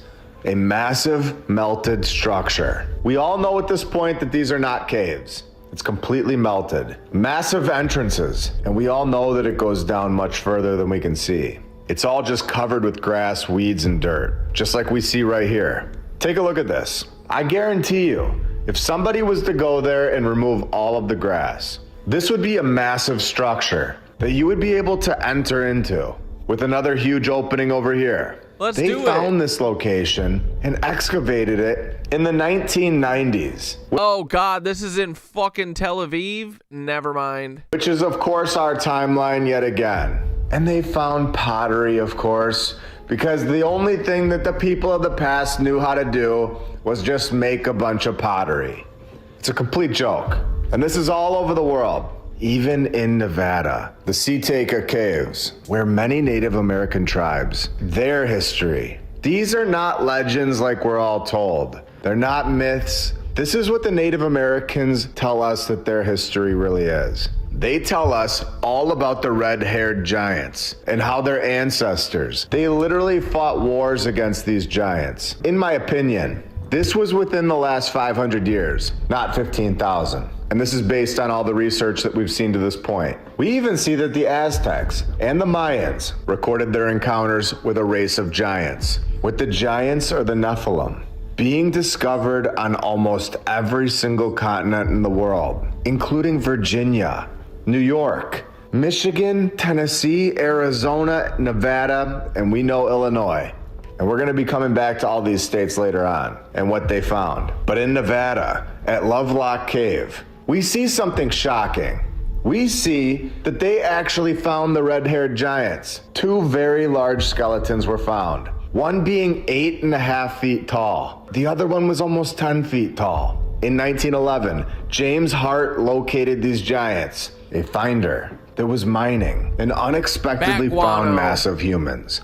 They told local newspapers that they found these massive bodies that had red hair. Immediately after they found this, in 1911, the University of California steps in 1912. They go in. Wait, Action Bronson is Jewish too? Dude, fuck That's Delicious was so good, right? There and create the mainstream story, the one that we all hear today. And the story that they've made up. Like, dude, I'm just saying statistically that's weird, right? just statistically. Is that the remains were just normal human size. There's no evidence of giants, and the Native American stories are just dismissed as myth and folklore, telling us that they only found some baskets, nets, duck decoys, sandals, and artifacts. And we all believed this. Wait, you can't say fiber? Until now, where we know that they went in there immediately after finding this and shut the miners up. Because the man who actually found this, James Hart, he described unusually tall remains, red hair, and then he never gave another interview ever again. What? James Hart, his findings, they were never cited in official reports. The guy that actually found it. And guess what? James Hart, he stumbled onto something that would have ruined the mainstream history. It would have exposed the fact that the Nephilim were here, and possibly still might be. And right after he found it, the university stepped in. Bro, all I'll say is they fucking better not be unless they're ready to square up. Right? I'll put my okey dokes up to the Nephilim in the streets today, tonight. I'll do it yesterday. Nephilim, if you want to fight in the streets, you know where I live. Ring my buzzer. I'm coming down. Just let me get my shoes on real quick. And James Hart completely disappeared from the historical record. No, dude, I'm done, right? We're going after MS-13. We're going after all cuck cartels. And that is all cartels, not including the Cat Dad cartel. The Nitwitch cartel, too, the offshoot. But I think all cartels except for the Cat Dad cartel in Cat Dadistan, they're all bitch made. Literally every single one. And if they want to prove me wrong, take out the CIA and all banks. I bet you can't, cowards. Nobody knows where he went or how he passed away. Everything about this guy stayed silent and completely unknown. And this is when we know that we've hit the nail right on the head. And we know James Hart, he was telling the truth. And we know who was not. We know that the Nephilim were here. And I believe that they were in the Grand Canyon. We are just getting started today. Welcome to episode 166 of My Lunch Break. I hope you're all having a great day. And if you're new, welcome.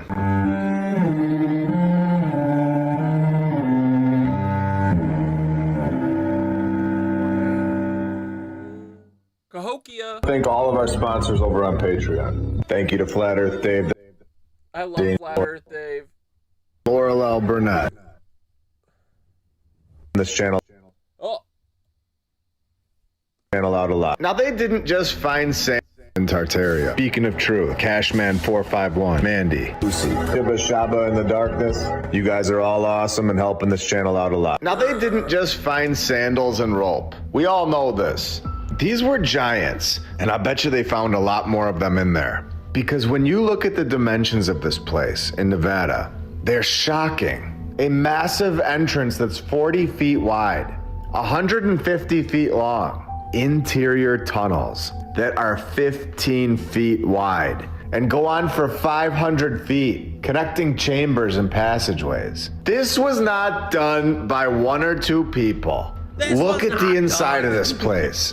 It is massive, and something clearly happened here. This is not a natural formation from the wind blowing for thousands of years. And before we go on to the Grand Canyon, we see the Cathedral Caves, located only 266 miles from Lovelock Cave. Yet again, they found human remains, large skulls, and long bones. Seeing things like this, in my opinion, something crazy happened in this entire section of the USA.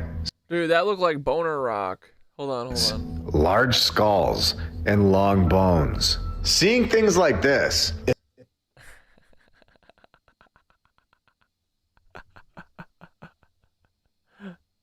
Y'all see what I'm talking about? My opinion, You see that outline? something crazy happened. Kind of egg-shaped a little bit. They should call it Epstein's Mound. In this entire section of the USA, something melted everything. The entire region has been ruined. It could have been the sun, or it could have been something else. But everything here is just burnt to a crisp. It's melted. Just looking at this and thinking logically, this is not naturally forming. These are massive melted structures from the old world that I believe were built by the Nephilim, the giants, where the mainstream narrative knows that this is just all a result of millions of years of geologic forces. You know, the wind and the rain just blowing this all together for 5 million years.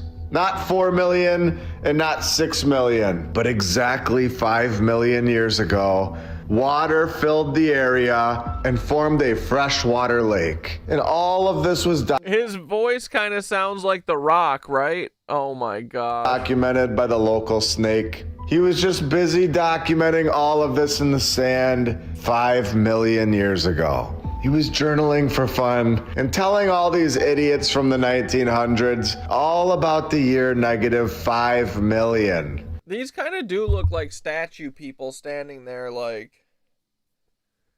you know, like right here, here, here.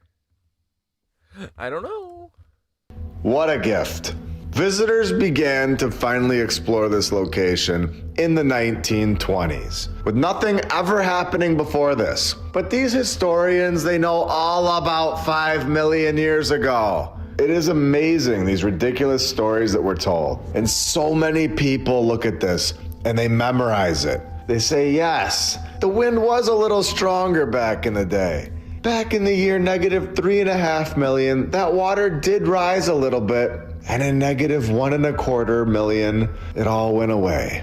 And now we have these things that have giant bones found in them with these massive doorways. And somebody did go in there and find a couple giants. And it is kind of weird that the University of California went in there a year later and told us that it wasn't giants. But we just have to ignore all that and just trust what we're being told.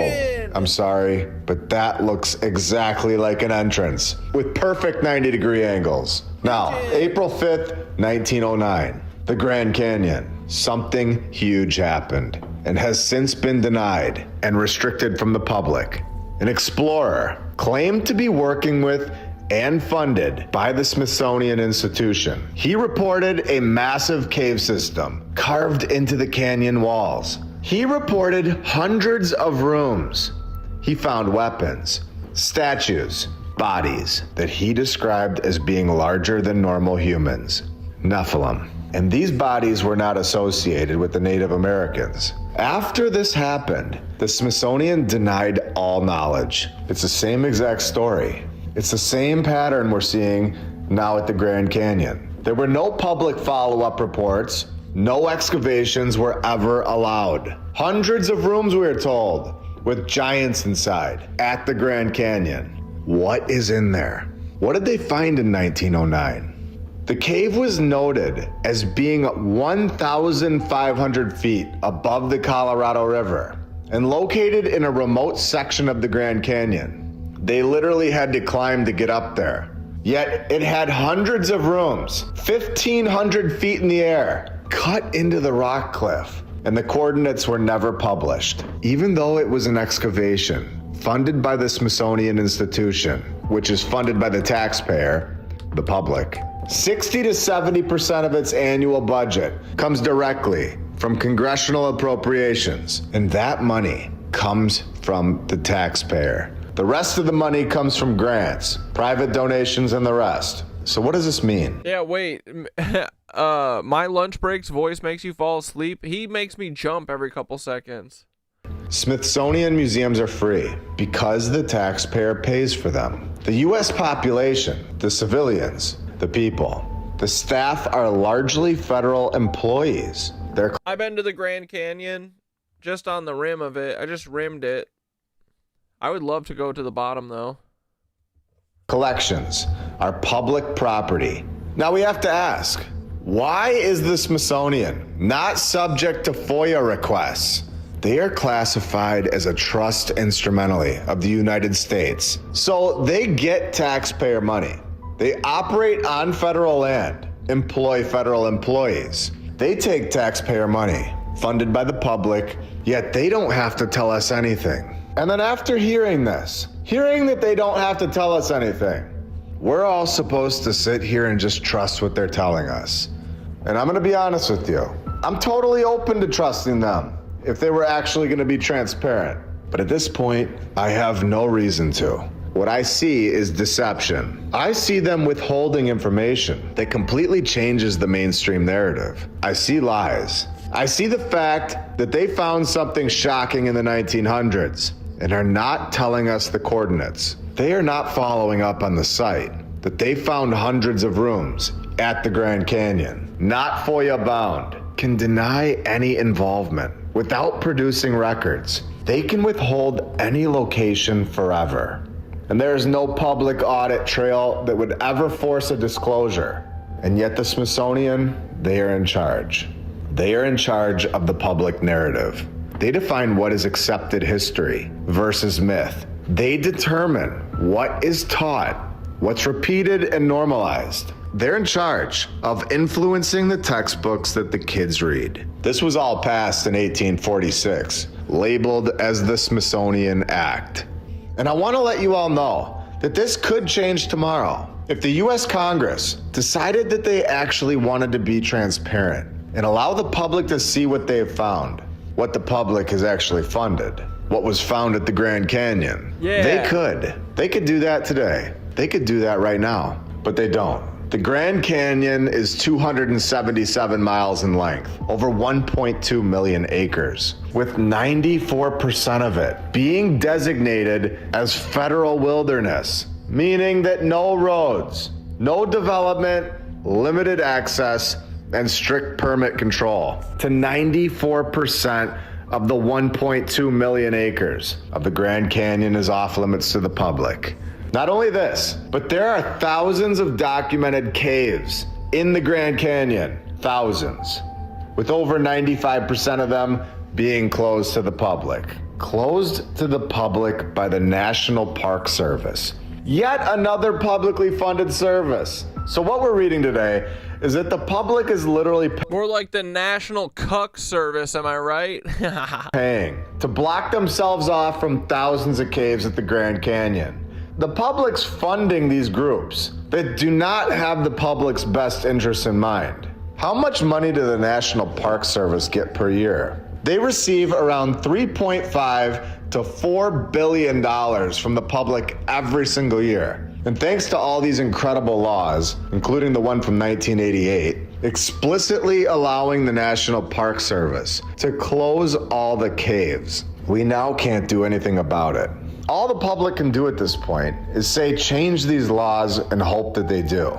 The fact that they set these laws up to block all of us off from the true history, to what's really going on at the Grand Canyon, that is the clear giveaway that the history that we're all told is a total lie. It's nonsense. And every 4 years, somebody new will go in there, and everybody gets in line to vote them in. These people, it doesn't matter which side, nobody's changing this. They're only making it harder since 1846 for the public to see these records, for the public to gain any access. We all know that both sides since 1846 have had a chance at doing this. Nobody's changing it in a positive way. They've created law after law after law to block you out. Now let's take a minute and thank Donkeys Incorporated. I have no idea how you with the subscribing back.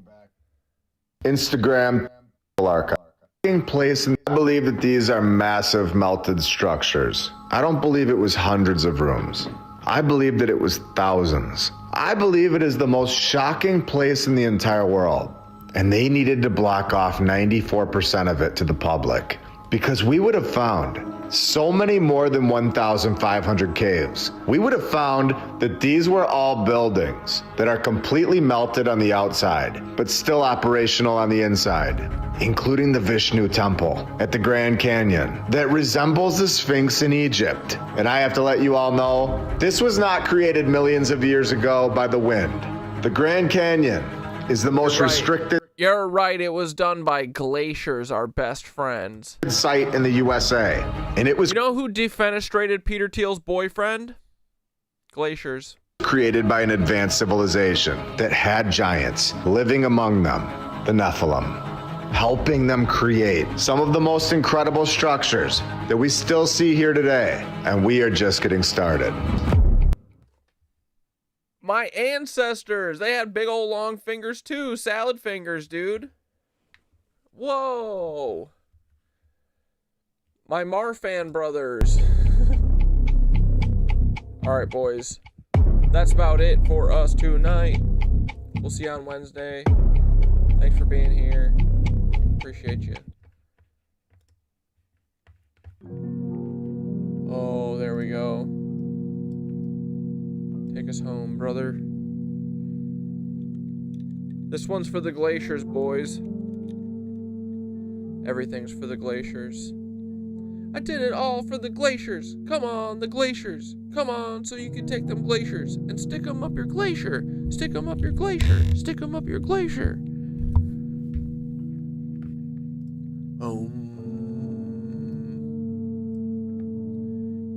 All right, dudes. You ready to breathe? Good. In through your nose. Oh yeah, that YouTuber that was finding caves in Grand Canyon. Exhale. And then he died in a car accident. Yeah. Oh yeah, brother. Breathe in.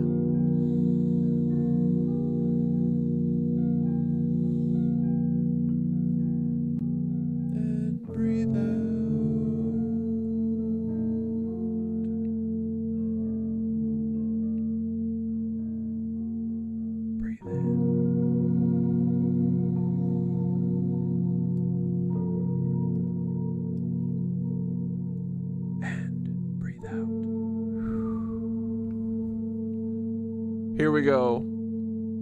All right. Let's close the portals for the night.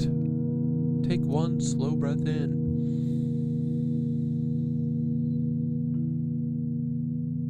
and let it out. All the history, all the files, all the dark corners of the world we peeked into, set them down. You don't have to carry centuries on your shoulders. Imagine the universe above you, vast, quiet, patient. Stars burning calmly while humans argue loudly. Perspective is medicine. Inhale. And exhale. Picture yourself as a tiny glowing point in that vast cosmos. Not powerless, not overwhelmed, just present. The universe isn't asking you to solve it tonight. It's asking you to rest inside it. Let your thoughts drift like little satellites. Satellite. They orbit for a moment, then pass. You are not the storm. You are not the headlines. You are not the chaos. You are awareness, watching it all unfold. Now imagine a soft golden thread running through your spine, steady, grounded, and warm. And whatever the world does tomorrow, that thread stays calm, clear, and human. Take one last deep breath in.